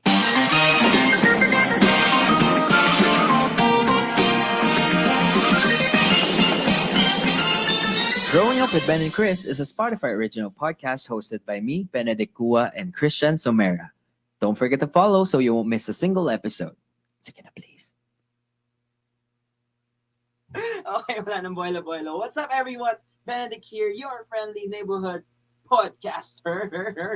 And this is Christian, and what you don't know is that sweater is not just blue, it's not turquoise, it's not lapis, it's Actually, cerulean. Wow, guess na movie ba to?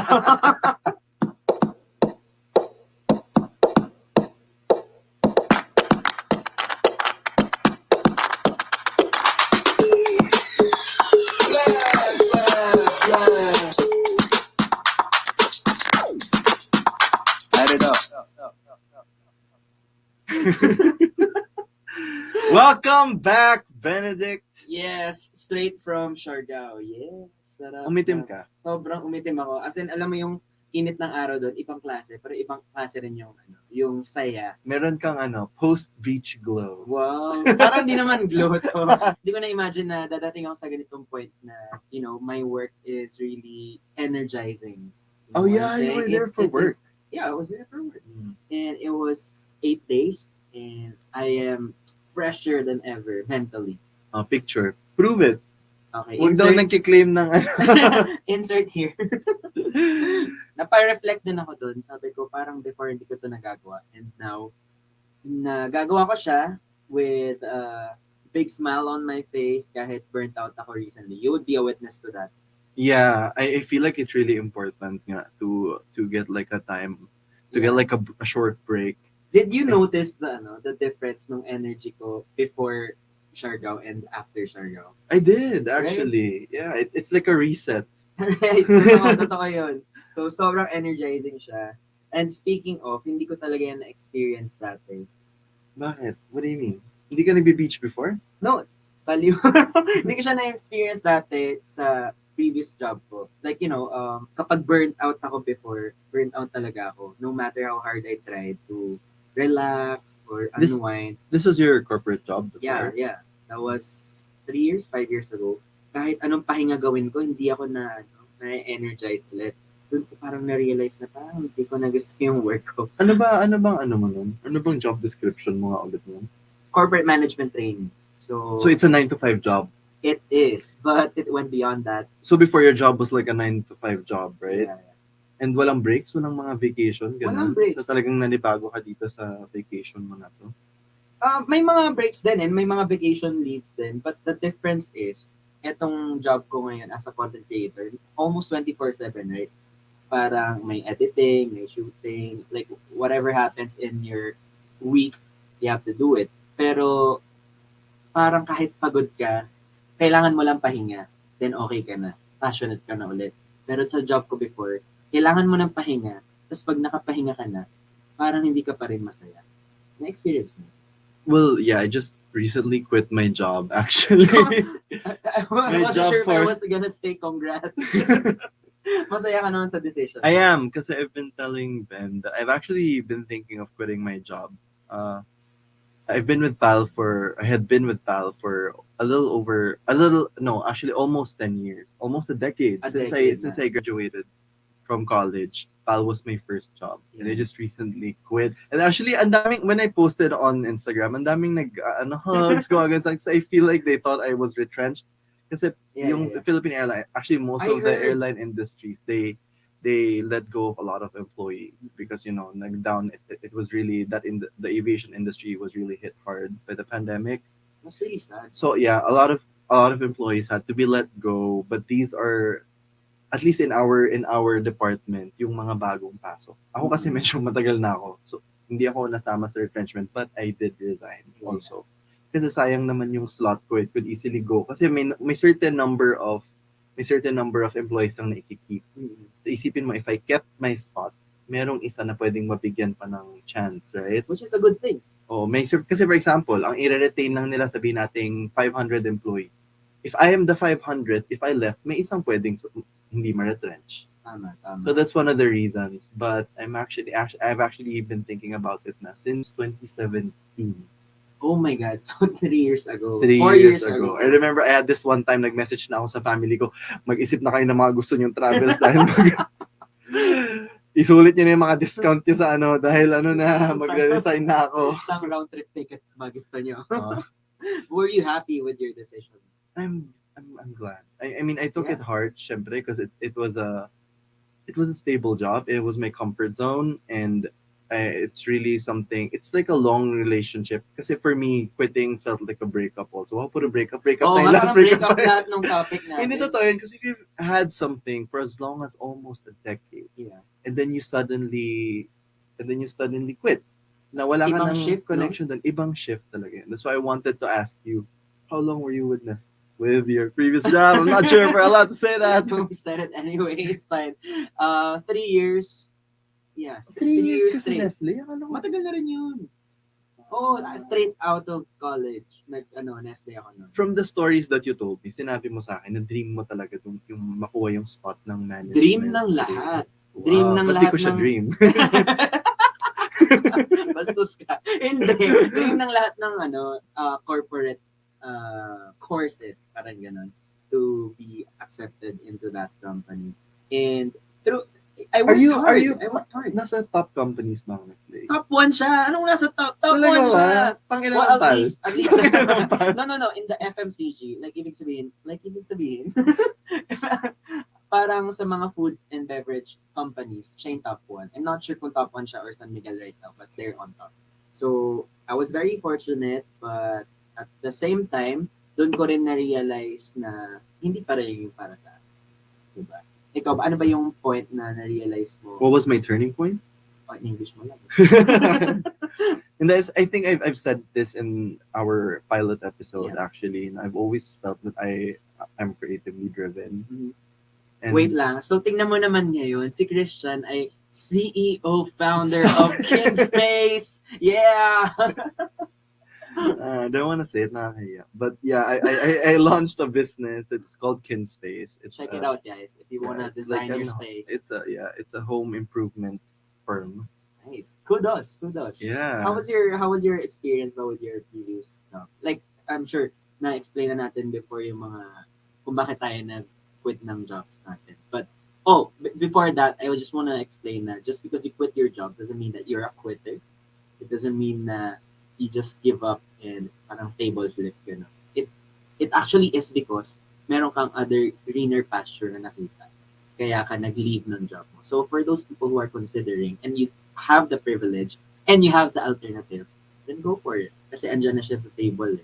Diba? Yeah, but how do you know that it's the right time to take a leap? Like for example, I'm asking you this kasi ikaw, it's basically what you did also when you decided to pursue YouTube. But ako, parang sobrang natakot ako na, what if this endeavor doesn't work? What's gonna happen to me, right? And so what made you decide to leave a stable corporate job That's a good question. and pursue a career in the arts? Good question. Kasi sinabi mo, di ba, nakakatakot if you just leave your job and then you take on another path. Di ba? Yeah. Nakakatakot yun. But ang thought process ko noon, what if, hindi naman pala ako, alam ko na hindi ako masaya, but what if I get stuck in this job for another 5 years, 10 years? Parang mas natakot ako. Anong klaseng mga stress bang inaano mo dyan, Ben?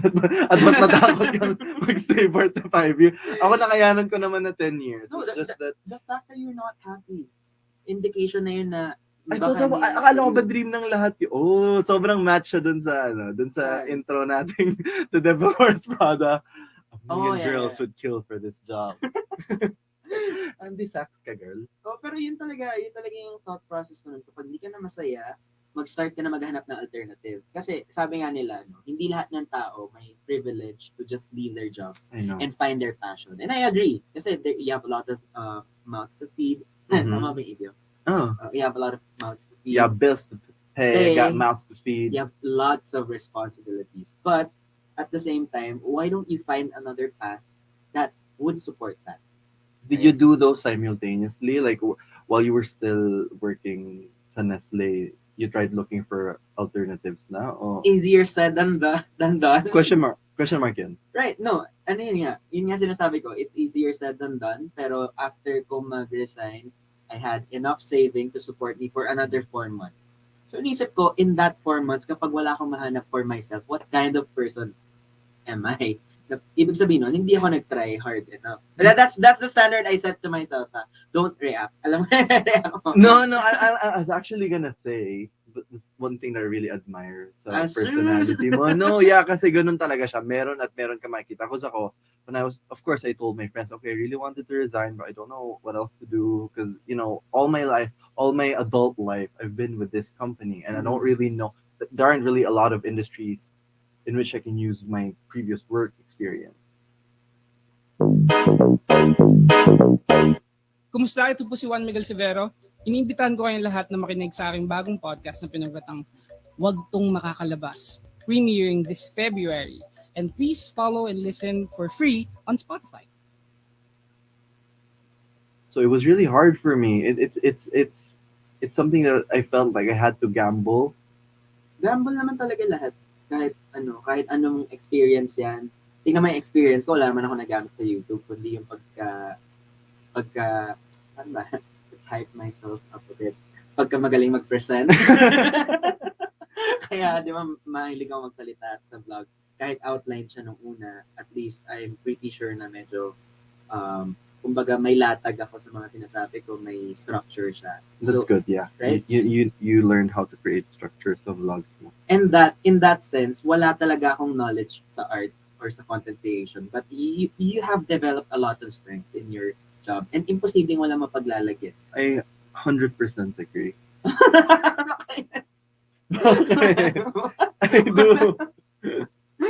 Ayun. Pero ano ba yung mga indication para malaman mo na hindi ka na happy? Because with me, ang naisip ko nun, it's constant anxiety, constant wanting to please other people na to a point na you forget yourself already.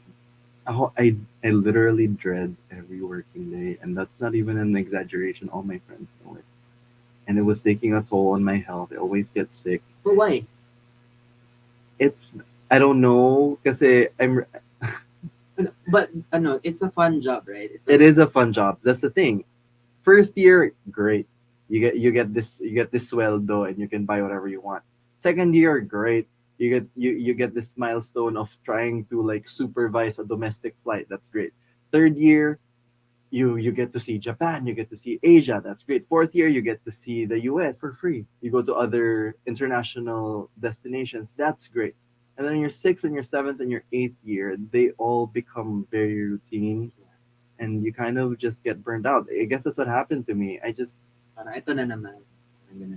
Yeah, and no, there was a time I would speak with my friends, with my coworkers, and a lot of them, actually, majority of the flight attendants are very, very passionate and very proud of the profession, and they should be. It's just that I'm not cut from the same cloth. I just don't. Every day, I wish I were as passionate as they were. Yeah. Like, why can't I be that passionate? Why don't I have it in me to help the company? Like, I don't even post yung mga ano namin, yung mga no, yung mga parang may discount ngayon. Yung iba ba pinapost nila yun? They do. Yeah, because that's how passionate they are about the company, and I felt like I was not serving the company enough. Like, I don't even think I've ever posted a photo of myself in uniform. Is it because you're not growing also? You feel that? That's also part of it, because there are only konti lang talaga yung parang milestones sa work namin, because it's a very I wouldn't say easy. It's not easy naman din, but it's a very simple job. Routinary. Yeah, it's very routinary. You do this. There are a couple of milestones. Like, for example, when you get to parang kasi, after your second year, they'll train you to kind of like supervise the domestic flight. They're called head flight attendants or senior cabin crew. Na ikaw you do the announcements. You brief your crew. Basically, you're like, I wouldn't say you're their boss, but you're the like the most senior, the lead. Yeah, you're the leader of the crew. So that's one, and I did that for 7 years. So I'm good na ako dun. The next one is you get to see all the places, which I also have. The Parang third na-check is, mo na lahat ng na-check ko na perks. lahat. Even yung sinasabi nila na you get to serve the government, that you become part of the presidential crew. These are special assignments. No. It's given naman to a lot of people, but it's also like one of the parang out of the ordinary na trabaho namin sa PAL. Yeah. And like, they actually even give you like this badge that says you're a presidential crew. You know, it's kind of like supposedly it's supposed to be an honor. Pero Like, same din siya sa akin. Parang na-check ko na lahat nung gusto ko ma-experience, makabenta sa ganitong client, to handle this kind of big client. Mhm. At least, alam ko na ano yung kailangan pang matutunan para maging isang ganap na manager. But sa akin, hindi ko gusto. But yeah, because the thing is, I was gonna tell you, di ba ang mga corporate, when you enter the corporate world, you really want to climb the corporate ladder, and that's the Yeah. whole reason why you entered that arena in the first place. So ibig sabihin wala ka ng drive na yun. Meron nung una, but Because there are people talaga in the corporate world na talagang that's the reason why they get into corporate. It's grabe because ka they naman wanna makatake. climb the corporate ladder. Hindi. That's what Parang I'm sinasabi mo asking. na, Kasi may di ba ganun- yun naman ang reason mo bakit ka nag-apply? Bakit nireklamo mo yan ngayon? It's true. It is true. But the thing is, yun yung dream mo eh. Pagpasok mo, you wanna do well, you wanna please a lot of people, you want to upgrade your credentials. But then, yung ma-realize mo na yung working environment pala is not fit for you. It's not ideal. I'm not saying that it's bad. It was a fantastic no, it's a fantastic job for people who are really meant for that. Same. Ganyan din for me yung PAL. Pero ako kasi, nung na-realize ko na there are actually people who are super serious to climb up to climb up the corporate ladder. Yung mga type A. na Yung mga people. type A. Yung Yeah. tipong pag work, pag friends, pag love life. And Hindi the ka way- pwedeng friends kayo during work. Parang ganun. Yeah, and the way you described your batchmates sa Nestle, they're all overachievers, is what you said. Yeah. I was gonna tell, careful. Narinig siya. No, they and I can are. see that. Because I met most of your friends from Yeah. Nestle, and they're all very, Tingnan mo, very pag intelligent. nag-get together kami, pinag-uusapan nila economy. Kaya Pag nga. ngayon, nakiki-get together ako, pinag-uusapan namin mga pranks na ginawa ng ibang YouTuber. Yeah, pero yun talaga, may mga tao talagang catered. May mga tao talagang it's meant for them. But as the years goes by, mali. As the years go by, may realize mo na your decision can change. Your goal can change. And that's fine. That's true. That's fine. Kasi kaya ka nandun for you to really determine if it's fit for you. If it's not, then you move on. You find alternative if you have the chance. So what was your marker, Ben? Kasi meron merong last straw yan, quote-unquote, na ito na yun. I'm gonna quit. Ay, ako talaga kapag anxious ako, yun na talaga yun. Because if it's Ano nga, what happened? Was there an instance na talagang you found yourself, okay, that's it. I'm quitting. Bahala na, I'm okay, quitting. madami, isa-isahin ko. So, for example, dati, Ano yung bahala na moment mo? hindi. Bahala na. Kasi before yung bahala moment, parang nagkaroon ako ng time na overtime kasi almost every day meron akong presentation. No? You have to present, and it reminded me so much of thesis, which I hated so much. Parang inisip ko, am I still in school? Parang pagalingan mag-slides, pagalingan mag-ano, pero pwede mo naman ibigay But na there lang are people kasi who really like which doing I that. admire, Yeah. but it's not me, it's not for me, so that's one. And then kaka-overtime ko nun, hindi naman ako pinilit mag-overtime, which is good na hindi ako pinilit, but I had to because I live so far. So araw-araw mabot ako minsan ng 3 a.m. tapos na-drive ako pa uwi to a point, alam mo may time na And you lived in Bulacan, right? Saan ba ang Bulacan. Nestle? Rockwell. In Makati, oh my God. Rockwell. I can't imagine. That's a 9 to 5, right? Yeah. Is it a 9 to 5? The standard is. Pero if you have to overtime, you're free to overtime. So ako, minsan nga overnight na. you get me, guys. I'm sure yung iba na relate sila. So may time na uwi na ako ng 3 a.m. First time in my whole life na habang nagdadrive ako, pumikit yung mata ko sa EDSA. Pumikit. Tapos bumagsak yung ulo ko. Tapos buti na lang, wala masama nangyari. Tapos binibip-bipan na ako ng mga bus sa likod. Ganun nakalala. So parang wake up call yun sa akin na parang, alam mo, alagaan mo yung sarili mo. Kasi yung health mo, pagka nasira yan, hindi yan mababalik. Pero ikaw, you're believe me, you're so replaceable. Kahit saan kang job. Oh no. Right? Yeah. Ikaw kahit gaano ka ka-passionate, if hindi ka na maka-function, believe me, you are replaceable. So, might as well look for something na you're passionate with, you're happy with, kesa magtiis ka, di ba? And what And is, I was lucky. how do you grapple with the fear na you might not make the same amount of money as you were? Kasi yun yung problem ko. I'm used to living a certain lifestyle, and I'm really scared na hindi ma-support ng bago kong career yung na-establish ko na lifestyle. So how do you deal with that? I didn't think about the money. I thought about the savings that I had, Tapos sabi ko, okay, with the savings that I have now, kaya ko na lang mag-survive in the next 5 to 6 months. Ganon. So in that 5 to 6 months, kailangan ko malaman kung ano yung pwede kong alternative jobs. So before that, nag-sideline din ako sa family business namin. Every week, 3,000, diba? Parang baon lang ng college students. From a super high pay, ah. So ano yung bahala na moment mo? When you said na, bahala na. Guys, may kwento ko. Ano yan? Oo nga, ano yung kwento? Yung ano, Alam niyo na to. hindi mo na kasi. So eto, nag grabe. Di ko in-expect na akalain mo yun? Finally! Holy Listen to the full kwento in Between Us Queens, hosted by Carla Lizardo Bianca Guidotti. and Pia Wurtzbach. Follow us and listen for free only on Spotify. Ay, yun talaga ang yung quitting, bahala na. Naalala ko talaga, it's the bus scene. Yun sabi ko, ay muntik na akong mamatay, tapos hindi pa ako masaya. Bigay ko na lang sa iba yung role na to. Mas mapapakinabangan nila. The next day, nag-resign agad ako. Wala nang isip-isip. Eh, yun na yun eh. Ikaw, ano ba yung bahala moment mo? May ganun ka bang moment? Well, yung bahala na moment ko, which lasted for 3 years. Bahala na, pero bukas ka na. Mahirap talaga. Meron talagang people that are really tethered to their jobs and they have formed really strong attachments to it. And I think I'm one of those people. Kasi hirap talaga. I mean, I have friends na talagang nakakausap ko sa work. Okay, let's quit na. And then they would quit. And then after that, ano na, Christian, akala ko magkukwit tayo. Akala ko sabay. Tapos 2 years later, nagkikita kami sa mga club. Ano, nag-quit ka na ba? Hindi ba then? It was really this pandemic. I mean, I had the chance to, kasi I didn't want to risk flying kasi high risk naman talaga ang flying ngayong pandemic. So I stayed home and I tried doing other gigs on the side. And when I learned that I could support myself and I could sustain my lifestyle with my side gigs, I decided to push further and further. What else can I do? Because hey, I don't have anything to lose. Lahat naman yan parang racket-racket lang. Until I found, yun nga, yung si Kinspace, yung sinasabi natin kanina.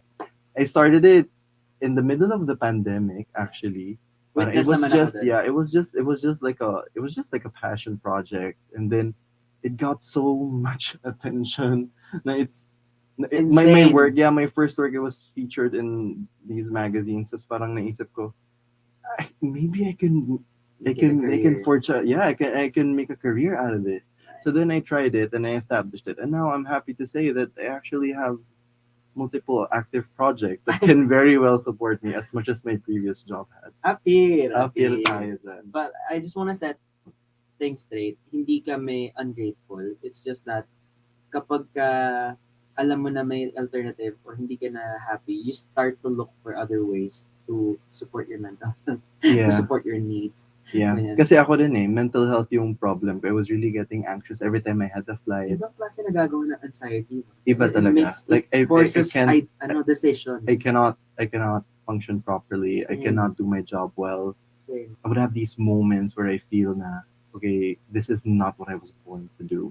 Because I cannot possibly live another decade of my life doing this, something that I do not enjoy. And I understand that other people enjoy. Kasi ang daming, alam mo pag makita mo yung mga linya ng mga nag-a-apply to BNFA, ang haba talaga. Minsan inuulan pa sila. Yung ganun. Tapos our bosses would constantly remind us that, oh, you're lucky naman to be, you're very lucky to be here. You know, a lot of people apply. It's just, and I felt bad. Oh. And I do, it's just that it's not for me. And it parang I feel like I was born to do other things and to have a different purpose than what I'm doing. It's just not it. But it's quite interesting because when I posted my vlog, because I made a vlog for Kinspace, it's the first project, which was your condo.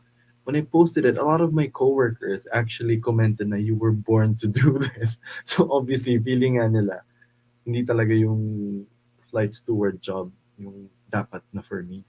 But that's just us. Pero ano pa ba yung ibang indicator na parang hindi na ito yung job for those who are listening? Parang, is it about the workplace? Ako, toxic bosses, toxic workmates, and lack of fulfillment.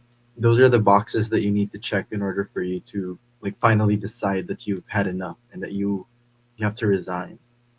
Yun lang yung tatlo sa akin. Yeah. Kasi money, see, I didn't even put money there. Kasi I guess that could be a thing also. If you're not earning enough and you feel like you're being underpaid. It's just that, Of course. I guess, I feel like ikaw underpaid ka nun sa amount of workload mo. Sa amin Hindi ako kasi, underpaid I wouldn't say na underpaid kami. If anything, overpaid pa kami. Hindi naman din ako underpaid nun. It's just that it's not something that I see myself doing kahit next week. Alam mo yun? Parang, kung di ko naisip yun gawin next week, ba't ba ako nandito? Dahil malaki sweldo. Diba? So habang isipin mo yung opportunity lost then if you stayed there for another 5 years and then ma-realize mo na you could have earned so much more doing what you love. Right? Yeah. Kung nag-resign ka agad. So, yun. But aside from that, di ba sabi mo kanina, toxic bosses. The way kasi corporate trained us, just because your boss is toxic doesn't mean that you have to leave right away.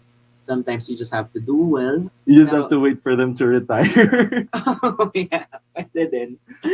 Pero yun, I guess one factor siguro for me if your goal doesn't align with the company anymore.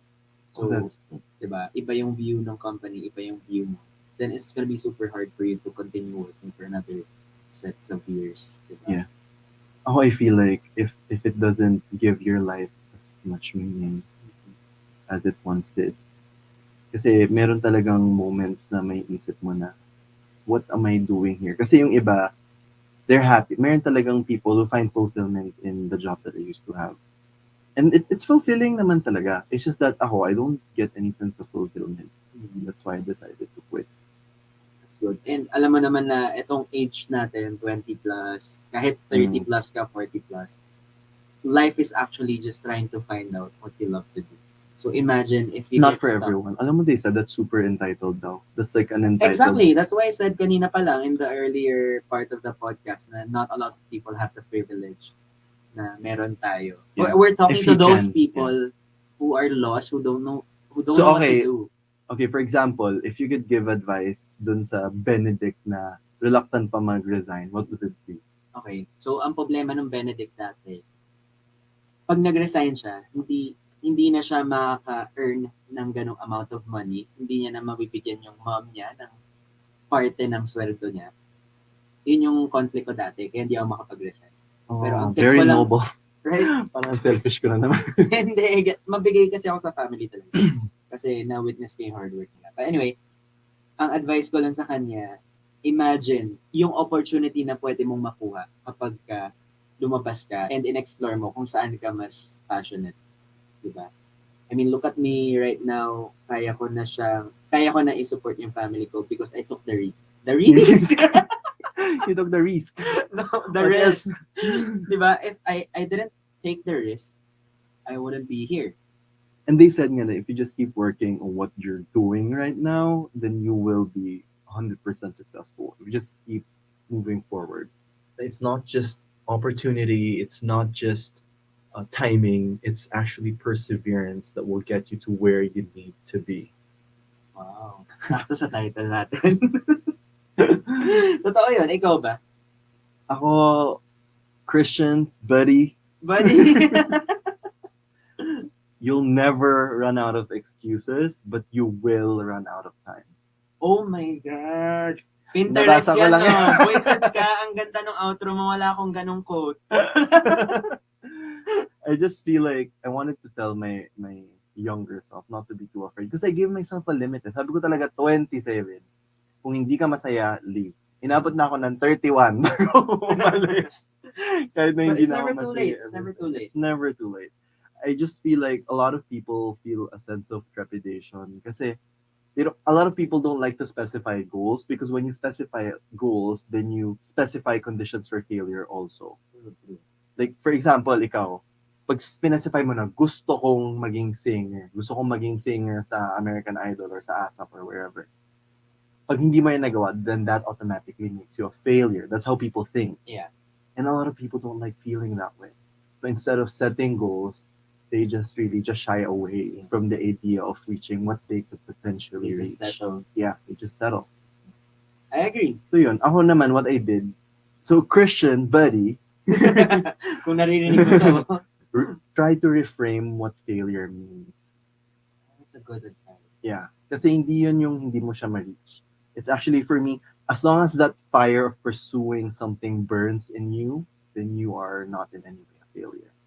It's if you actually extinguish that fire and you just stop dreaming altogether, that makes you a failure.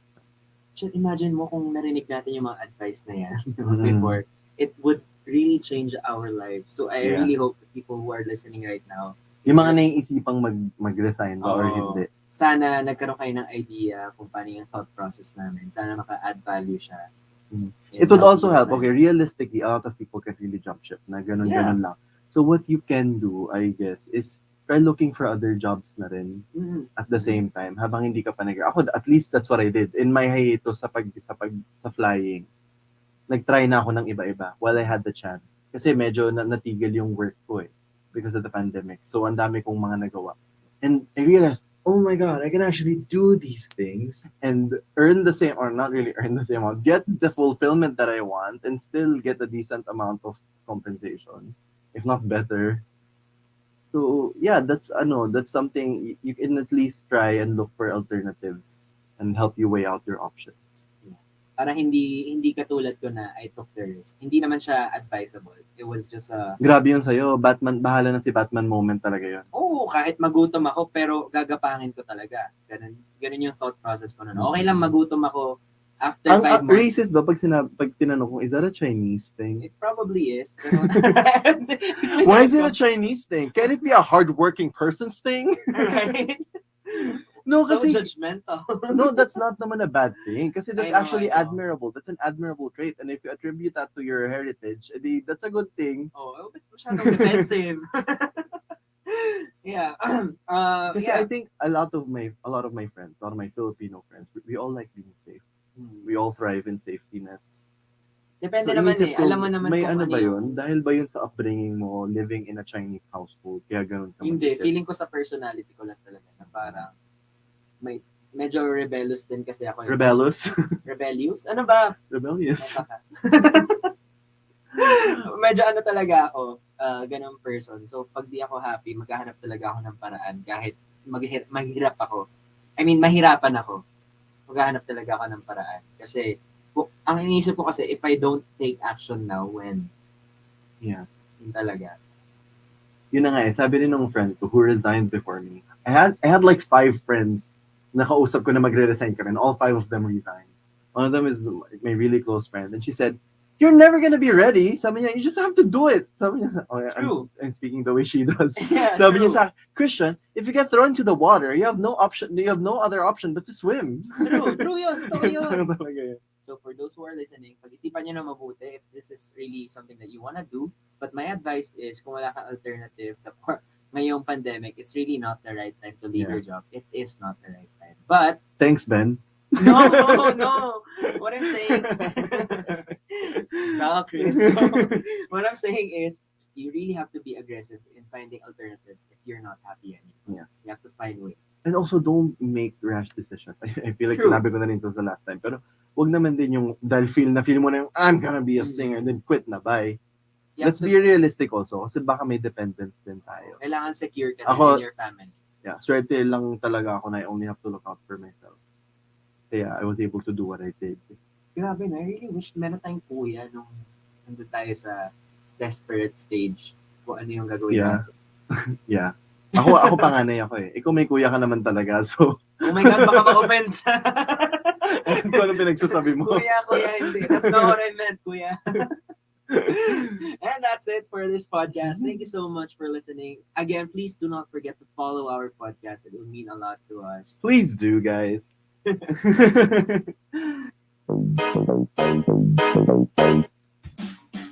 Sa mga vlogs ng Team Payaman, nandyan ang mga katatawanan, mga aral sa buhay at mga kalokohan nila. Pero ano naman kaya sa likod ng kanilang mga kamera? Tara't makisali na sa kwentuhan kasama si Juniboy, Peachy, Roger Acker at Boss Strike sa bagong podcast series natin na Payaman Insider. I-follow lang ang podcast and listen for free. Only on Spotify.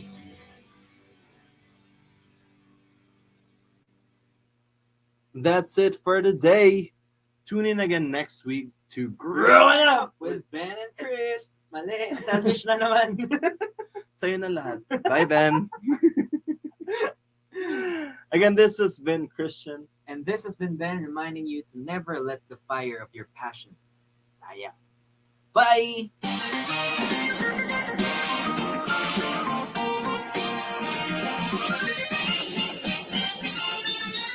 Growing Up with Ben and Chris is a Spotify original podcast hosted by me, Benedict Kua, and Christian Somera. Don't forget to follow so you won't miss a single episode. Sige na, please. Guess who's fresh from Palawan? Who? Say your name. Ben and Chris. What's up, everyone? Benedict here, your friendly neighborhood podcaster. And this is Chris, and trust me, it's paradise. This is where the hungry come to feed. Oh, pira na ka, girl.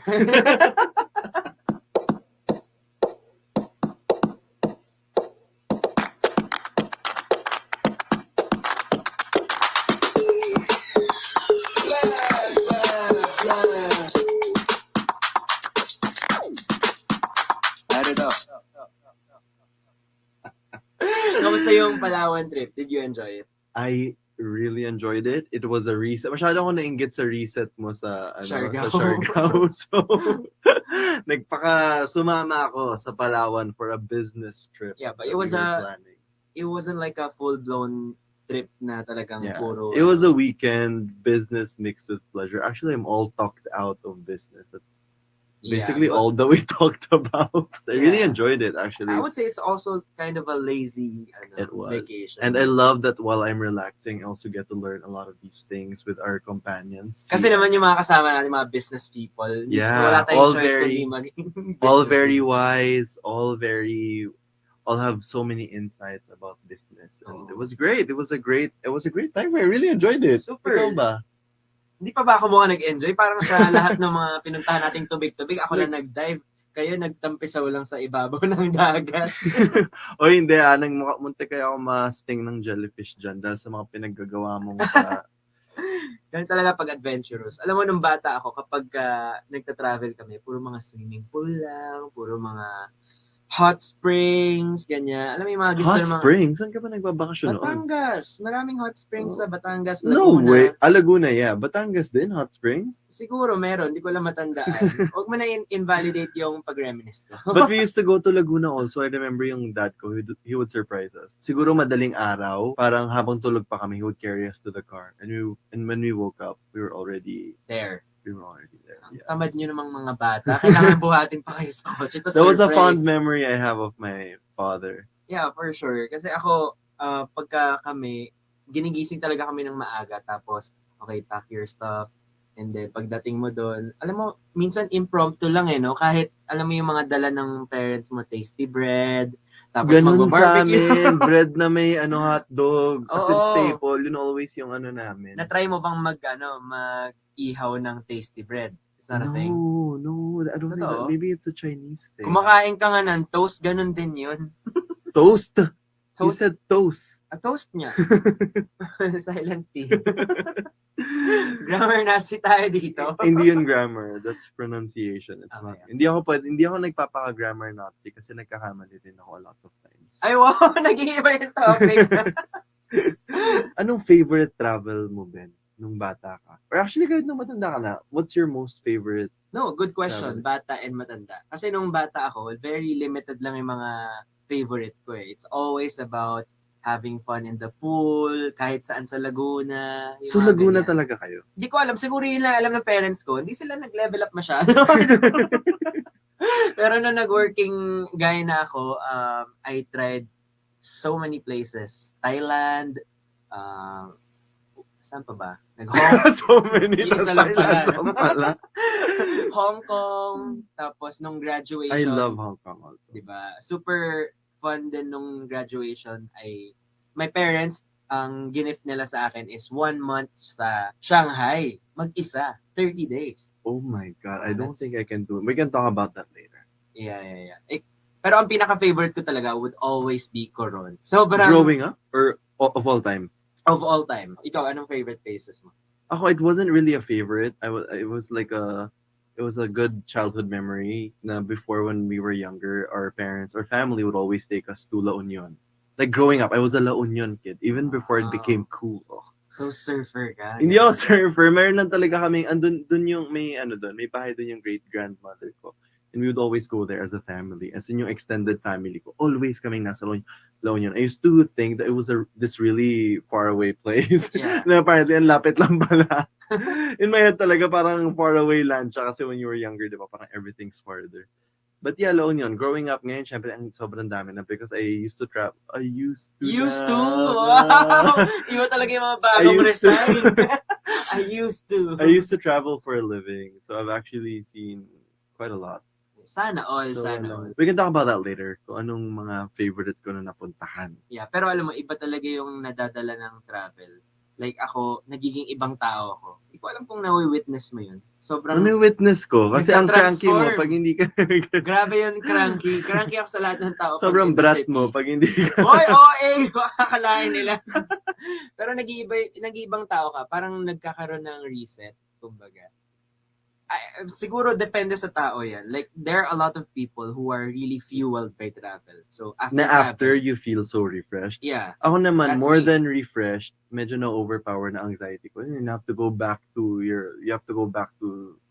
regular programming, so to speak. So, reset nga din. Yeah, but Pinaganda mo lang eh. na-anxious ako pag yung plane ride home na and you know that there's work na waiting for you.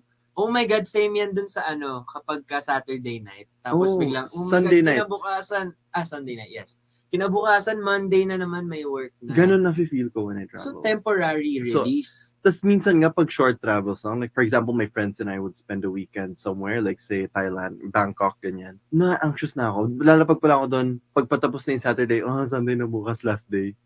It's because Nagaganon ako. you dread working. Yeah, I guess. I think that's just it. Which is weird because my work involves traveling.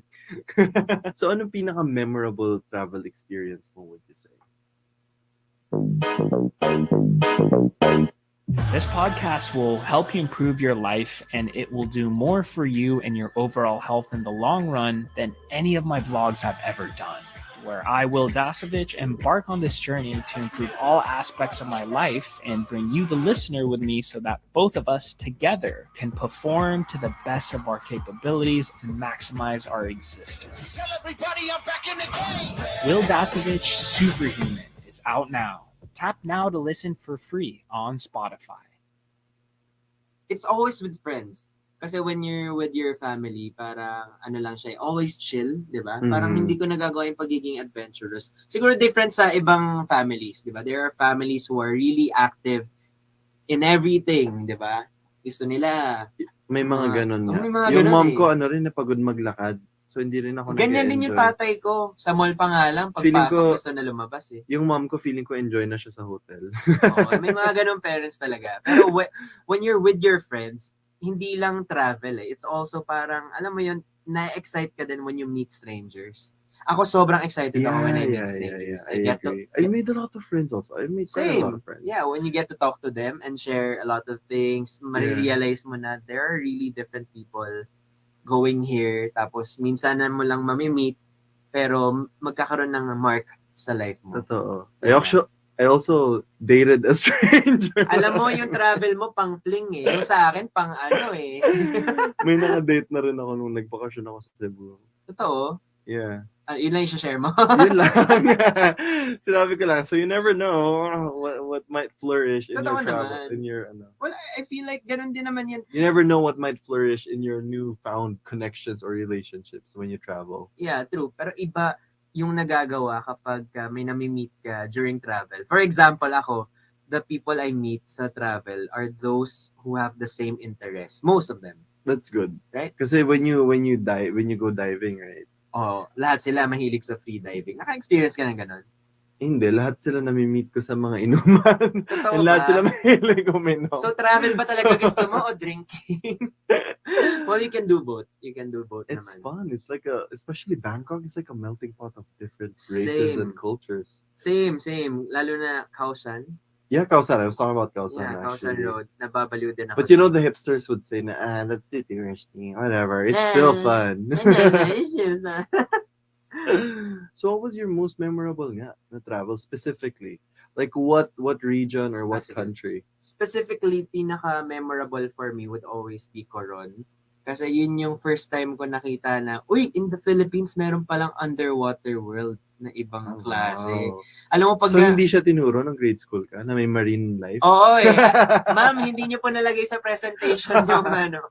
Alam mo sa China lang may marine life. Oo, hindi nila nilagay yung structures under the water. Pagpunta ko doon, sabi ko, oh my God, may ganito pala sa Pilipinas. Wala ka bang ganong moment? Na nagulat ako? Oo, na parang, ay, may ganyan pala sa Pilipinas. Well, I've always thought of this country naman as a beautiful country. So I know that there's really... Nakakainis yung Miss Universe answer natin. Hindi totoo yun. But I remember being blown away talaga the first time I was in El Nido. El Nido. Because I've been to the Grand Canyon and all that. Pero when you see El Nido, talagang globally competitive talaga siya. Oh, Kasi diba? wow, this is amazing. Grand Canyon, who? Pero for me, El Nido talaga is the best. Siguro Ganda may ng Palawan. siguro may mga nakikita pa sila na best na better than what we've seen so far in the Philippines. Let us know. Pero ako Palawan talaga number 1. So you would say number 1 mo din, El Nido? In the Philippines? Yeah, I would say yes. And I have some very fond memories there with my friends. Like what? Kwento mo. No, it was spontaneous trips. Yun nga yung pinakamasarap ikwento, yung mga spontaneous trips nyo na hindi nyo akalaing gagawin nyo doon. Yeah, we happened to be free, tatlo kami. And then we just booked the flight and just went to El Nido. As in with almost no sleep. Every night we only got like 3 hours. Yeah, it's last minute. And we weren't really that bonded yet. We just happened to have like corresponding days off.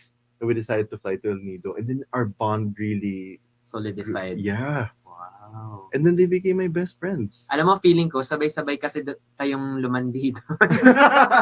Kaya nag-solidify yung friendship nyo. Grabe kasi, as in from the get-go, ang dami na nangyayari. Like, munti kami hindi makasakay ng flight kasi apparently, bawal yung sandals kapag Sa flight? Yeah, kapag doon, if you're an employee of PAL. Kasi hindi So, formal. amazing race sila to buy shoes. Kung ano yung una nilang makita. Imagine that panic na aalis na aeroplano.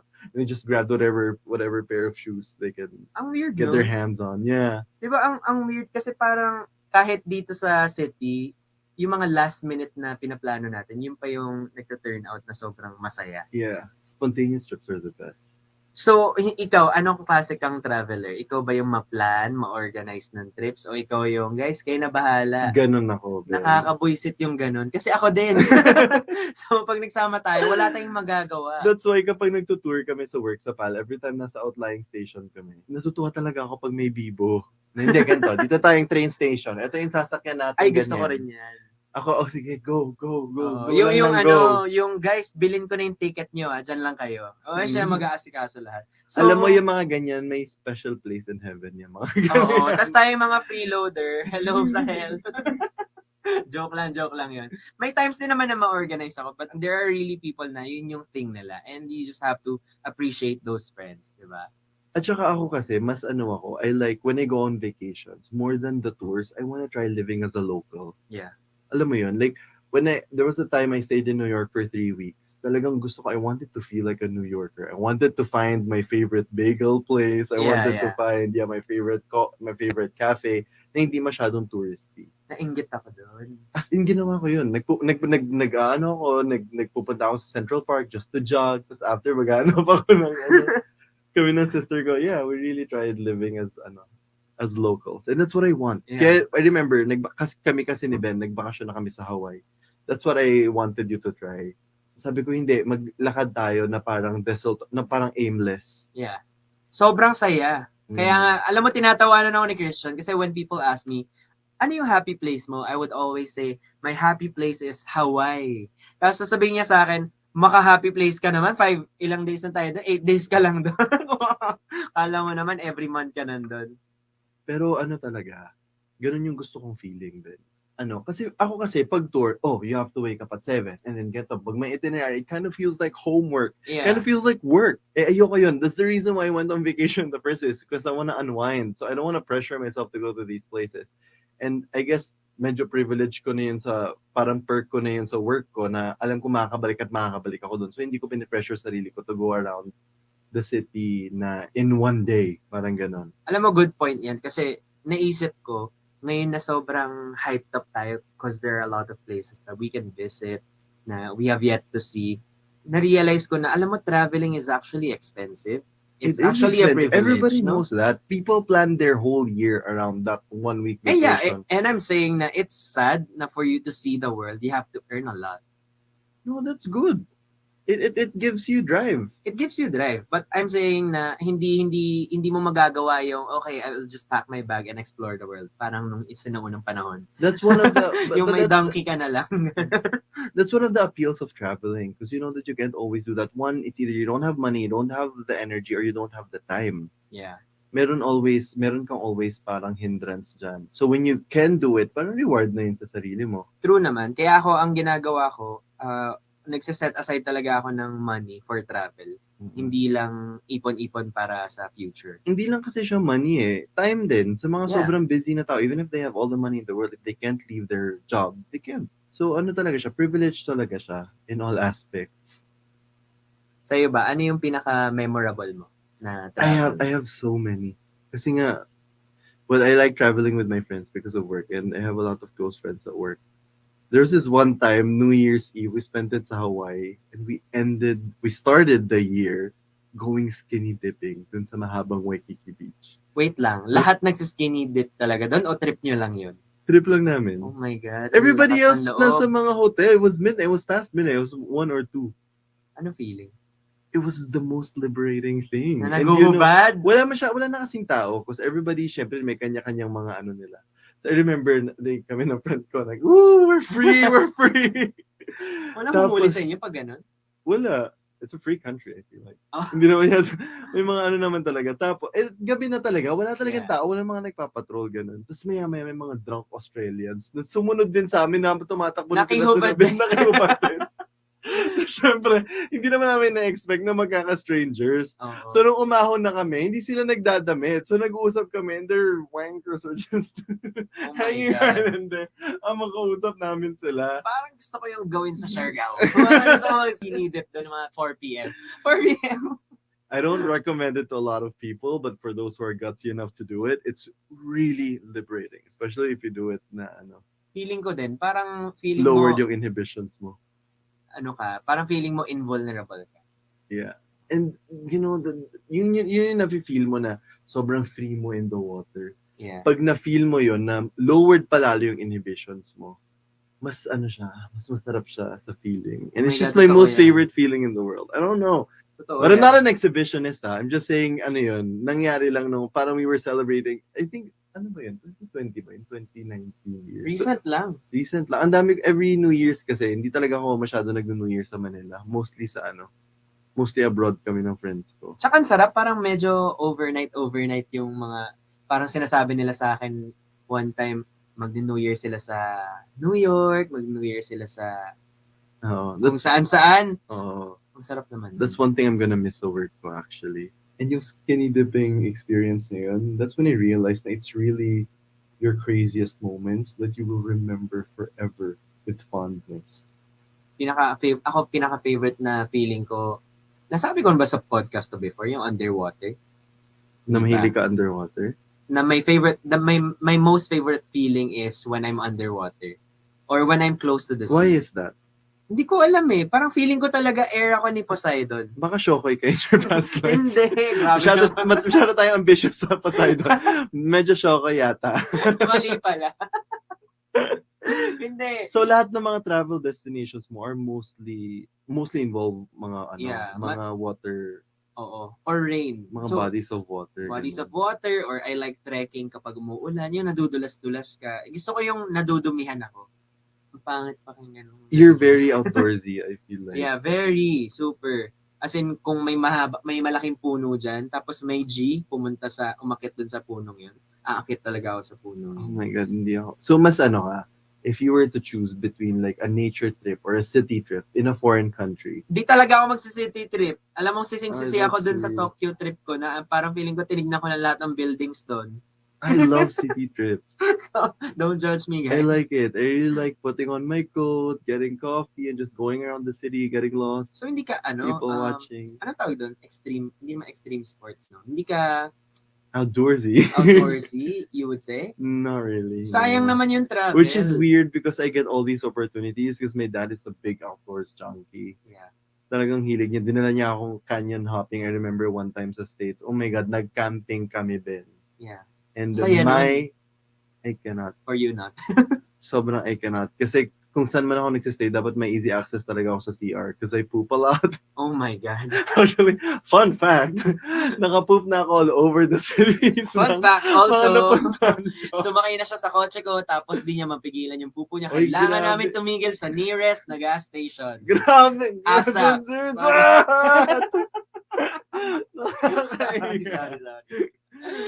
Pero back to travel. Na-realize ko na may mga tao talaga na mas na-appreciate nila yung man-made Oh, shut up. Oh, you snob. Whatever. Or maybe because That's not a bad thing. Why is it not a bad thing? Oh yeah, because I like theme park. I like museums. I like theme parks. I like. So, may mga places So are you talaga all na smug? Na bakit porket gusto mo ng mga puno-puno? Alam mo, hindi ako smug kung ano mang ibig sabihin nun. Ano ba yung point ko? Ang point ko lang is, may mga tao talaga mas na-appreciate nila yun. Ako, I would really say na I'm a nature person. I know it's cringy when some people say na I'm a nature person. And that's exactly what you're being right now. But I am. But I am a nature person. No, actually he is. I would have to say. Iba talaga yung level of, alam mo yung when extroverts are surrounded by people and they get this energy, you're like that with nature. Yeah. Ganun ka talaga. Kumakaya. Yeah. Agree na lang. Kasi like, for example, pag I'm underwater, ayoko umalis. Sabihin mong may tour tayo ngayon na, kunyari, Tour B. Okay, puntahan natin sa Tour B, spot 1, 2, 3, 4. Pag may magandang island doon na alam ko yun yung pinakamaganda, ayoko nang umalis. Parang gusto ko i-explore yung buong island the whole day. So, kapag nag-dive ako, the longer you dive kasi, the longer you can stay underwater. So, mas lalong na-heighten yung parang euphoric feeling underwater. Sobra! Totoo yun! Love that. And I noticed that sa trip natin sa Coron. Oo, di ba? Nag-free diving na tayo doon, tapos sila parang gusto na umakyat, may jellyfish, ganun. Shut up! Ako yun! Tapos ako, wow, jellyfish! Ganun. Pero there are different types of people, and that's fine. Okay lang naman. Ako ganun ako sa culture. When I see culture. When I'm surrounded by, when I immerse myself in a culture that's completely different than my own. Meaning? Siyempre, iba yung culture. Siyempre, dapat dun sa may civilization for you to experience that, diba? Kasi pag nature, I think nature, pare-pareho lang naman. Nature is nature. Uy, napaka-okay nung pare-pareho. May mga nature stuff na may mga nature na wala sa ibang bansa na meron tayo. Ganun. So, feeling ko, ikaw yung tipong may enjoy mo yung culture ng Japanese. Yeah. No? So, yeah. Ano na-realize ko sa mga Japanese, there's very disciplined. Disciplined? Disciplined. Very disciplined. Alam mo, nababarok na. Anyway, masyado silang disiplinado. I love the Japanese also. Yeah. It's like that. Like when you go to a place and you know, oh my God, wala na ako sa bansa ko. When Alam you see that, when I experience that, that's what gives me life. But ayaw mo sa China. Joke lang. Wala akong sinabi I'd love to go to China. Kakasabi ko nga lang isang araw na gusto ko makapuntang Great Wall. I've never been to the Great Wall. Same. As a Chinese, I never pang pumuntang Great Wall. May sinasabi yung friend natin last time no? Parang hindi ka... You're not considered a real man or a man. A Chinese man. If you haven't been to the Great Wall. And I would love to. Ay, alam mo, gusto ko din yung mga places na sobrang may historical facts. Na tinatawanan mo lang ako na sobrang gusto kong pumuntang Stonehenge kasi feeling ko makaka-connect ako sa mga aliens. Alam mo, wala namang historical records that show na aliens talaga gumawa nun. Although I feel like aliens, but... Alam mo, ayoko maging Stonehenge yung topic, pero... pero kasi yung particular stone na ginamit dun sa Stonehenge, hindi mo talaga makikita siya. Not anywhere near the place. And how do you know that? Because they said... Nang paniniwala ka din. The aliens said. Hindi, sinabi talaga, nasa research yun. That's still nature. Kasi stone formations. Yeah, that's... I have a question for you. Diba? I have a question for you. If it were your last day on Earth, where would you go? You are listening to The Raid, a podcast all about gaming, pop culture, and all things geeky. I am Alodia Goshenko, and here's my lovely sister Ashley. Later, we will expound on some of the struggles gamers like us. We would often hear people saying that this is their dream job, like what we do, and it's so easy. That's not totally the case. The Raid by Alodia and Ashley is out now. Follow and listen for free on Spotify. Ah, good question. Hindi ko pa kasi na-finalize yung bucket list ko. I'll get back to you soon. Like if Ikaw you could ba? spend an entire day there. I don't know yet. But I feel like I would want to retire in Hawaii. Ikaw ba? Last day. Sa'yo ko muna ibabato. Hindi ko pa naisip. I haven't traveled the world yet. So I wouldn't really know kung saan ko gusto magstay. On your last day? Yeah. Ikaw? Well, ako, I don't think I've ever been in a place that I could say na yun yung gusto kong last day on earth. But siguro I would want to visit because I've never been there. But I would want to visit the south of France. Wow. Pero France. South of France, South of specifically. France. Kasi baka pag sinabing France, isipin Paris. Ano ba meron sa south of France? Medyo mas country siya. Ah. And that's the kind of culture that I like. Pero yun nga, you really have to work hard for you to be able to travel to the places that you want to travel to. Okay, here's a tip. What I do when I go to a new place, to a new country, and I'm about to experience something new for the first time, I make a playlist. All right? A music playlist. And that's the only, for example, siguro kahit 7 songs lang yan, 5 to 7 songs. And then that's what you keep playing over and over and over again. I learned this trick kasi hindi ko alam mindlessly ginagawa ko na, hindi ko alam unconsciously ginagawa ko na siya. So you keep listening to these 5 to 7 songs. And like weeks after you've traveled, when you listen to the 5 or 7 songs, marirelive mo yung feeling. Oh, alam ko yan. Kasi ganyan din yung ginagawa ko kapag nagbabasa ako ng books. May playlist din ako. So whenever I listen to a playlist, I remember all the scenes. I'm not sure if a lot of people do that, but that's something that I unconsciously I think do. it's psychological thing. Like give me a country and I would have like a song. Sige nga, Korea. Ay, Korea. Sige nga, Korea. I don't want to say. It's Say this it! song. Ano yan? It's called Something in the Rain. Something in the Rain. Mga senti-senti. Naalala ko yun, yeah. Yun yung time na talagang inimmerse ko sarili ko sa Korea. Sobrang interesting, no? Ang dami. I remember yung Australia ko, yun yung isa sa mga first international flights ko. Pure heroine. Yung Lord. Yeah. Kasi when I listen to that song, even until now, puro naalala ko lang talaga is Australia. New York naman, I listen to the whole soundtrack of Hamilton over and over and over again. So every time I hear Hamilton, talaga New York yung naalala ko. Yung ganong association. 3 weeks. Oo, maganda yun. So that's one tip that I could give. Unconventional tip. Ikaw, anong unconventional tip ang mabibigay mo sa mga travelers, sa mga gusto mag-travel? Unconventional ha, wag yung mga makikita sa Pinterest. Ako, pinaprocess ko pa yung meaning ng unconventional. Hindi. Isipin ng mga listeners natin, tanga-tanga ko. Ano ba yung unconventional? Joke lang. For me talaga, when you go to trips, wag niyo puntahan yung mga frequent na pinupunta. Yung tourist destination. Yeah. For me talaga, kapag magte-trip kayo, huwag niyo puntahan yung mga selected na tourist destinations na pinupuntahan ng lahat. Kasi most likely, ito na yung mga sobrang, for me, as a nature person, ito na yung hindi na masyadong untouched. And, oh my God, that's... So you're saying, pag nagpunta ako ng Paris, wag akong punta ng Eiffel Tower? Mali pala yung advice ko. Change. Hindi, I feel like Binabara mo kasi ako. Hindi ba yun ang gusto mo? I feel like what you wanna get across is befriend locals and ask them yung mga hidden gems ng city. Oh yeah. Alam mo, kanino mo pala alam yung sinasabi ko, pinahirapan mo ako mag-explain. Magandang tip yun. Although, it involves a lot of research talaga. Because you wouldn't know kung ikaw yung type like me na go with the flow lang kapag kung ano yung nasa itinerary, yun lang yung pupuntahan. Sometimes you have to really research. Kasi, alam mo, mas masaya mag-travel dun sa isang place na hindi mo alam paano pumunta. Totoo. Ano ka ba? Intro pa lang natin. That was a quote from the beach. Hindi mo ba yun alam? Hindi, yung sila lang nakadiscover nung island. And then they experienced all these things and they became different people after that. I guess that's what traveling is. No? What is traveling for Benedict Kua? Alam, biglang naging dabas. Oo nga, parang iba na to. Kasi dito, boy. For me talaga, I just don't want to let that hunger to explore disappear. Alam mo yun? Gusto ko, always ako merong thirst for more. Teka, parang brand yan. You're super, kasi, you really seek adventure. You're that kind of person, no? I agree. And that's a good thing to be. Ikaw ba?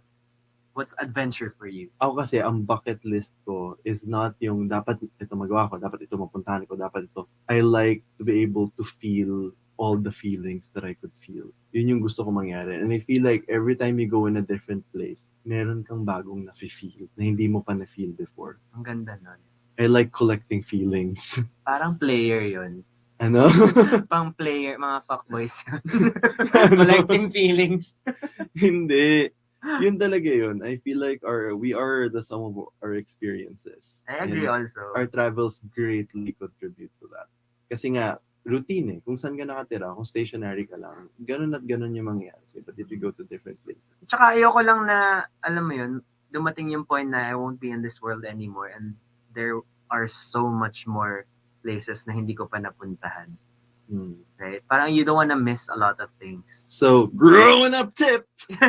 Work hard so you get to see the world. Let that be your drive. Don't feel bad na, hindi ko naman kaya kasi ganyan, nabi ko ganyan. Let that be your drive. So you will be able to see the world. Work hard, play hard. Yun nga yung mga millennial terms, diba? Yun ba yun? Play hard ba? Hindi naman parties all the time. And that's it for this podcast. Thank you so much for listening. Again, don't forget to follow our podcast. We release new episodes every Wednesday only on Spotify. And it's free! Ang sarap ng kwentuhan ganito, no? All about travel. It's very refreshing. It takes me back to a lot of experiences before. And gusto ko pa talaga mag-travel. And I can't wait to see more of the world. I love this topic kasi it reminded me that I've literally pooped all over the world. Oh my God.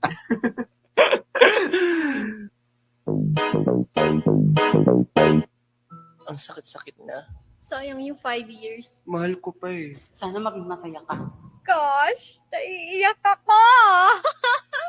From Spotify Studios, ito na ang pinakabagong podcast para sa mga nagmahal, nasaktan, at di malaman ang gagawin. I'm Donalyn and this is...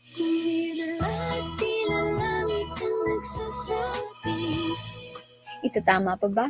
O, tama na. So yes, tune in again next week for another episode. I feel like we should introduce another segment. We'll be introducing another segment next week, so stay tuned for the announcement. Exciting. Again, this has been Ben. And this has been Chris, leaving you with a quote from Alex Garland.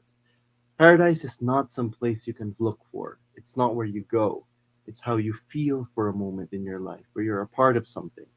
If you find that moment, it'll last forever. Ooh, ever, ever. Bye!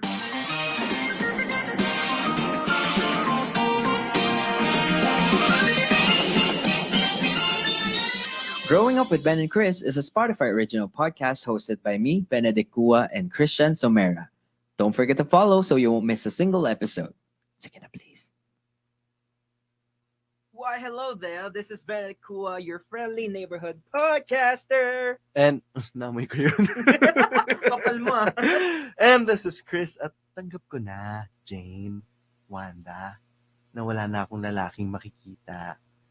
Tanggap ko na magiging mag-isa na lang ako sa buhay. Mag-aalaga na lang ako ng pusa, aso, at tagang kosta. I can't get through it.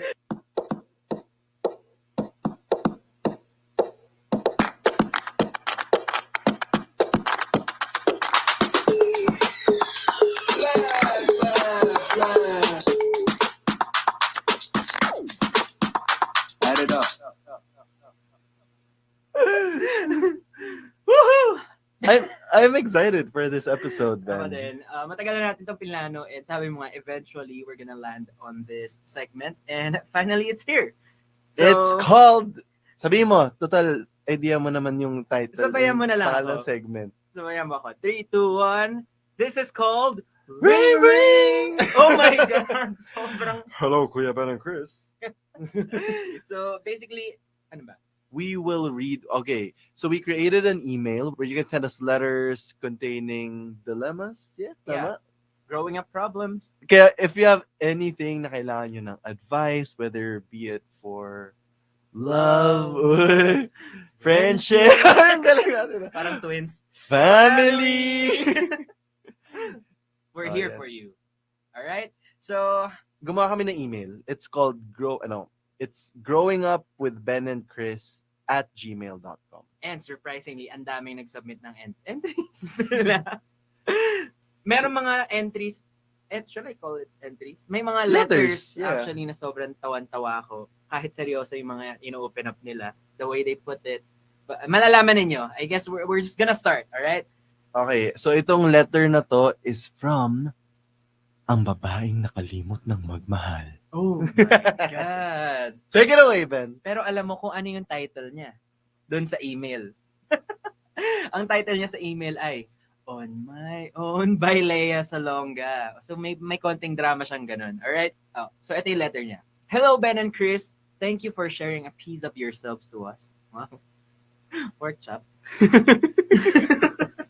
Oh, by the way, kaya namin din to naisipan kasi we've been receiving messages. Ako, even, Yeah. I'm sure ikaw ang dami mong Directly. nare-receive. Pero even may receive messages na ang daming mga nag-open up. So this is a great way to include them in our podcast. True. Because we want it to be inclusive din. Yeah. So, tuloy natin. Nag-enjoy talaga akong makinig sa inyong dalawa. So, keep inspiring us through your podcast.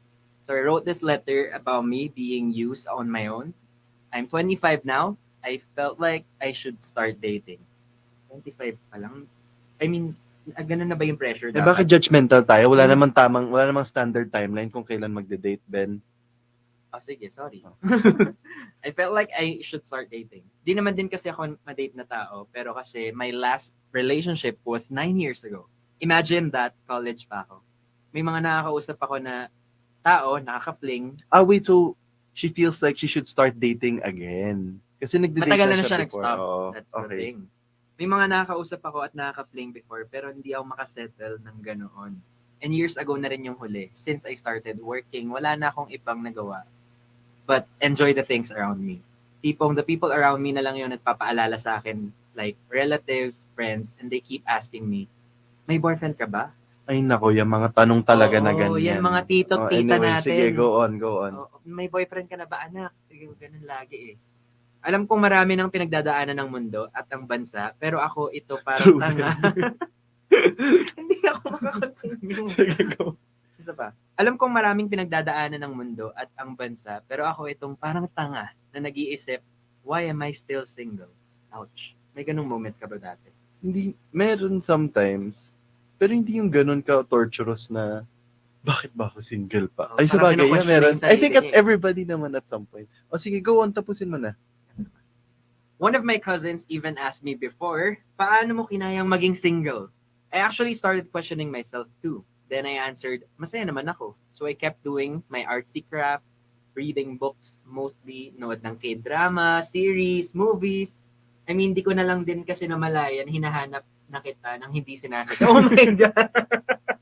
Sorry guys, sa tawa ko. Lyrics yun. Hinahanap na kita nang hindi sinasadya.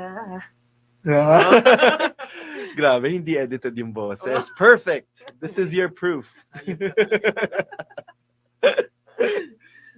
Anyway, kaya ako natawa kasi lyrics yun ng song ko. Joke lang, I love your song, Ben. So, ayun na nga. Honestly, sumubok na ako pero nakalimutan ko na yung flirting stage ko to a point na I felt like I'm such a boring person. Kaya minsan, bumababa na rin yung self-esteem ko pagdating sa ganyan. Then, a lot of what ifs. Ganun. Though hindi na talaga kasi ako sanay, since nga nag-25 ako, I started to put it in my prayers kasi baka naman madaan kay Lord. O hindi ka namin tinatawanan. Natatawa na ako na talagang gano'n na yung level of na Lord, tulungan mo kami. Nade-desperate na siya at some point. Pero kasi maybe I can do something about it naman. So I need your advice. How do I get through this? Thank you, Ben and Chris. Sincerely, ang babaeng nakalimot ng magmahal. Magmahal. Grabe, alam mo, feeling ko naman, hindi ka na nakalimot. Wala ka palang paglalaanan ng pagmamahal na kaya mong ibigay. Plus points yung Tagalog ko. Nakakainis. Pero feeling ko may times na posibleng makalimot magmahal eh. Like makalimutan mo na paano ba maging isang boyfriend? Like in my case. Oo, actually, totoo yun. 'Di ba?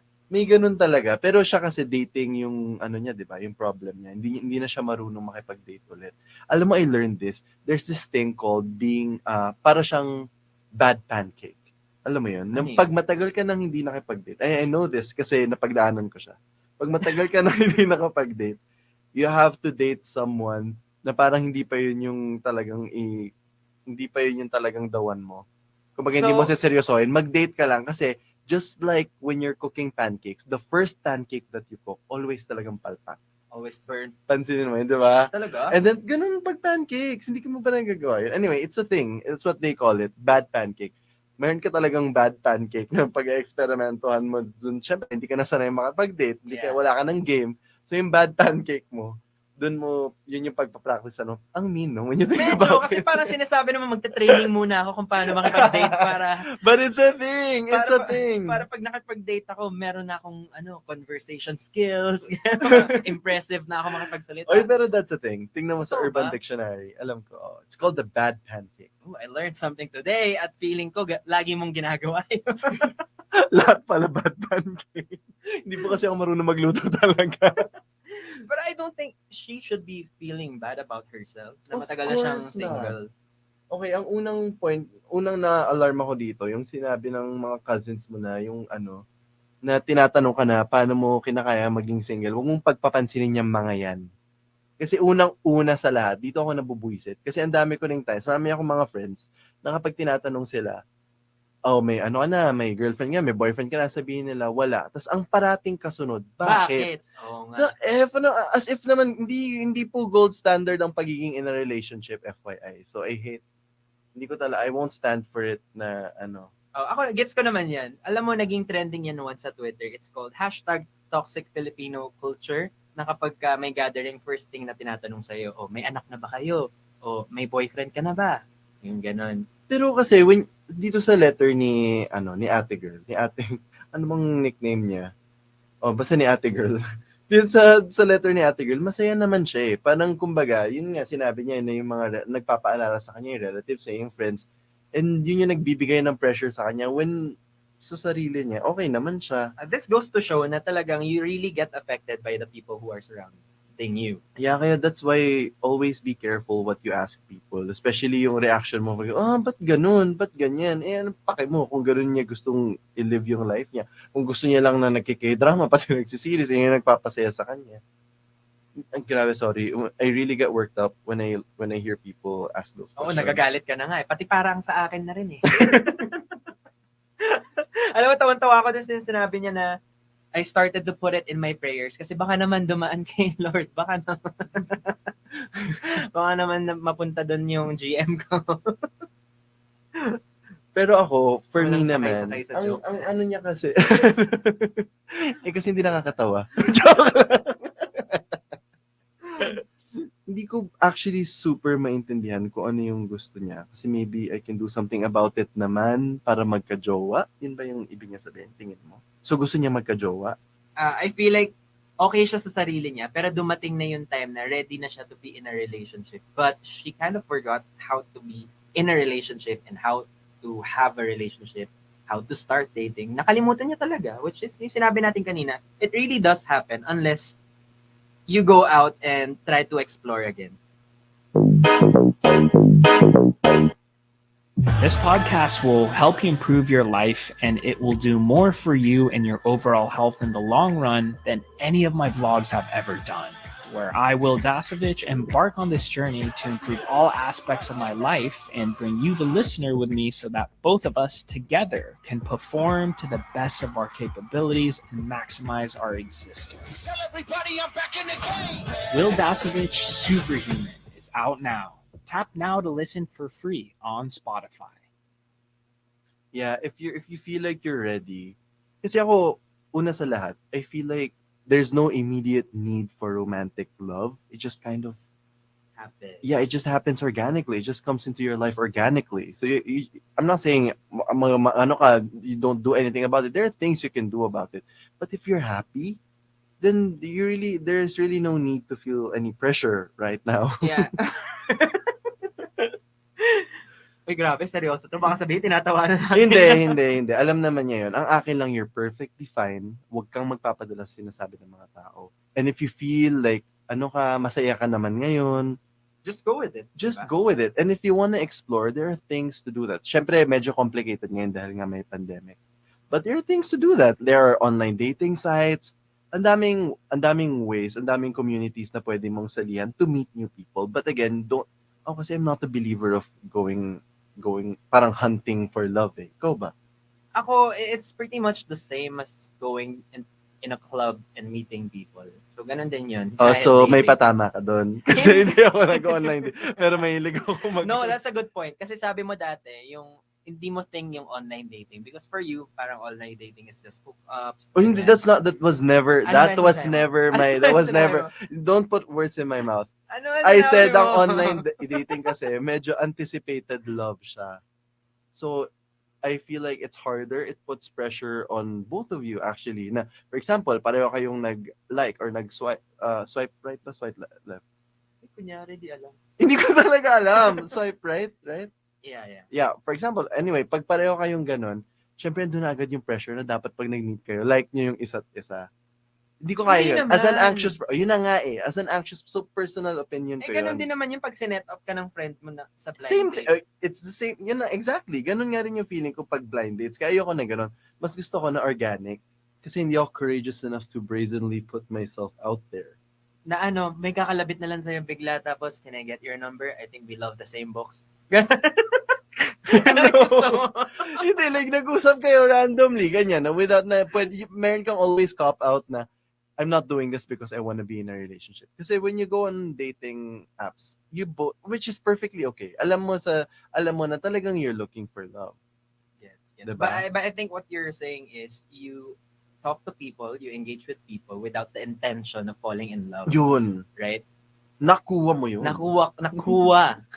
Pero again, depende yun. Ako kasi, I have generalized anxiety disorder. So natural sa akin maging anxious about everything. I understand. So talagang hindi ko kaya yung, oh shit, ina-expect niyang may gusto ako sa kanya kasi ganyan. Ayoko na ganun. I-overthink ko yan lahat. So I'd rather meet someone organically at a cafe, at a bar, wherever, and then parang nag-usap lang kami na, oh, ganyan. And then without knowing na, oh, may gusto ba sa akin to, I actually like that. I like figuring out kung that's part of the excitement that I get from dating. Talagang different strokes for different folks lang siya. Hindi lang talaga ako matapang in that sense. Kaya naiingit ako sa mga friends ko na kayang mag-online dating kasi they're courageous, they're confident enough about themselves to put themselves out there. And that's great. That's very admirable. Hindi nga lang ako ganun. Tama naman. May mga tao talagang they're okay with that. May mga tao talagang mas gusto nila yung ganun. Anyway, alam mo medyo nasad din ako dun sa fact na people always have this notion of finding their other half. Mm-hmm. Kasi dun parang sinasabi nila na hindi ako whole to begin with. I'm kulang. Mm-hmm. Kulang ako. So parang ang ultimate goal is maging buo ka by finding a partner. So, diba medyo toxic? I agree. Kaya kaya never ako naging fan nung nung You Complete Me, yung Jerry Maguire na yan eh. I-shoutout natin.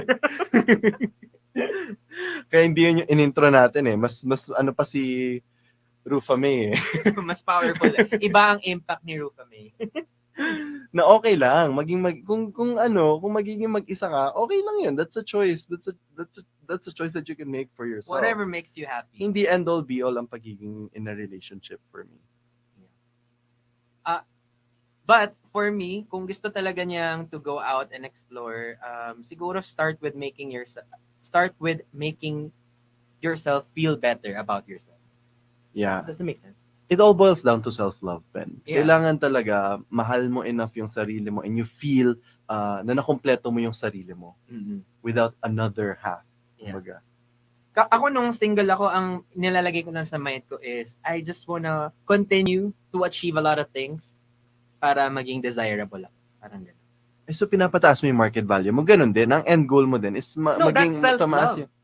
That's self-love. Hindi ko naman sinasabi to be desirable, like to please a lot of people. But like how I see myself, parang, paano ba? You wanna fall in love with yourself. You wanna create a self that you can fall in love with. Yeah, yun. English lang pala yung key. Pero alam mo, honestly speaking, may mga nights talaga na mahirap. Na even if you feel like you're complete. Kasi at one point, alam ko naman na complete ako, na hindi ko kailangan na ganyan. Tatawa friends ka dito. Pero may mga nights talaga na it will hit you na talagang malungkot. Masarap pa rin kapag meron. Madaling mag-preach about self-love. Yeah. If you have a significant other. If you have a partner. Pero pag andun ka sa moment na yun, aminin natin, mahirap. Totoo naman. Yung minsan parang isipin mo, sana meron akong tatawaging isang person na you're my home. Oh. True story. True story. You're my home. It's just nice to have a partner. Kasi at the end of the day, relationships need to be a partnership. Yeah. And not like codependency. So dapat talaga, complete ka na on your own, and then this other person would make you even better. Parang supplementary na lang sila. Vitamins na lang, hindi gamot. Supplement, not cure. Wow. Galing natin dun, ah. Ganun for me. Parang ano na lang, parang ube ice cream na lang sa halo-halo. Masarap na siya even without. That's a good way to Dapat masarap yung halo-halo mo, na kahit wala yung ube ice cream, okay pa din siya. Okay. So, ate, na nakalimot ng magmahal, maghanap ka na lang ng ube sa halo-halo. That's what Kuya Chris is saying. Hindi, pasarapin mo yung halo-halo mo para pag dumating yung ube, edi extra masarap, pero even without it, masarap pa din. Oh, so, self-love lang naman sinasabi namin. Pero, ikaw na bahala mag-interpret. Pero you know, I also read na dapat daw, wag ka daw gumagawa ng parang dichotomy ng self-love pati ng religion. Kasi they have to coexist. Wag daw masyadong china-champion yung self-love lang. Oh, parang I don't need you. Oo. Tama naman din. Pero ang hirap eh. Where do you draw the line? Paano masabi na wag kang maghanap dyan? Ako, for me, if you wanna fall in love, then you can fall in love. You expose yourself. You meet different people. You put yourself out there. Test the waters. Wala namang mawawala eh. Join groups. Mag-comment ka kung ano. Meron nga, totoo. I have this friend, sabi niya, mga landi tips niya sa mga ibang friends namin. Kasi, landi tip matanda, number 1. Sabi niya, matanda na tayo, matuto ka ng lumande. Pag may crushy ka, tapos kapag nag-post siya ng mga IG story dyan ng mga pagkapagkain, mag-comment ka ng yummy. Hindi ko kaya yun.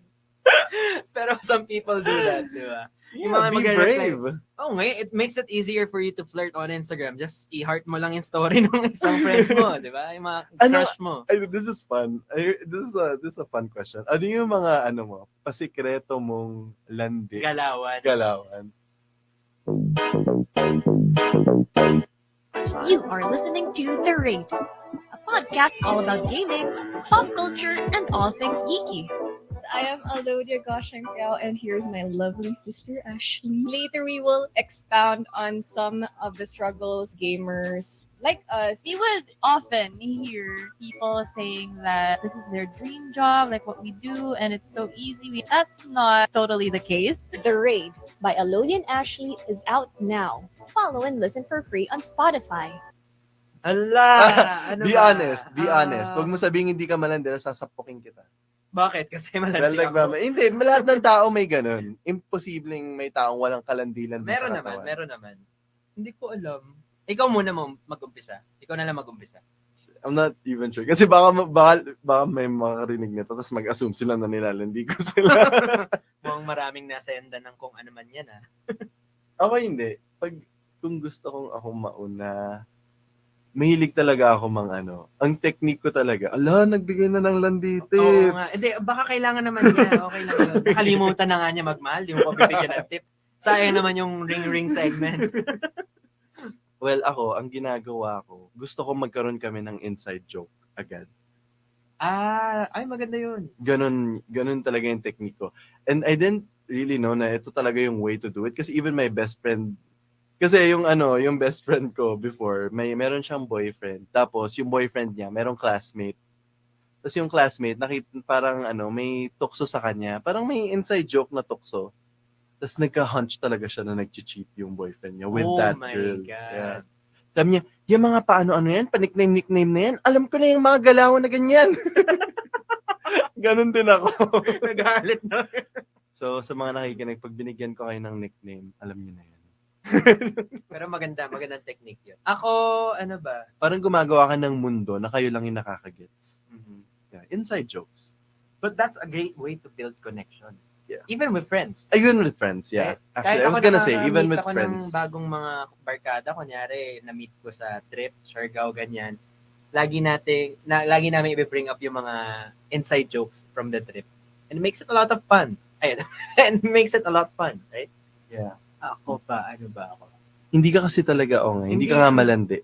Pero meron at meron ka. Ako, sinasamahan ko lang lagi. Bina-volunteer mo yung sarili mo para samahan siya? Oo. Kasi ako naman, love language ko sa lahat, acts of service. So parang typical, manliligaw ka na agad, ganun. Not necessarily, but kunyari, gusto niya may bilhin sa mall, samahan ko siya. Magsasuggest ako ng kung saan pwede magbili. Grabe, ikaw talaga yung archetype ng best friend na in love sa bida. Ganun ba yun? Yung good boy na in love sa bida. Parang nangyari na yun sa Waray versus Biday. Na ang pangalan mo pa doon, Benny. At vlogger din. True to life pala. Ganun talaga. So yun, depende na yan. For sure, ate girl, meron at meron kang paglalandi dyan. Kung wala, try mong mag-Bumble, try mong mag-Tinder. Wala naman din mawawala. Yeah, at saka meron yata sa Bumble na hindi lang yung pang-romantic connection. I'm Parang not friends. sure, I'm not sure. Bumble friends, parang ganun. Anyway. Hindi ko alam, basta parang may ganun. Bumble business nga meron eh. Totoo. Ang dami ng evolution ng online online dating . So ang babaeng nakalimot magmahal, sabi nga ni Kuya Chris mo, just put yourself out there. Don't be scared. Kasi kung lagi kang natatakot, lagi ka lang din nasa bahay. Ako, wag mong madaliin talaga. Darating at darating. And it's fun to explore, but don't pressure yourself. Kung wala kang makita sa Bumble, di wala. Explore without the intention of falling Isipin in mo love. na lang ilang billions of people na ang nasa mundo. Alam ko na yung next sasabihin mo, there are many fishes in the sea. Fish. Hindi ba fishes? Anyway, yung last check ko kasi, panahon ng One Tree Hill, 6.1 billion people lang yung meron. Ngayon hindi ko alam kung ilang billion na. But isipin mo ilang billion yun. Meron at meron yan. Huwag mong madaliin dahil kung ano ang para sa'yo ay para sa'yo. Basta buuin mo lang yung sarili mo. Ako, natutuwa naman ako na nakakahanap ka ng ways to make yourself feel happy. Yun naman yung importante. At the end of the day, you have to enjoy your own company. That's what's important. And that's what you need to work towards. Diba? Do more things that you love to do. Even on your own. And if, sabi nga ni Carrie Bradshaw, the most important relationship that you have is the one that you have with yourself. And if you find someone who will love the you love, then that's just fabulous. So I guess nakuha niya na yung answer niya. Sana yun na lang yung sinabi mo nung beginning pa lang ng podcast. Sana tapos na. Ang sakit-sakit na. Sayang yung 5 years. Mahal ko pa eh. Sana maging masaya ka. Gosh, naiiyak ako! From Spotify Studios, ito na ang pinakabagong podcast para sa mga nagmahal, nasaktan, at di man naman ang gagawin. I am Donalyn and this is...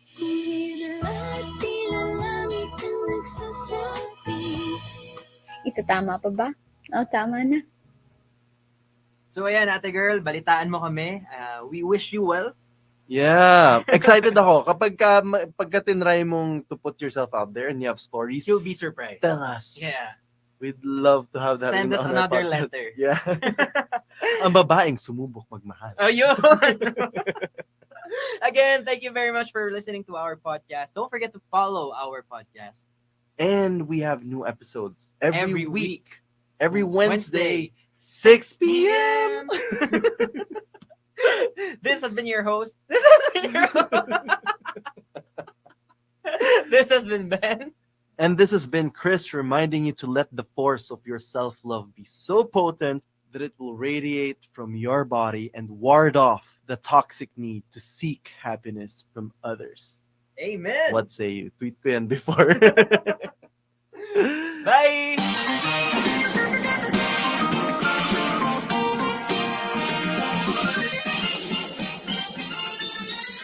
Growing Up with Ben and Chris is a Spotify original podcast hosted by me, Benedict Kua, and Christian Somera. Don't forget to follow so you won't miss a single episode. Sige na, please. Okay, ECQ na naman. Diyos ko. What's up, everyone? Benedict here, your friendly neighborhood podcaster. And this is Chris Sizzle. Oh, yun yung pangalan mong bago. Yeah, I gave it to myself. It is a name given to me by me. Oh my God, hindi ko na-gets. Nagkaroon ako ng slow-mo moment doon.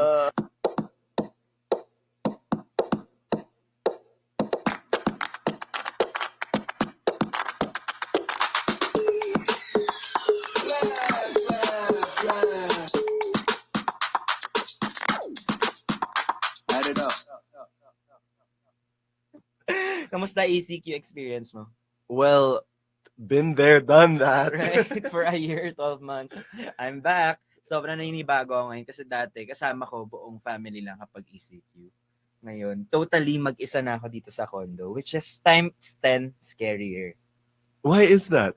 Why do you think Kasi that's scarier? Kasi di ko alam kung sino magluluto for me kapag di ako sinipag magluto, ganyan. So, puro order. Hindi First naman time mo, overtime. right? First time mo to be away from your family? Na tuloy-tuloy. Because usually, even if you got your own place, you still go home. So this I've- is the first time that you're actually... No, I've had a couple of stints before nung nasa corporate world ako. Pero ito yung first time that I actually moved out to have my own place. Oh, and how does that feel for you? Is it... Liberating! Sorry, ma. Liberating at the same time. Paano mo na-decide na ano? Paano mo na-decide that you're willing to move out? Hindi ko din alam. Ikaw ba? Paano ba? Well, ako, I had to because I live in Davao and syempre, career opportunities mostly are in Manila. So when I flew here, I had to live by myself. Yeah. So it was kind of forced.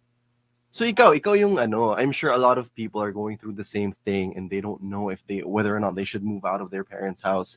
And so what made you decide? Yun eh. Yun yung ano na yung panahon na moment mo. Pero alam mo, to be honest, hindi ako nagkaroon ng ganun na panahon na para humiwalay ako sa parents ko dahil malaki na akong tao, grown up na ako. Hindi siya ganun. More like with my work, I feel like it's gonna be so much easier if I live alone here sa Manila compared to doon sa bahay ko dahil napakalayo. Kaya Oh, because you live in Bulacan. Yeah, I so don't wanna basically, travel pareho every day. tayong... Yeah. Dahil doon. Ang laking shock, no? I Ang bet laking nagulat shock. Gulat ako kasi Guys, parang... kasi if you don't know, Ben here, sobrang sheltered talaga niya. Oh, no, Sobrang mahal na mahal siya. Sobrang mahal na mahal siya ng nanay niya. Alagang-alaga siya. Kaya sure na sure ako, it was the shock of his life. It's so when funny he kasi started living alone. So funny kasi sabi ko, alam mo, mahilig ako magluto sa bahay eh. Hobby ko talaga magluto. Alam mo, ganyan. that's BS. Complete BS. I'm gonna call you Bakit? out on that one. Kasi he would always tell his friends, he would always tell us na, oh, ayun ako, pag ako nagkaroon ng sariling place at kapag maganda yung kitchen, araw-araw akong magluluto. And I kid you not, he's been living alone for almost 3-4 months and I'm almost always in his place kasi nga it's his headquarters. So his team usually parating na sa condo niya. Always take out. Oh, ba't galit na I galit? And yun nga sinasabi ko, it's a funny story. Sabi ko, I really love cooking, pero may times na you can't cook every day. Imagine mo, you only have how many hours to work, tapos kailangan mo squeeze in yung 3 preparation meal time mo for the 3 meals. Ang Ben, hirap. welcome to freaking adulthood. I know. Yun. Hindi naman lahat privileged enough to have a yaya or ano. Ay, kaya nga. Kaya nga. Lakas ko magsalita ngayon. Oo nga. Kaya nga, doon ako nahihirapan. O, ba't ikaw nung independent living ka ba, marunong ka na magluto, lahat-lahat, perfect ka? Marunong na akong magluto ng spam ulul. Oh. Spam breakfast, lunch, dinner. I really don't get people sobrang mahilig sa breakfast food. It's poison. It's all But preservatives. lifesaver siya for me. Kasi ako din, sa Davao, syempre, you're used to having your parents take care of everything, right? And kung isa ka sa mga households na may help, that's great. And dun ako nasanay, fortunately, na I don't have to worry about anything, to pay anything. Kaya when I moved to Manila, syempre, I had to experience that all by myself. Oh, I had a roommate pala. Oh, may It roommate ka helps. Yun agad. talaga yung norm. Yeah. And I was actually quite excited for that kasi I grew up watching yung mga Grey's Anatomy and mga Friends, and everybody has roommates. I was kind of excited to have a roommate, and it's not what it's cut out to be. Ang dami rin talagang pwedeng maging problems when you live with a roommate. Like, lagi nag-aaway dahil sa chores, madumi, Oh, ganun. Kasi that's ang hirap eh. Like, for example, sa case namin nung roommate ko, si Gucci, who's also one of my best friends, as in, simula nang bumukod ako sa family ko, I've been living with her. So, ang tagal na, medyo over a decade na yung pagiging roommates namin. Pero, yun nga, you have to find a roommate that you're compatible with. Yeah. Kasi unang-una, let's be realistic, mahirap talaga to live alone agad-agad. Dadaan ka sa phase na, kasi the bills are heavy. Hindi mo naman kaya agad na bumukod ka na ikaw magbayad lahat. Depende siguro sa kaya mong living situation. Sa case namin, we wanted to live with somebody na hindi lang kami alone para may katulong kami sa bills and all that. So, Asus, hindi ako naniniwala kasi kasi alam ko feeling ko may roommate ka lang para sabay kayong gumala all the time. Wag mo akong Bakit anuhin dun ganyan sa mga always ang mga mo Wag sa mo akong akin? anuhin sa mga split the bill, split. Well, laka-laka ng sweldo mo. Totoo yun, baliw. Hindi, pero may sense naman din. Nag-ano rin ako And before. we just don't want to be lonely. Exactly. That's what I was pointing out. Pero it is important. If ever you're deciding to live with someone else, you have to know if you guys are compatible. Kasi if one of you is very anal, one of you is very type A and a neat freak, and the other one is more free-spirited, that's gonna blow up in your face. Ano yung That's type just A? guaranteed. Yung masyado kang masusi about everything. Type A? Bakit type A? Type A. Kung type A personality ka. Medyo racist yung word na ginamit. Gets. If you're a neat freak, kung sobrang anal ka about your stuff, then that's gonna be a problem. So you have to know these things. You have to determine whether or not the person you're living with is compatible with the way you are as a person. Like I'm very messy, and thankfully my roommate hindi siya ganun ka-reklamador about it. That's good kasi may mga roommates na, alam mo yun, feeling ko may times na it can make or break also your relationship with each other. For example, kapag hindi talaga kayo compatible and nag-sign na kayo ng 1 year period na magka-roommate kayo, magbe-build up yan eh. Maghahanap ka na ng mali sa isa't isa. Tapos magkakairitahan na kayo always. Parang love life yun nangyari. So, there are 2 ways to go about it. One is magkulong ka sa kwarto mo and everything you do sa kwarto mo lang so that you don't bother them. Yeah, so that you don't bother them. May mga ganun kasi. May mga roommates na talagang they just live. For work siguro, no? Yeah, they're not really close with their roommates. They just live together. So anyway, yun. And the other one is to learn how to really adapt and really assimilate with whoever you're living with. Mas mahirap nga lang, challenging. Kasi for example, ako, sanay, as much as I hate to admit it, makalat ka talaga. Makalat ako noong until ngayon pala. Well, I'm a lot better now, I'd like to think. But when I was starting, I'm like, my mom would always call me like a snake before. Kasi pagdating ko ng bahay, maghuhubad lang ako. And I just expect na yung whoever's gonna pick up after me. And that is a really bad habit, kids. So as early as possible, learn how to pick up after yourself, because it's going to be a problem when you start living with someone else. Whether you start living on your own or you start living with a partner or with friends, it's going to be a problem. So you have to learn how to do that early on. Ikaw, malinis ka ba o maano? Pangit nung tanong, malinis ka ba o madumi? You are listening to The Raid, a podcast all about gaming, pop culture, and all things geeky. To I am Alodia Goshengpiao, and here's my lovely sister Ashley. Later, we will expound on some of the struggles gamers like us. We would often hear people saying that this is their dream job, like what we do, and it's so easy. That's not totally the case. The Raid by Alodia and Ashley is out now. Follow and listen for free on Spotify. Decente akong roommate. I would like to say medyo medyo team player naman ako. So, kung anong trip mo, So hindi ka kaya mareklamo ko sa i-adapt. mga hindi ka mareklamo sa mga roommates mo. Well, we set certain rules. Kapag ka hindi natin na mi-meet 'yon, tsaka ako magrereklamo, ganun. But kunyari, marami kayo, yun yung pinaka-hassle. For example, 5 kayo, 4 kayo, tapos lahat kayo magkakaiba ng ugali. There's gonna be a clash. One, there's gonna be a clash. Two, kailangan mo talaga mag-compromise kahit iba kang that's tao. true. So, for That's example, huwag mo sabihin na, makalat talaga ako guys, sorry. Baboy talaga ako minsan. Hindi mo na afford mangyari yun kasi there are a lot of people living with you. Yeah. So, you really have to change. You really have to step up. Well, I'm sorry, okay, Ben? No, I'm saying na that's how you grow up. Ako kasi, ang tactic ko when it comes to that, because I live in a house. I live in a big house with 4 people. And I know that I'm not the perfect housemate. So what I do is I don't complain about them also. Yeah. So that's what I do. Hinahabaan ko yung because nobody's a perfect housemate. If I have flaws, my housemates have flaws. And I don't really give them a hard time about it because I know that I'm imperfect as well. So that's my tactic. Ikaw, mas adulting kasi yung sa'yo na just nag-compromise. No. Baguhin mo yung sarili mo. Hindi, tama naman both ends. It's just that you really have to figure out kung sino yung magiging housemate mo para malaman mo kung anong approach yung pwede. Kung ikaw ba mag-a-adjust o lahat tayo mag-a-adjust. Yeah, O I have a friend na meron silang parang 10 commandments. Oh my God, I cannot. May rule book ba yan? Tapos nagpo-post siya minsan ng mga sticky notes sa CR. Huwag ipapasok ang chinilas. Huwag ipapasok ang sinilas. Sorry. Mas pagiging ko. Huwag ipapasok ang chinelas. Thank you. Well, I'd rather live with someone who's also messy and then we'll just pay for a cleaner every week. Exactly. Mas madali yung buhay ko for that. At least doon mo talaga malalaman kung mas prefer mo to be with your family or be with a housemate or housemates, right?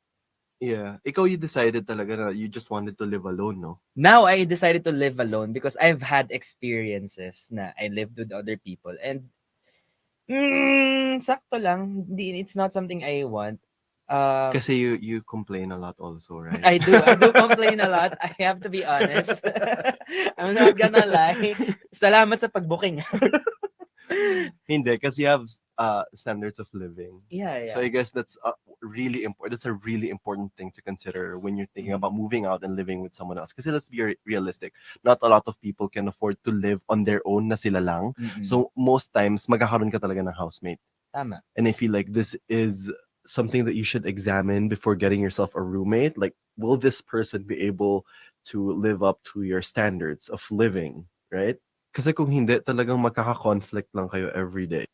But I'm actually quite surprised that you moved out. Kasi di ba Asian families usually talagang they like living with their... Kasi I know I have a lot of friends who still live with their families and they can afford to live alone, but they prefer living with their families kasi that's how Asian culture is. Like it's baked into the culture, into the Asian culture to grow old with your family. But I moved out. So, tinatanong mo bakit? So I'm asking, yeah, bakit? Actually, excommunicated na ako sa amin. Kasi complain ka daw ng complain. Hindi. Napagod na yung nanay mo sa'yo. No, for me, gusto ko lang talaga magkaroon ng sariling place in Manila. Yun na talaga yung naging goal. So, I wanted to have a place na I can call it like my office. Yeah, so I wanted it's a to geographical reason. Yeah, I want it to be a working place. With my work kasi, either you go out a lot or pagandahin mo yung sarili mong place. 'Di ba? So, yun ginawa ko. I got a place here, tapos pinaganda ko na lang. Through Kin's Place! I saw it coming. Atkinspace.ph. Yeah. Ikaw, pero mine is strictly geographical. If both my parents were in the US, but if they were here, I'd definitely live with my family. Pero strict sila, hindi naman. My mom used to be, pero I outgrew that. Yeah. When I started becoming an adult, hinayaan niya na ako to do whatever I want with my life. Pero come to think of it, medyo, pero come to, pero kung iisipin, come to think of it. Ano kung iisipin mo kasi, marami ka rin talaga matututunan kapag ka nasa labas ka, na hindi mo matututunan ever when you're at home. For example, budgeting. Yeah. Hindi ko mabavalue yun nung nandun ako sa bahay kasi everything's available. I don't have to think about what I'm gonna eat, how I'm gonna pay for rent. Ang kailangan ko lang isipin, how much I'm gonna be able to save. How much I'm gonna be able to save. That Yun lang is inisip ko. so true. Like a lot of, I'm actually quite envious of a lot of my friends who used to live with their families kasi nagbibigay lang sila ng share. I know. Ako, hati sa phone bill, hati sa electricity, hati sa Oo. internet, hati sa tubig, hati sa... Oh my God. Kaya pala it's sinabi ko super- sa'yo dati nung sweldo ko every month. Ay, sorry. Kaya pala nung... We're gonna cut out the part where Ben shares kung magkano yung sinashare niya sa pamilya niya. Kaya wala sinabi ko sa'yo dati, di ba? Nagbigay ako ng portion of my savings and it didn't hurt that much. It was because I was living at home. Yeah. Yun pala yun. Pero Imagine, yung binibigay mo, that's just my rent, dude. Oh, parang ganun. Wala pa dun yung mga utilities. So talagang, that's something you also have to consider kasi you're not just paying for the place. There are incidentals. Like, ang dami kong nagulat ako na may ganun pa. Hindi ko alam na may mga association dues pala. Like, I was expecting electricity, I was expecting ganyan.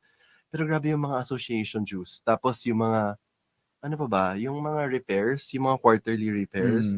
What do you call that? Maintenance. Yeah. Ayun ang may common maintenance, may maintenance pa na mag-isa ka sa condo na ikaw maglilinis ng CR. Maraming klase maintenance. Like, I'm gonna tell you, kung hindi mo naman kailangan bumukod sa bahay nyo, huwag muna. Kung hindi kailangan.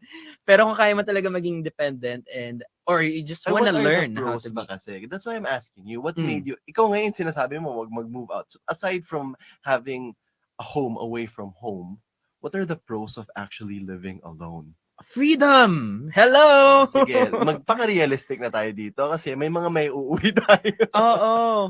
Ay, hindi. I get to go and so freedom nga yun. It's all freedom for you. It's all right? freedom talaga. Tapos, more creativity for me. Why? Baka, dahil ko Your magagawa household dito. hampers creativity? Your family Somewhat, household? kasi hindi ako makapag-ingay. Hindi ako makapag-stream. Hindi ako pwede But don't magsigaw-sigaw doon. you live in like the third floor of your house? Yeah, pero rinig pa din pag sumigaw ako. I mean, malaki yung mansion namin, pero joke. Baka isipin nila hindi. Oh my God, itong podcast ito sobrang privilege pala. Oo nga. No, kaya nga sinasabi ko, you have to be, it's important also to know yung mga nagulat tayo living alone. Kasi ako, like sinabi ko, hindi ko naman alam, nag-exist pala yung mga association juice na yung limtek na association juice na yun. No, hindi pala, no. Yan pala yung nagpipay sa mga, sa mga help mo that you get in the building. Pero grabe, alam mo what the first unit that I lived in, it was a teeny tiny apartment. There was no elevator because apparently there's a rule. All buildings will only be required to have an elevator if it's like 6 floors and up. Gusto mo pa magkaroon ng elevator the pag 4 building lang only yung had floors? 5 floors and it didn't have an elevator. Okay lang ako maglakad pag ganun. 5 floors? Oy, Ben. Oy, hindi. Alam mo, ang trabaho ko, araw-araw kami may maleta, okay? At yung 5 floors na yun, kinakarga ko yung maleta ko araw-araw. Isipin mo, hirap yun, ha? Ay, pumunta ka sa Hong Kong. Alam mo how many times I've actually woken up na nasa stairs ako kasi sobrang lasing ko, hindi na ako umabot sa 5th floor. So, hindi pala pagod. Lasing pala yun. Hindi, yun din. But I had to kasi at the time, yun lang yung big enough space na okay sa akin na afford ko. When I was just starting out to be an independent adult. So you don't really get your dream space right away. Not right away. Ikaw, ano masasabi mo yung pinaka-learning mo living alone? Sa mga vlogs ng Team Payaman, nandyan ang mga katatawanan, mga aral sa buhay at mga kalokohan nila. Pero ano naman kaya sa likod ng kanilang mga kamera? Tara't makisali na sa kwentuhan kasama si Juniboy, Peachy, Roger Acker at Boss Strike sa bagong podcast series natin na Payaman Insider. I-follow lang ang podcast and listen for free. Only on Spotify.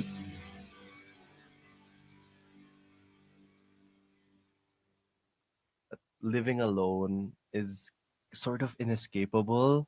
So it's something that you're eventually gonna do. So you might as well, Do you it know, now? you might as well do it now and Oh try my it kung God. kaya mo Yeah. financially.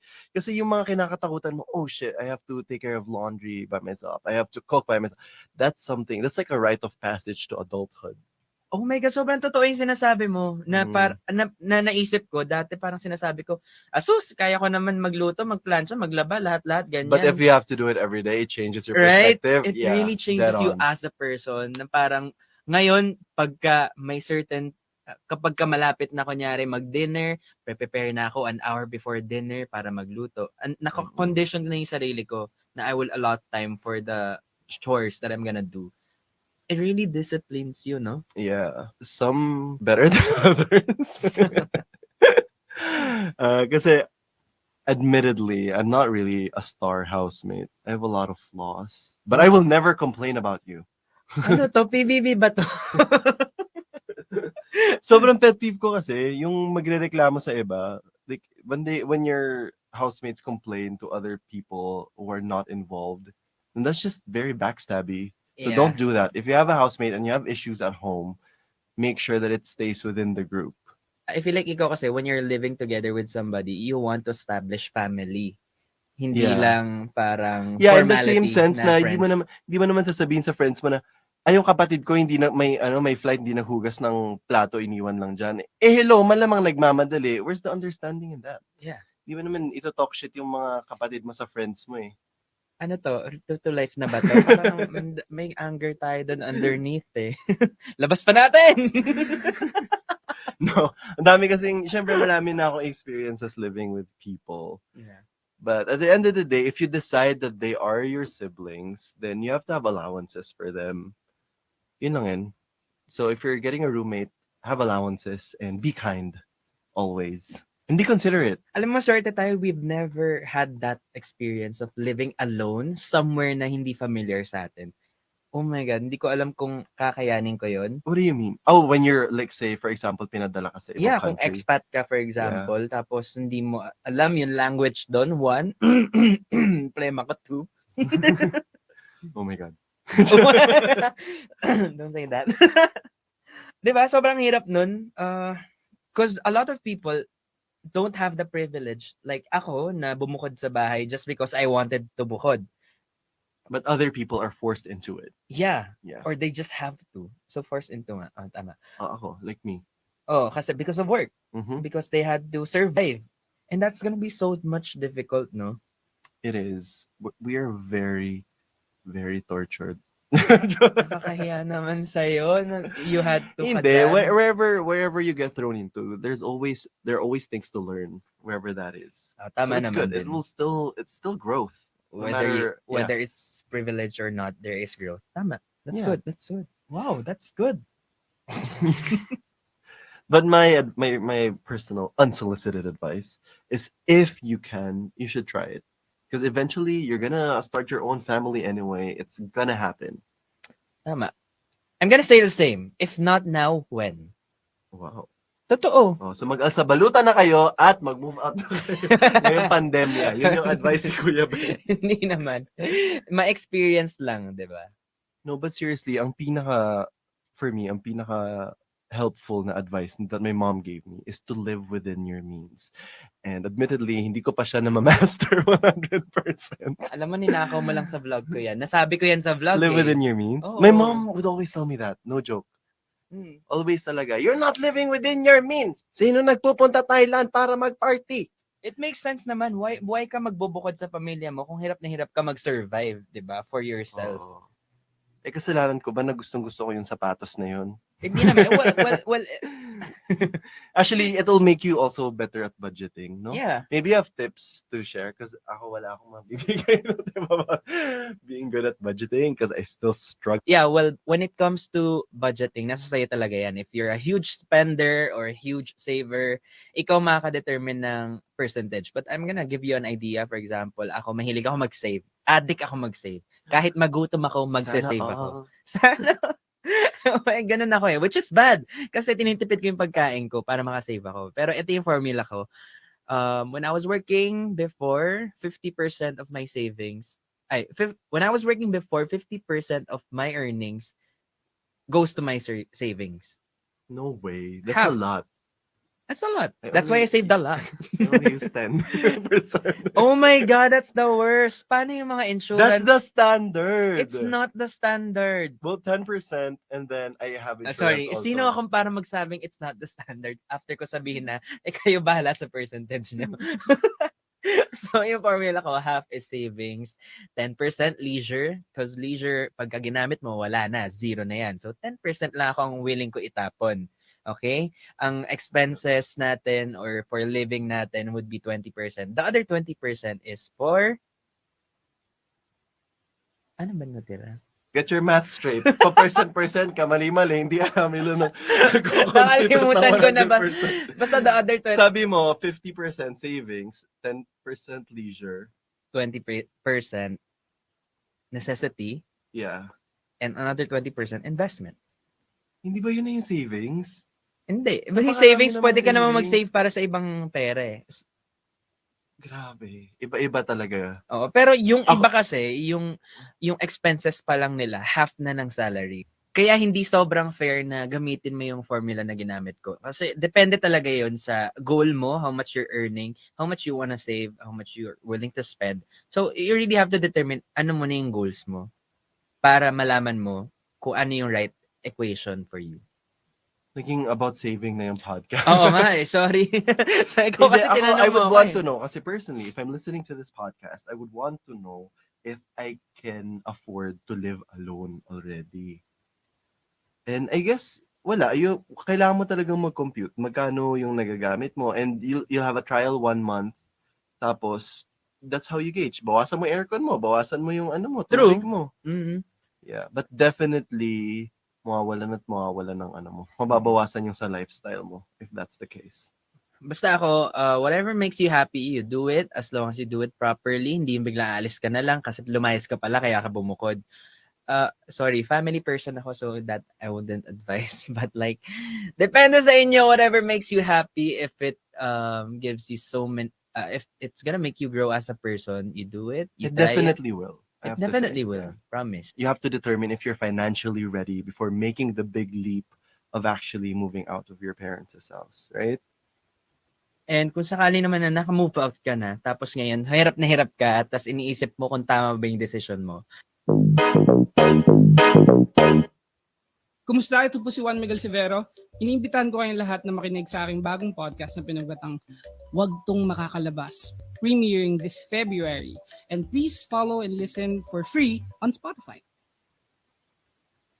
Ang sasabihin ko lang sa'yo, masasanay ka din. Bigyan mo True. yung sarili mo ng certain number of years or months to Yeah. adjust. Kasi sa una, mahirap talaga. At first, sa sobrang hirap, binitawan ko lahat ng chores ko tapos natulala ako. Parang feeling ko magkaka-depressive episode na ako dahil sa sobrang hassle. But believe me, you're gonna be able to adjust. And it's just a matter of time. I agree. And try and form the habits that you want. For example, you want to be want to be a stickler for budgets. So you have to always live within your budget. You try and resist temptation 21 times and that will form a habit. There's a study on that. You do things 21 times and it becomes a habit. Some say it's a myth, but there's no harm in trying. So if you're struggling, just stick it out, just try it, and yeah, form good habits. Ang dami ng 21 times. Ginagawa mo yung 21 times? Well, I'm not saying I did it successfully, but there have been studies. This has been your host.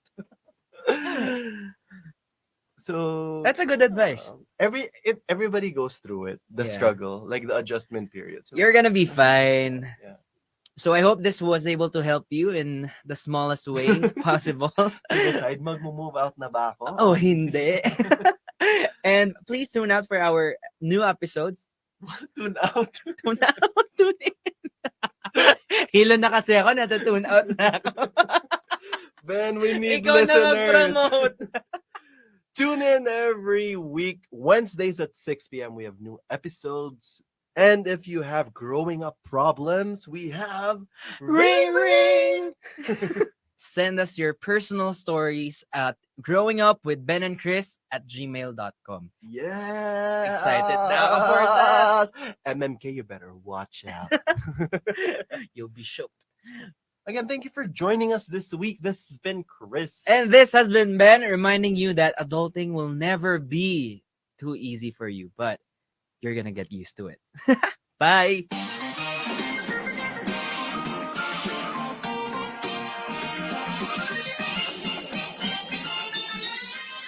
Growing Up with Ben and Chris is a Spotify original podcast hosted by me, Benedict Kua, and Christian Somera. Don't forget to follow so you won't miss a single episode. Sige na, please. Why, hello there. This is Ben, your friendly neighborhood podcaster. And I'm Chris, and you're absolutely right. Yan lang ang tingin mo sa akin. Tagahanda ng susuot mo, kakainin mo, tagaayos ng bahay mo, tagasalo ng mga problema mo. I was never your partner. I'm just your wife. Why?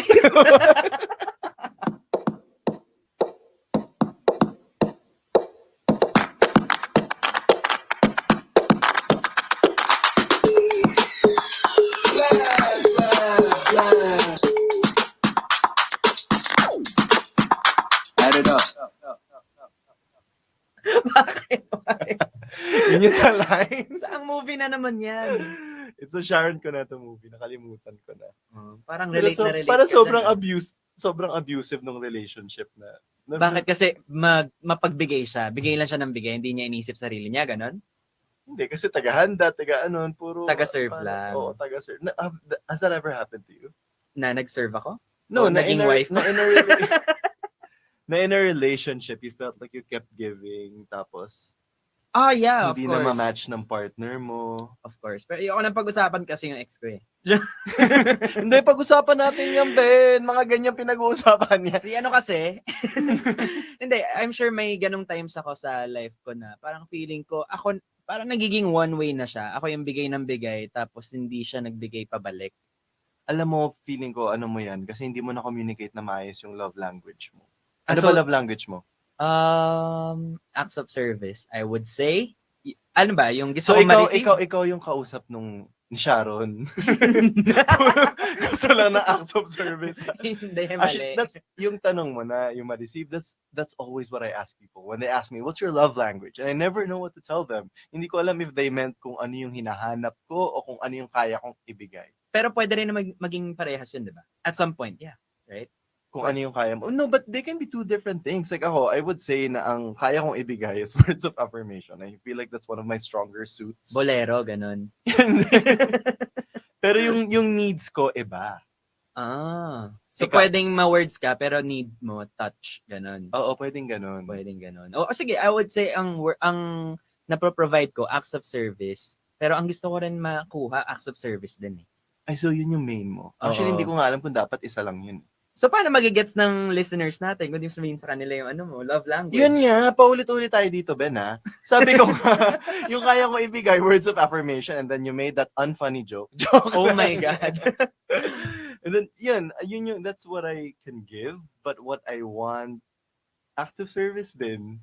Totoo? Acts of service nga. Bakit? What do I come off as? Feeling ko, gusto mo lagi kang nireregaluhan. Hindi. Parang napaka-shallow. O hindi, I don't wanna make fun of people na yun yung love language kasi may mga ganun talaga. Hindi ba naman ibig sabihin na pagka gifts yung acts of service mo, kailangan yung bonggang mga gifts ang bibigay mo. Like, it can be a simple thing I like, feel like giving parang ano lang yun. food, ganun. Oo, parang ano lang yun sa thoughtfulness.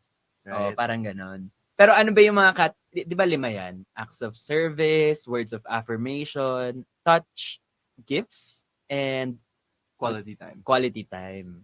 Mm-mm. Siguro yun yung last ko kasi yun hindi lumabas sa utak ko. Quality Grabe time. no, na like I said kanina, sobrang ano na niya. Like, it's Widespread. everywhere. Oh, nung high school ba may ganyan? Wala, di ba? O late ko lang na ano. Ako nung late ko nag-work lang na, napansin. hindi, recently lang yan nauso eh. Katulad nung ENFP ka ba, yung mga ganun. Myers-Briggs, ganun. Well, matagal na siya. It's ano alam ko, mga around sa 90s pa siya nung when I read about it before. It's from Gary Chapman. Tapos, ang daming misconception about it. Bakit? Kasi people think na yung book was about, kasi it's from a book, it's called The 5 Love Languages. And they think na yung book is about yung knowing your love language and looking for someone na ka-compatible mo. So parang naging exam, ganon, Oo. in a way. Yun yung ano niya, yun yung parang misconception niya. But in reality, the book is about learning how to compromise and how to Adjust. speak your partner's love language. That's the goal of the book. Pero yun naman din yung nagiging effect ngayon. I don't think ano lang siya, nilalabelan mo sarili mo na, yung love language ko is touch. Ganon. For me, it really benefits a relationship kapag alam mo yung love languages ng isa't isa. Diba? Pero anong definition mo of the love language? I really think parang sa work, kapag alam mo yung language, yung working style ng ka-work mo, then you can both work in harmony. So for me, same siya in a relationship. In a sense na kapag alam mo kung ano yung gusto niya, kahit hindi yun yung love language mo na binibigay, kaya mo mag-adjust para ma-meet yung love language niya. So it's basically parang the behavior that you associate respect. Well, in terms of romance, affection. Oo. Ikaw So, ba? yun. Don't you agree? I agree. Feeling ko kasi... Ano yung feeling mo? Hindi, kasi always ko iniisip, paano na-form yung love language mo? Kasi, di ba, you grow up na Hindi yung problema ko Hindi, I don't think it's something na dine-develop mo. Part of me says na you're born with it? Innate siya. Like ako, ma-joke ako, pero hindi naman ako like ginroom para maging ma-joke na tao. Parang gano'n. Maging kwela. Lahat naman yan are products of your collective experiences and traumas. And I feel like yung love language mo is kind of similar to that. Maybe. Yung experiences mo as a child, yung traumas mo as a child, yan yung nagpo-form ng love language mo. So ikaw, why do you think acts of service yung sa'yo? You are listening to The Raid, a podcast all about gaming, pop culture, and all things geeky.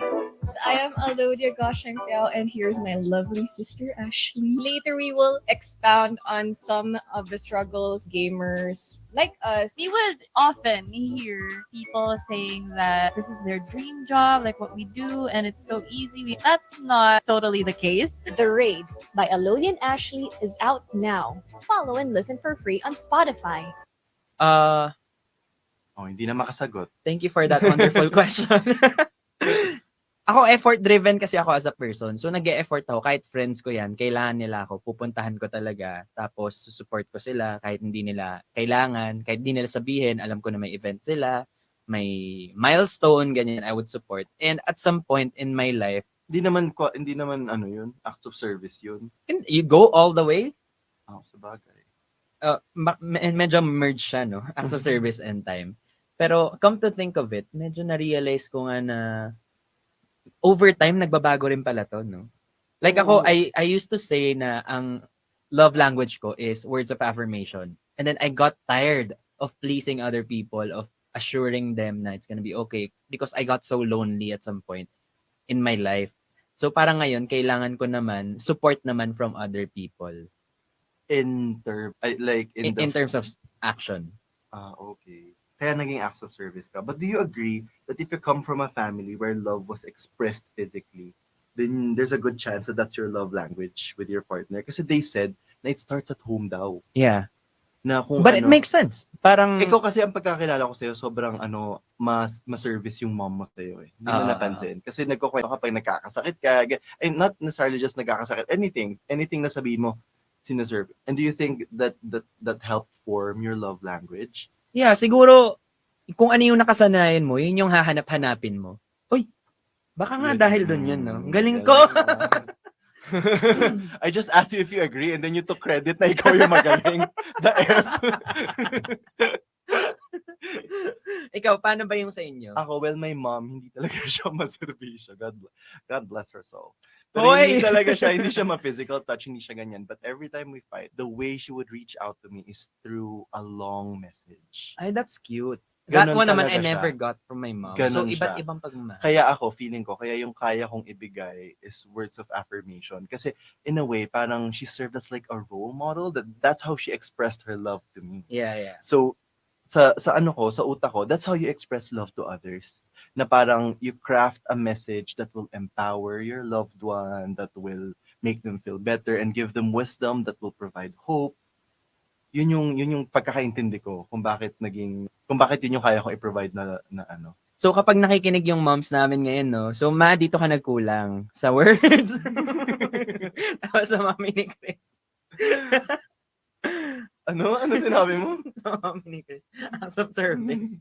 Oo, kasi hindi niya ako pinagluluto. Hindi, pinagluluto pa lang ng mom ko. Hindi, pero iba't ibang pagmamahal. Ganun talaga yun. So, Ang daming ganun. May friend naman, yung family niya talagang required yung family time. It's always required sa house nila. Like, there's a certain day na bawal silang lumabas. Kailangan ganun lang. And ngayon, sa boyfriend niya, ganun din siya. Always quality time yung ano. Kapag hindi siya nabibigyan ng time masyado ng boyfriend niya, it causes friction. Ako kasi, I don't mind kung yung partner ko sobrang busy.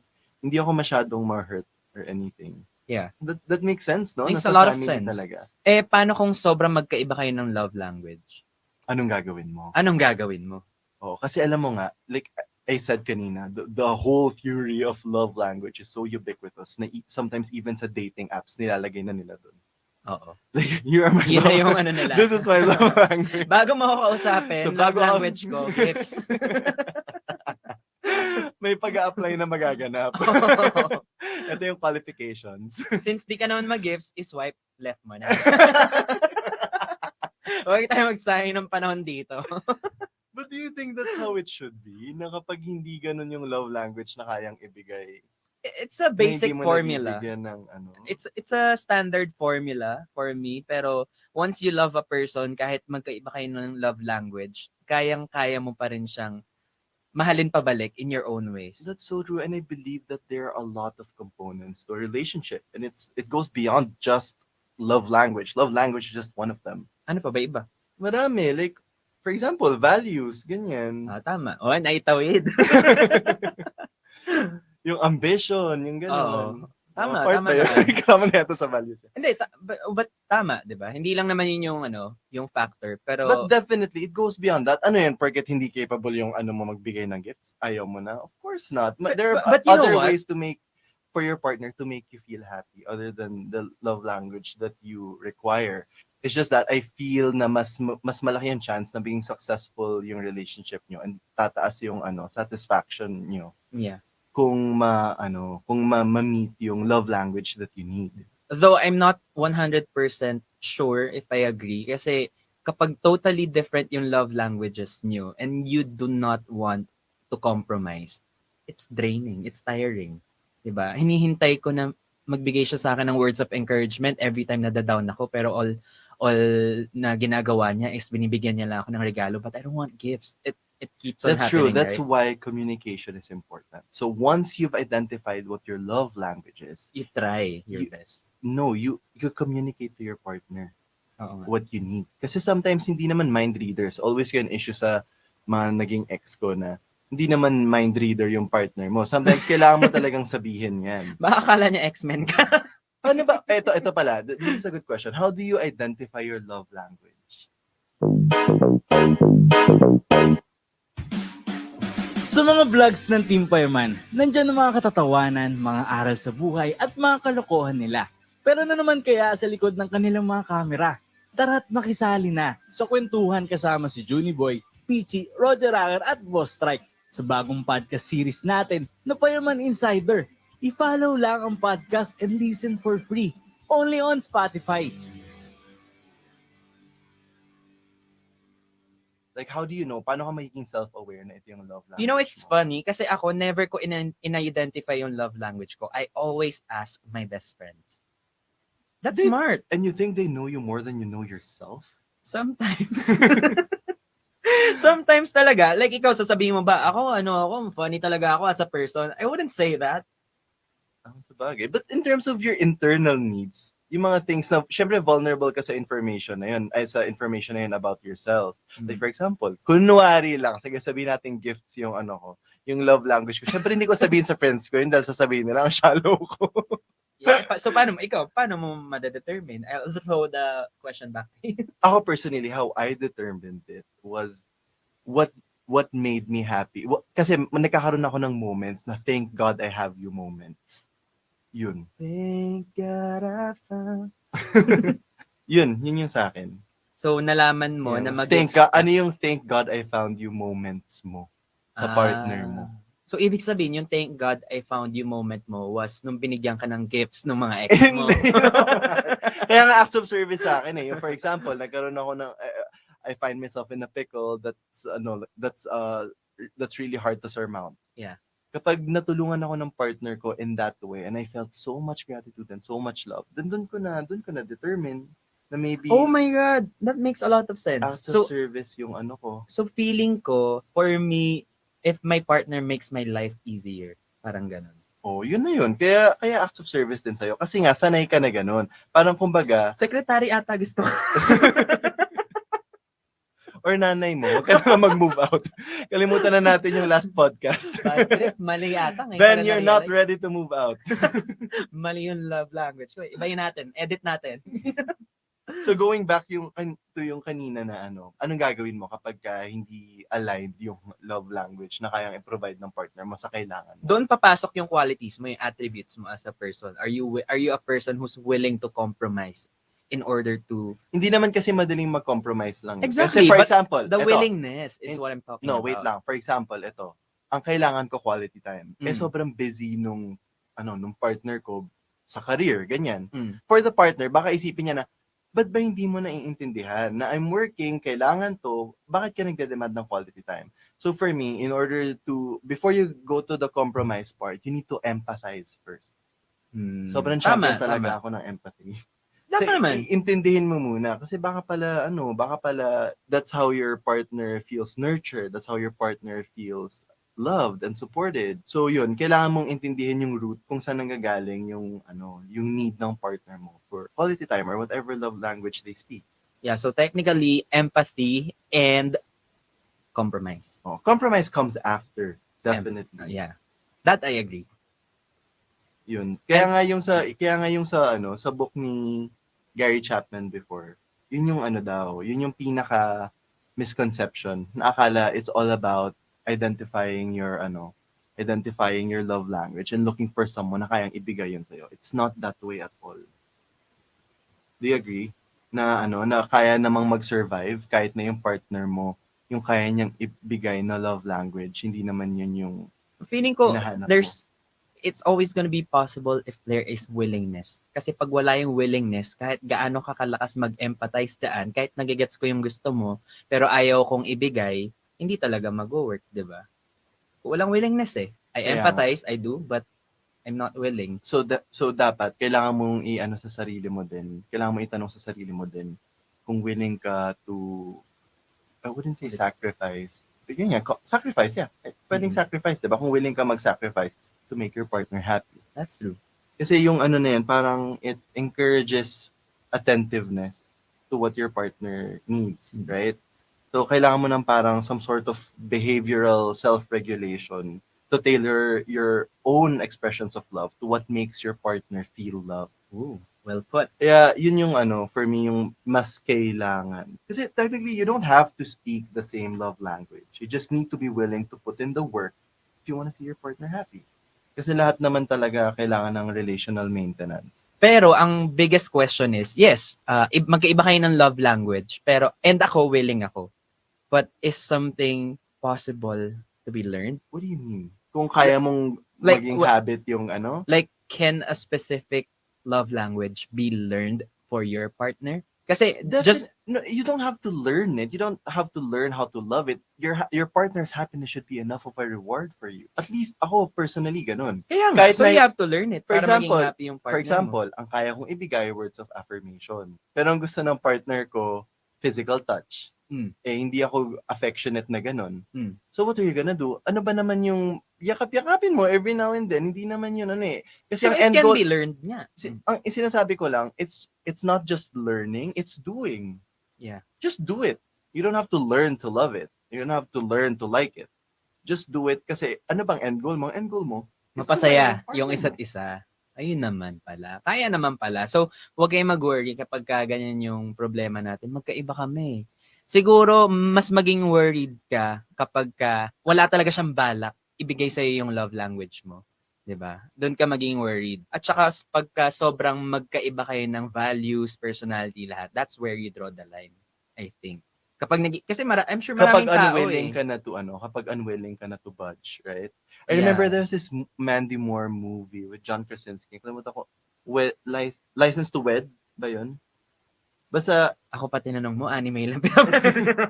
Basta I remember they were going to get married. Tapos parang for John Krasinski, yung bida na lalaki, parang sobrang chores sa kanya yung wedding chores. Parang sobrang chores sa kanya yung wedding prep. Yeah. So parang nag-drawing siya na kasi I don't know if he was an artist, I don't remember. Pero parang nag-drawing siya ng self-portrait of him jumping through fiery hoops. Oh my God. Tapos nakita ni Mandy Moore na para sa kanya. Tapos nagalit siya, sabi niya, para sa'yo yung wedding natin, talagang jumping through fiery hoops. Kasi na-stress siya. Oo, kasi nasistress siya. Tapos in the end, parang si Mandy Moore realized na it's not that he thinks of the wedding as jumping through a fiery hoop. It's that he's willing to jump through fiery hoops for her. Miscom. Hindi, yun talaga, it all boils down to that. Yung whatever you're willing to do to make your partner happy. And ano bang mas nakakaangat sa'yo? Yung comfort mo o yung happiness ng partner mo? Happiness ng partner, syempre. Siguraduhin mo na ganun talaga. Nagkaroon ka na ba ng time na may hiningi yung partner man hindi mo mabigay? Yun na lang yung tanong ko sa'yo kung anong ginawa mo para doon. iPhone 12? Joke. Ano ba? That's a tough question. Una ka na. Ako may time, nga paiba-iba rin yung paiba-iba rin yung love language. Nag-a-advance, nagde-develop nga talaga tayo. I guess. Yeah. O, diba? Utal tayo ngayon. Hindi, iniisip ko kasi kung ano ba yung time na talagang nagreklamo ako. Hindi love language yung reklamo ko sa exes ko. More parang future-oriented. Kaya sinabi ko sa'yo maraming components yung relationship. Oh, nag-overshare ka patuloy sa podcast. Hindi, isipin mo. Kasi, hindi, yan nga yun sa akin. Kaya nga ikaw yung tinatanong ko. Na about love language. Oo. Ikaw quality time kaya, nagkukwento ka, hindi mabigay yung quality time sa'yo, nagalit ka. Tama. Quality time nga dati. Kasi marami akong time dati. So ano ginagawa mo na hindi niya mabigay yung quality time? Ikaw yung nagpupunta. Ako nagbibigay ng quality time na dapat ibigay niya sa akin. Binigyan ko siya ng extra time. Ayaw mo, sige ako na lang punta dyan. Top up ka na lang. Ako na mag-adjust for you. Ilang time ba gusto mo? Ang sad, no? Pero ganun talaga how you make a relationship work.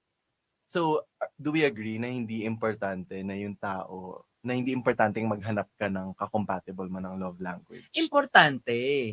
Pero away na to. Hindi, for me, hindi importante na compatible yung love language nyo. Ang importante is willing ka to give what your partner needs. I disagree. Importante na compatible kayo ng love language. So there's no room to change? Importante pero hindi required. Importante. Tinanong mo kung importante o hindi. Sinabi ko importante. Importante naman deciding talaga. factor ba siya if your relationship should go on? Yun yung tinatanong ko. It's a factor. Ako for me, hindi. Kasi for example, magkaiba talaga kayo ng love language. Wala kang magagawa. Magkaiba kayo ng upbringing. Pero willing naman yung partner mo to cater to your needs. Would you still break up with them? Of course not. Ang sinabi ko lang, it's a factor. But in order for you to catch up, to meet the requirement, kailangan mo mag-compromise in other ways. But No, Ben. You don't understand. My question is it important na right off the bat, compatible yung yung love language yun, like when you meet someone? Not the concept itself. Of course. Kasi important talaga yun. Definitely. If that's the case, manageable. So, hindi ganun ka-important. I mean, hindi siya dapat maging deciding factor. Oh, and that's what I've been telling you, Mr. Ben. No, actually, tatanungin na lang kita. Situational na lang para mas clear. For example, makamit ka ng someone na yung kaya nilang ibigay na love language at that moment is hindi compatible sa hinahanap mo. Itutuloy mo pa ba yung relationship or hindi na? Ang sakit-sakit na. Sayang yung 5 years. Mahal ko pa eh. Sana maging masaya ka. Gosh, naiiyak ako! from Spotify Studios, ito na ang pinakabagong podcast para sa mga nagmahal, nasaktan, at di malaman ang gagawin. I am Donalyn and this is...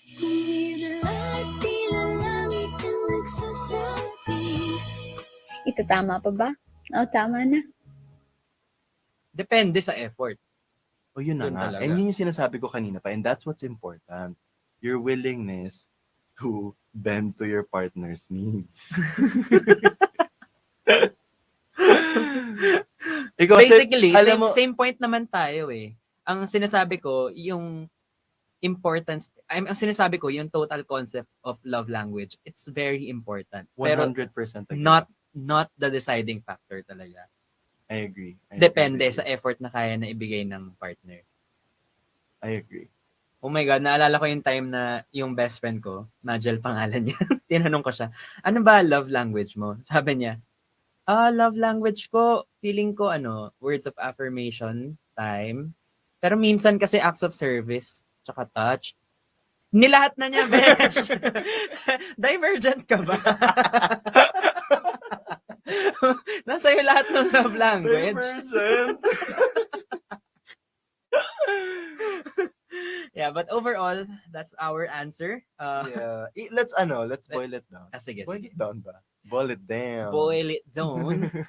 Pero alam mo, pwede pa yung palawakin tong topic na to kapag gusto nila mag-podcast. Oo nga. Tas now, sobrang dali na lang gumawa ng podcast. Because there's this Oh, thing, it's called Anchor. That's actually what we use.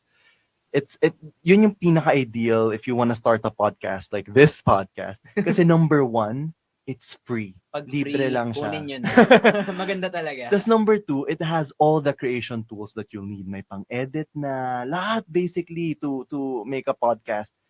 And it's so easy. Sobrang user-friendly niya. And alam ko, kapag gumawa ka ng podcast through Anchor, sila na mismo magde-distribute to Spotify, Apple Podcasts, and many more. So basically, everything that you need to create a podcast all in one place. Yeah. Kaya, guys, you should download it. You can download the free Anchor app or you can go to anchor.fm to get started on your podcast. Diba? Para may ano na rin sila. Kung gusto niyo rin magbigay ng advice, kahit na wala namang humingi ng advice. Tulad namin, magbigay kayo. Madali lang. Just log on to anchor.fm. Magagawa niyo siya through your phone, through your laptop. Mag-podcast na tayo lahat. So yeah, so going back to our topic, to summarize, what you need to do when it comes to, love language is number one is to identify muna, no? They need to identify what your love language is. Pero nga, again, the whole concept is not to be selfish. It's mas selfless siya, mas partner-centric siya. Alignment. Parang Oo. ganun. Kaya yung identify, small part lang yun. Para lang, sa number two, ma-communicate mo siya sa partner mo. Right? Ilang numbers ba yan? Hindi ko alam. I'm trying to come up with it as we go. Three, ano yung sinabi natin? You should empathize with your partner. Kung na-communicate na sa'yo and hindi kayo aligned, try to understand them. Put yourself in their shoes. And try to...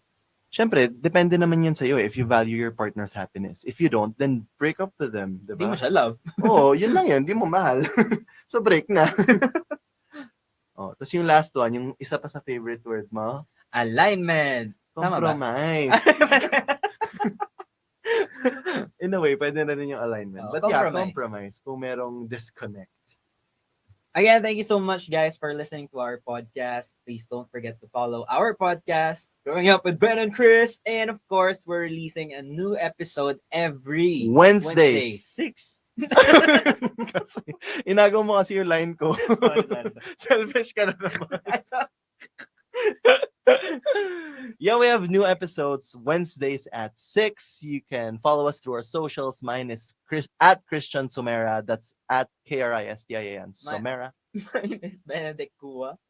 Benedict_Kua. Again, this has been Ben. And this has been Chris reminding you that it's not what your partner can do for you. It's what you and your partner are willing to do for one another. Amen. Amen. Bye. Bye.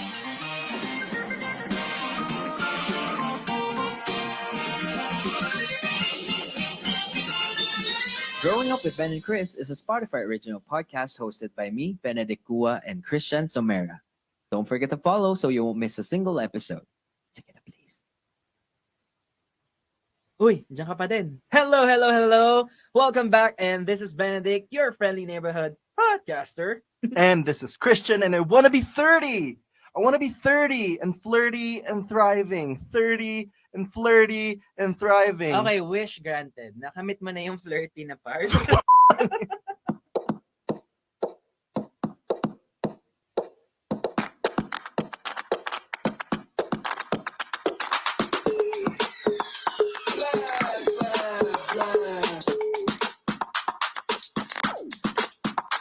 Add it up.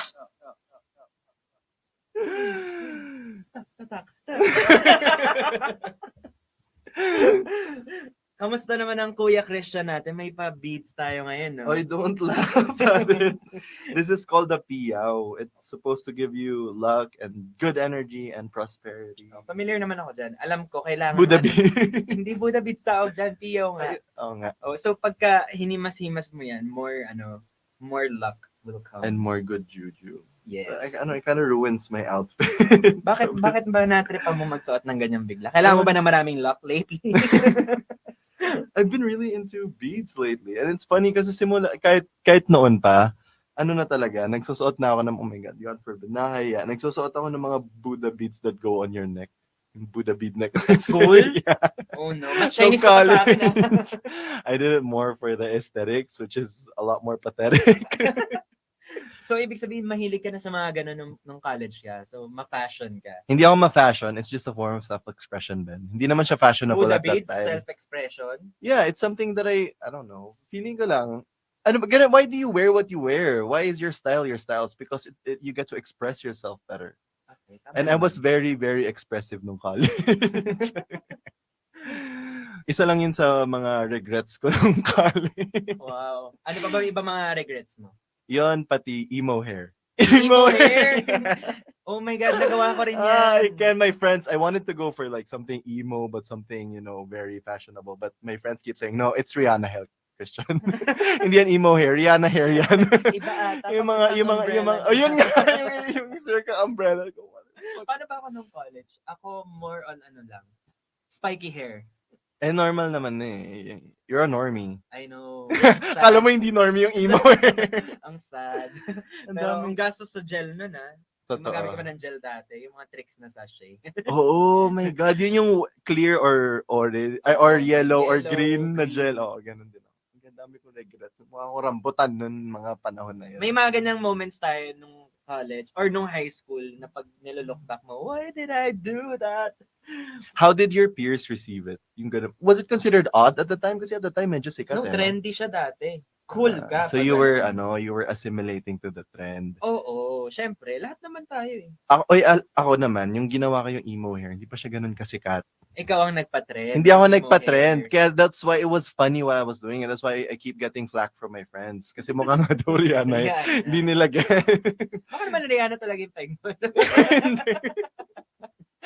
You have my heart. Don't tell me you're sorry.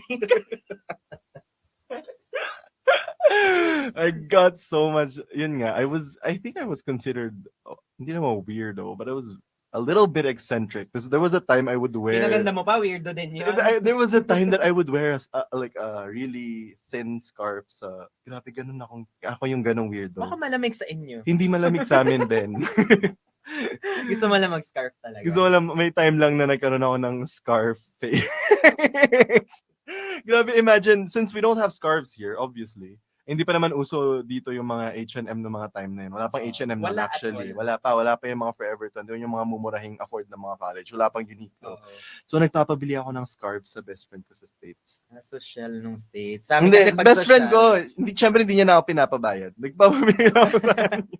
Sa akin, pag social, yung mga gerbo, ganyan. Ano mo ba yun? Lahat naman, high school ako noon. My God, what's your age? Okay, 2 years lang yung difference natin. But would you say, like, did you like yourself when you were younger? You mean Kamusta yung- when I was in college? Well, nung high school, ganyan, how was your self-esteem as a human being? Well, I really like expressing myself. That's for sure. Like I used to dress up a certain way na hindi nag-iintindihan ng mga tao. Ganon. Kaya ngayon, wala ka na makikita mga picture ko nung kabataan ako. Ben. Kasi nga sinahid mo na. Sinunog ko na sila lahat. Binlock ko na yung mga friends ko nagpo-post ng mga picture ko. So, hindi nakaka-relate. I Last broke up with, episode. hashtag I broke up with my friend Oh my kasi Because in-expose Nililiw niya niya yung yun. mga throwback pictures mo. what were you like in college? I want to know. In college? Yeah. Super active ako sa org, but at the same time, sobrang baba ng self-esteem ko. Because yun yung prime time yun ng mga pimples ko. Mga trip nilang, You had acne in yes, college. so bad. Yeah, that can have an effect. Yeah, tinawag nila akong pimple na tinubuan ng mukha. Gusto Oh mo my yun? god. And during that time, you had aspirations not to be a celebrity? No. Are you saying I'm a celeb now? Just kidding. Yeah, with your verified check mark, I think you are. Duh. No, hindi. Wala talaga. Siguro nung mga grade school doon, parang wini-wish ko na okay maging commercial model. Pero nung nasa school na ako, feeling ko, eto na yung reality eh. Huwag na tayong feeling na kaya natin maging artista one day. Tapos na natin yung pag-aaral.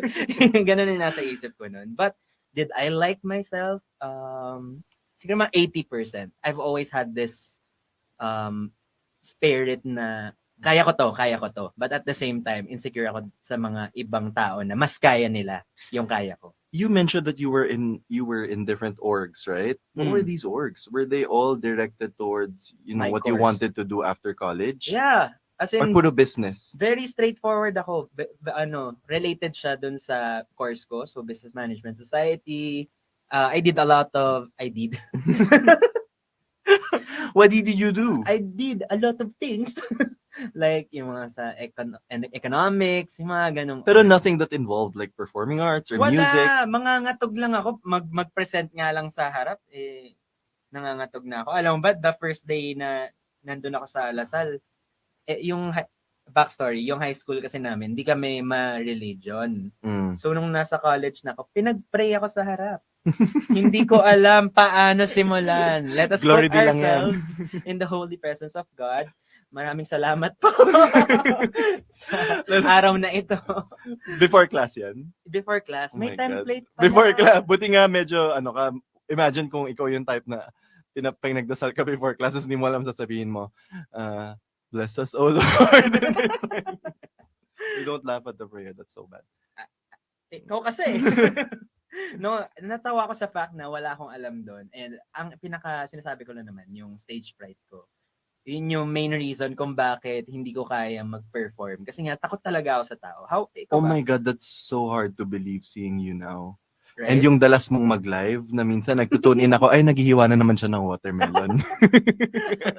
Wala Ngayon, naman siya magawa. even the simple act of cutting watermelon, you can get viewers to watch you. Ibig sabihin, ganun mo na hone yung pagiging entertaining mo.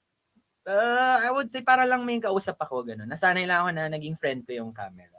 Ikaw, how were you like your self-esteem? Were you I was confident? I was not confident at all. There are times where I have to be because I was in communication arts, mass communication. So ang daming presentations, ang daming plays, ang daming events. So I kind of had to learn how to be confident in a way, pero hindi ko pa rin siya completely na overcome nung college. Kasi nga marami tayong insecurities eh. Pag nung college naman natin, teenagers pa rin tayo basically, right? Because we were 17, 16, Tama ganyan, ba? diba? 17 to around 20. Mga ganun, no? Yeah, yun yung nasa late teens mo ikaw. So parang medyo ka pa rin, sobrang insecure. Yeah. So it's kind of really hard to find yourself. I mean, it got better na nung college. Worse talaga yung high school. Hindi kaya dahil teenager tayo, like we went through adolescence, kaya ganun. Isn't that like a normal thing? Na everyone's insecure. Well, probably, but the star athletes, the performers, I don't think I they know. ever were. May mga tao talagang who really shine in their adolescence. Yeah. Shit, di ako nag-shine. Ako din, di rin ako nag-shine. Pero ikaw, tingnan mo ngayon, 30 and flirty. Hindi naging thriving, hanggang flirty lang. Doon pa tayo sa thriving. Step by step tayo. Isa-isa lang. Oh, ikaw, Ben, if you could go back in time and do it again, would you change anything about yourself? Given, what you know now and what you've become now and your aspirations now na late mo na form, what would you have done in college differently?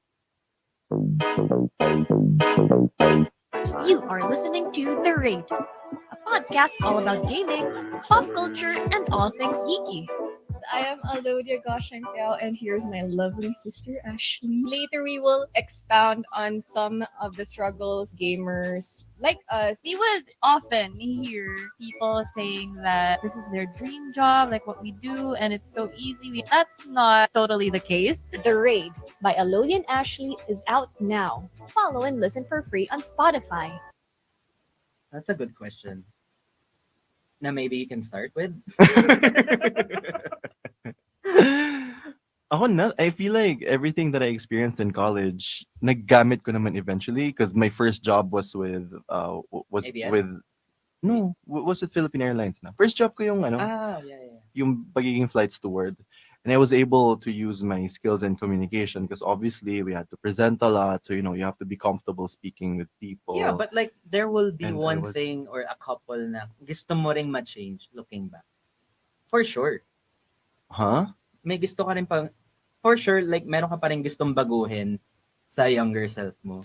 Yeah, at some point. I wish I wish I had been more confident, Oh my definitely. God, same. Kasi I feel like, lalo na ngayon, yung what you keep trying to teach me is that you should try and try and try. I didn't try. I only tried what was presented to me, the opportunities that was presented to me, but I didn't chase after opportunities. And now looking back, I feel like there were a lot of things that I could have done. Kasi wala namang mawawala sa iyo eh. Ang pinaka-conflict lang yan kasi in your late teens, kumbaga, mas takot ka sa rejection, mas takot ka sa so kumbaga nahihinder ka sa mga pwede mong ma-achieve at an early age and pwede mong matutunan, most especially.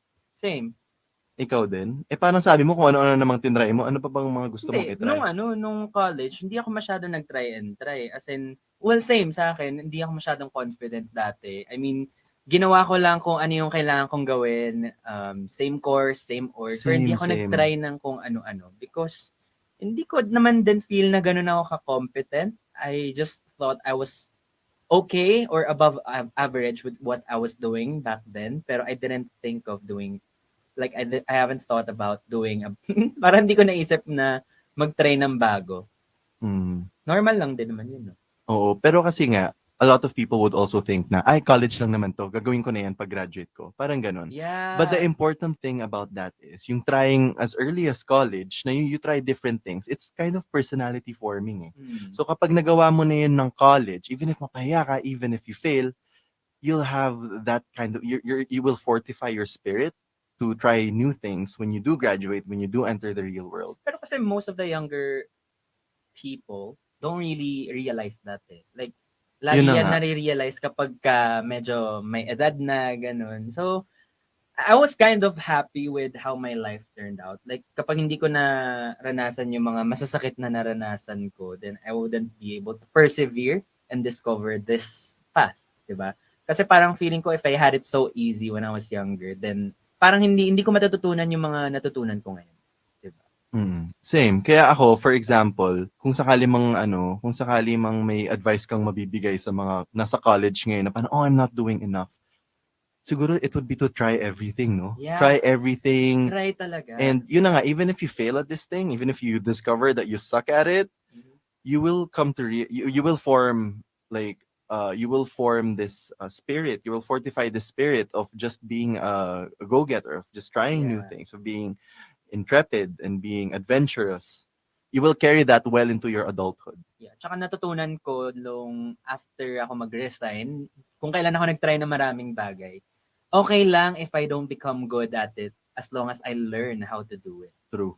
Diba? Kaya mabuti pa, gawin mo na siya sa college when you can still afford it. Kasi, like for example, kapag working ka na, syempre hindi mo na may iwan yung trabaho mo to try these new things, right? At least yun, alam mong ka pa, it's either sinusuportahan ka pa ng parents mo or you have more time. So it's either you have a lot of time or you become desperate to find a new path.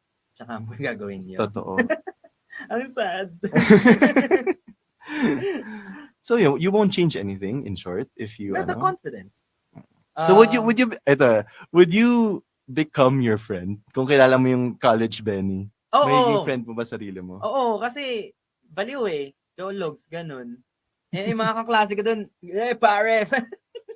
Yo, pare chong. No, pare, like, Hindi ako makabelong nun. Alam mo ba nung first day of college? Kasi nung high school ako, hindi nag-i-English sa school namin. As in, ganito, kung paano tayo magsalita. Ganyan-ganyan kami. Tapos nung first day ko sa college, parang may round table. Basta iikot lahat, mag-i-introduce. Tapos may isang sobrang, shala eh.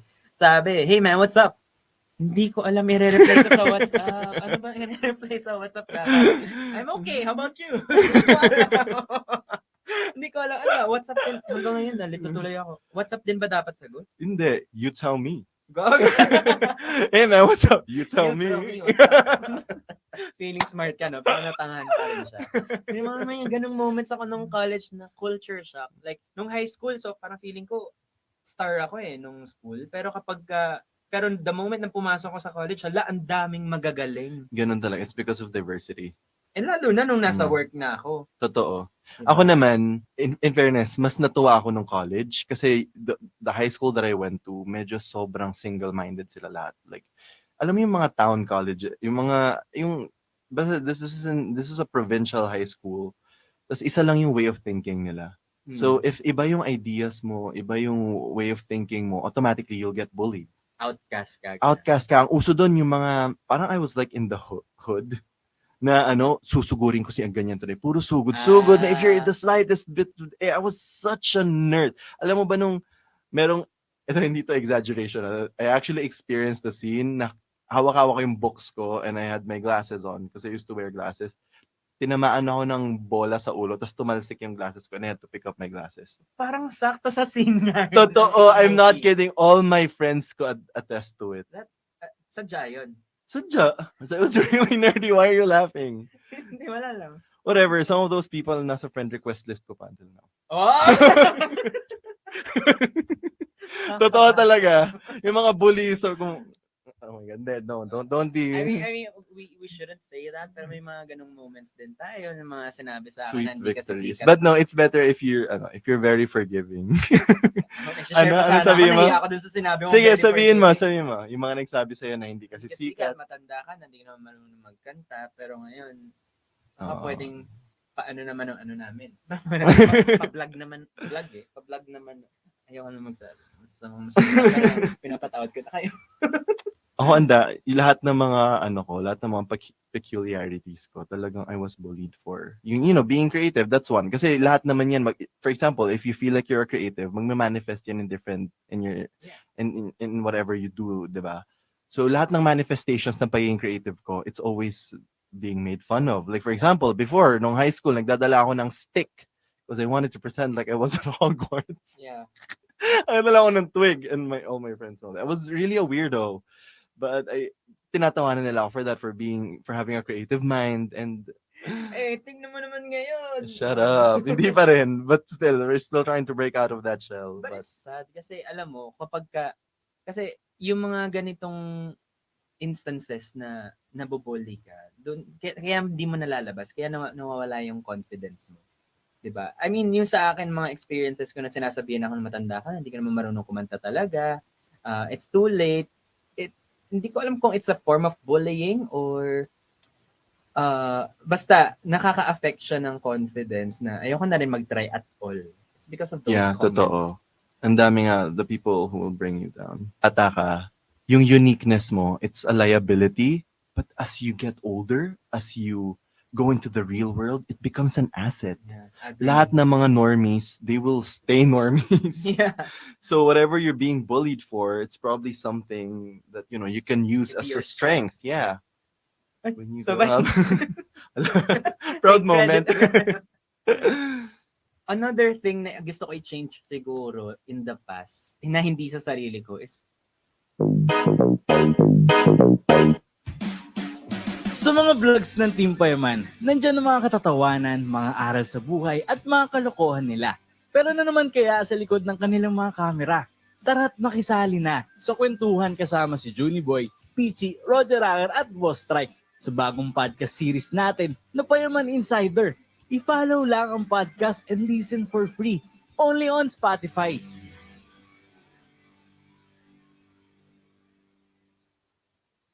I kind of wish na nagkaroon ako ng life mentor. I mean, aside from my parents, someone who would guide me sa career, sa Do you making think decisions. do you think that that's something that you should seek out? Or antayin mo na lang na may dumating na Yoda figure sa buhay mo? Ay, para ka ding naghahanap ng love life pag ganun. Ako naman feeling ko find someone to aspire to. Right? Yeah, pwede. Find an idol that you know, Mm-mm. okay, if this person's life can become like this, then so can mine. Yeah. Pero kasi Ako ang ganun, hirap, kahit na hindi mentor. I agree, pero ako, meron akong idols, pero mas motivated ako with someone who I can actually meet. And Parang talk mas to, yeah. tangible. Pwede naman yung idol mo, kakilala mo personally eh. Hindi mo sila idol.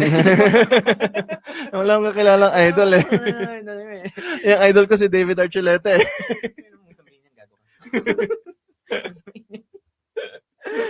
Yeah, nagkaroon lang ako siguro nung work na kasi syempre may mga bosses ka doon na kaya-kaya ka i-mentor, i-groom, ganyan. Pero nung school, hindi mo na masyadong makagroom sa'yo unless you actively seek for mentors, like yung mga deans mo, yung mga president ng org, mga I feel so bad until na wala akong mentor. Until na wala akong mentor. Like I haven't met anyone that I really go to for advice when it comes to what I'm trying to achieve in life.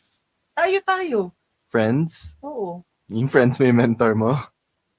Siguro ano. It would be nice, no? So that's something you should keep an eye out for, right? Yeah, Someone who can be your mentor. Yun nga sinabi nila, when you're applying for a job, you don't really look at the position, you look at the boss daw. Parang, Talaga? I hear that so many times. Natignan mo kung ano yung attributes ng boss mo and if this is a person who you think will help you grow. I agree, pero minsan case to case din kasi may mga roles na nag-iiba-iba yung boss mo and wala ka ng choice. Alangan na like iwanan natin yung yun nga. position, ganyan. But I agree, super agree na kailangan meron tayong mentor. Kasi sa college, lalo na sa course ko, lahat ng matututunan mo, most of them learn by doing. Pero wala, wish mo lang sana meron ka talagang someone na gina-guide ka. Anghel. So do you think if you could talk to your younger self, may mga masasabi ka kaya to? Dami. Kasi pag nilolook back ko yung previous self ko, parang previous self. So in short, marami kang regrets kasi ang dami mong inaano. Hindi, marami akong gustong i-guide sa kanya. I mean, hindi ko nire-regret lahat ng moments na sobrang anday kong depressive episodes na hindi ko na alam gagawin sa buhay ko, what's the point of my life. Pero I was kind of glad na I experienced that because it pushed me actually to try to learn a lot of things. Kasi kung di ako naging ganun kasad, happy-go-lucky na naman ako. Parang ganun. Totoo talaga. Your hardships and every little obstacle that you face, including the bullying, yung the unacceptance, the intolerance from people, all of those feelings will help mold you into the person that you can become when you become an adult. Like a full... Ba't pag ako nag-share, hindi ganun kaganda? Pag in-English na niya. Yeah, like after nung nag-resign ako, 'di ba? Nag-try ako mag-business kasi inofferan ako and then I got tricked. And after nun, sobrang nag-crash yung mundo ko kasi nadaya ako, naubos yung savings ko. But come to think of it, hindi ko matututunan yung alam ko sa business ngayon kung di nangyari yun. So I was kind of thankful. Yeah, that's true. Ako naman, I spent years of my life doing something that I didn't love, doing something that I thought would, would fulfill me and give me satisfaction in some way. But yeah, it never did. There was a time na, actually, inisip ko talaga kung iti-take ko yung trabahong yun. Kasi nga inisip ko, oh my God, this is not at all aligned with what I want to do or what I've been dreaming to be. Kaya yun. It taught you a lot. I feel like you're more it patient. taught you a lot, yeah. Diba? Especially, I learned how to deal with different people from different walks of life. Yan ang di ko kaya. Kasi Yun ako kaya ko. talaga, Isipin Gemini mo, every day, possibly mga 400 people a day na makasalamuha mo. Different people a day. Sometimes, before meron pa kaming flight na 4 legs, na sa 4 na legs na yun, mga 300 plus yung mga tao. Eh kung nandun ka sa may door, isipin mo ilang tao yung nakakasalamuha mo every day. Eh kung bad trip ka pa nun. Natuto pa ako mag-small talk, yun pa naman pinaka-weakness ko. Small. So we learn a lot. Ang dami. And I learned this thing called verbal judo. I learned that from work. What's that? Now, when someone is very agitated, you learn how to control the situation and get the outcome that you want. Parang Impose verbal, na. from the word, verbal judo, iaano mo na you gain control of the situation. Kasi when the irate passengers get at it, they really get at it. Galit talaga sila. Tumpal, dapat magsara na kayo. Ganyan. And Because you have to customer have, is always and you have to have the skill to, turn it around and control the situation and make it better. Doctor Strange. So yun, kung ano ka, if you were to write a letter to your younger self in a time na lost ka, what would it be? I'm sure, ano natin, MMK natin. MMK natin to, sige. Okay, Here. go. Ready, set, go. Ang sakit-sakit na. Sayang yung 5 years. Mahal ko pa eh. Sana maging masaya ka. Gosh, naiiyak ako! From Spotify Studios, ito na ang pinakabagong podcast para sa mga nagmahal, nasaktan, at di malaman ang gagawin. I am Donalyn and this is...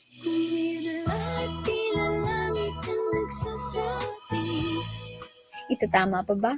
O, tama na. Hey, you. Hindi ko kaya. Okay lang yan. Just talk to the ano. I won't listen. Hey, Ben. Stop convincing yourself that you will never be as good as other people. I know you got so tired before you even started a new chapter in your life. Sobrang exhausting to find something that you can't even identify to begin with. And that's okay. You promised yourself that you'll retire by the age of 30. Pero surprise, andito ka pa din. Puyat, working your ass off. But guess what? You'll be at your happiest. Somebody told you that you were trying too hard, that you can't sing, that it's too late to try new things because you're getting older and you're not tall enough. Hindi ka kasing gwapo ng mga artista sa ABS. But today, you have 1 million followers on YouTube. You performed in front of thousands of people. You worked on your first album, podcast, teleserye, and business franchise. Everything will come to life. I know you're in a dark place right now, but instead of searching for the light, try to become the light. And the universe will help you find your way. Ang galing. Naiiyak na yata si Batang Ben. Tawagan ko. Umiiyak pa din siya. Busy. Habang naglalagay ng pimple patch. Gago ka. Ikaw? Ako. Hey, Hey. Rihanna. Hey, Chris. Ito yung number ng barbero na pinakamalapit sa inyo. Pumunta ka, magpagupit ka. That hair is not serving you. It will haunt you well into your adulthood. Photos will resurface. No, but seriously, Christian, at this point, we both know that you want a writing job. It's always been your passion, pagsusulat. And you will apply for a magazine you've been wanting to work for at marireject ka. You'll get rejected hard. You will have your heart broken and abandon that passion altogether. You will sell out after college. Kailangan mo ng pera, so you'll sell out for money. You'll get a job you know doesn't align with your passion, but that's okay. That job will make you see the world. And the world is big and it's beautiful, and you will absorb different cultures and meet a lot of people. Learn from all of it. You will be able to use it one day. Tiwala ka. And lahat ng pinagdaanan mo, kahit gaano kahirap, all of those things will shape the you are today. And that forgotten passion for writing, the one that you abandoned, keep at it. Keep writing even if your work is trash. And one day you'll get lucky. One day your work will be featured in the country's most prestigious newspaper. Multiple times. And one day you'll even co-author a book. Boy, imagine your name in a freaking book in National Bookstore. You never would have thought. Keep chasing what makes you excited about life. And one day you will discover the world of design and you will fall in love with it. Follow that path. Harness whatever skill you think you have in that industry, because one day you will leave your stable job for it. Would you believe it? A profession that celebrates your zest for creativity. You'd have your own design studio, and the first piece of work that you make as a creative, that work will be featured in the very magazine that rejected you 10 years ago. So keep doing what makes you happy. It'll lead you to where you are today. Never apologize for your uniqueness, because that will be celebrated in the real world. Owning your uniqueness is a victory. Always remember that. And your success is the sum of all your mini victories. And I cannot wait to hear from you 20 years from now. Teary-eyed siya dun eh. Hindi. Hindi ko alam, pagalingan pala to ng ano eh. Ng spoken poetry. Ang ganda nun, ang ganda nun. Thank you. I wish I imaginein mo yung sinulat mo kung mabasa mo. Like, would your younger self believe it? It would right? be encouraging. I hope so. Pero hindi tayo time traveler. Ayun na nga. Gusto ko sana maging time traveler tayo, tapos i-slip out ko yung note doon kahit di na niya ako makita. Kaka-series ko to. Anyway, that's it for this week. Thank you so much for tuning in. We hope that you learned something from this episode. This is a kind of medyo close to us, no? Very Yeah. emotional I one. loved it. Don't forget to follow our podcast, Growing Up with Ben and Chris. Growing Up! Growing Up with Ben and Chris, Wednesdays at 6 p.m. You can follow us through our socials. Mine is at Christian Somera. That's Kristian. And Benedict_Kua. Once again, this has been Chris. And this has been Ben, reminding you that your failures won't shape your future. How you learn from them will. Bye!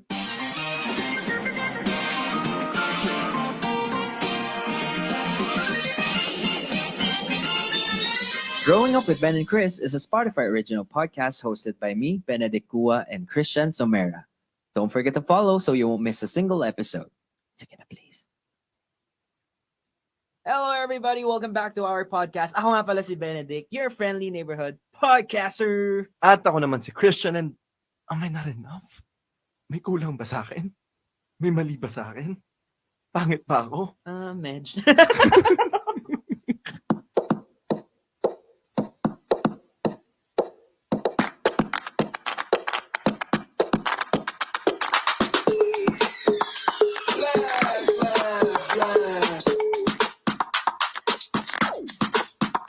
Add it up. Hindi mo man lang ako pinatapos, hayop ka. Kailangan may entry din ako. Akala mo ikaw lang lagi may entry. What's up, Benedict? How are you doing tonight? I am okay. I am doing good. Kamusta? I'm good. I've just been on social media the whole night. I know. Ang dami kong nakikita mga post about the cheating. Apparently, someone cheated on someone famous. Oh, you saw Jamil. Okay lang. Well, yeah, it's all over. It's all over. I don't know. It's all over social media Yeah, now. and it sucks to see na may cheating pa rin na nagaganap, even for long-term relationships. Yeah, how long have they been together? I don't know. It's so crazy because alam ko they actually have a house together, right? Yeah, everything. Like business ventures and whatnot.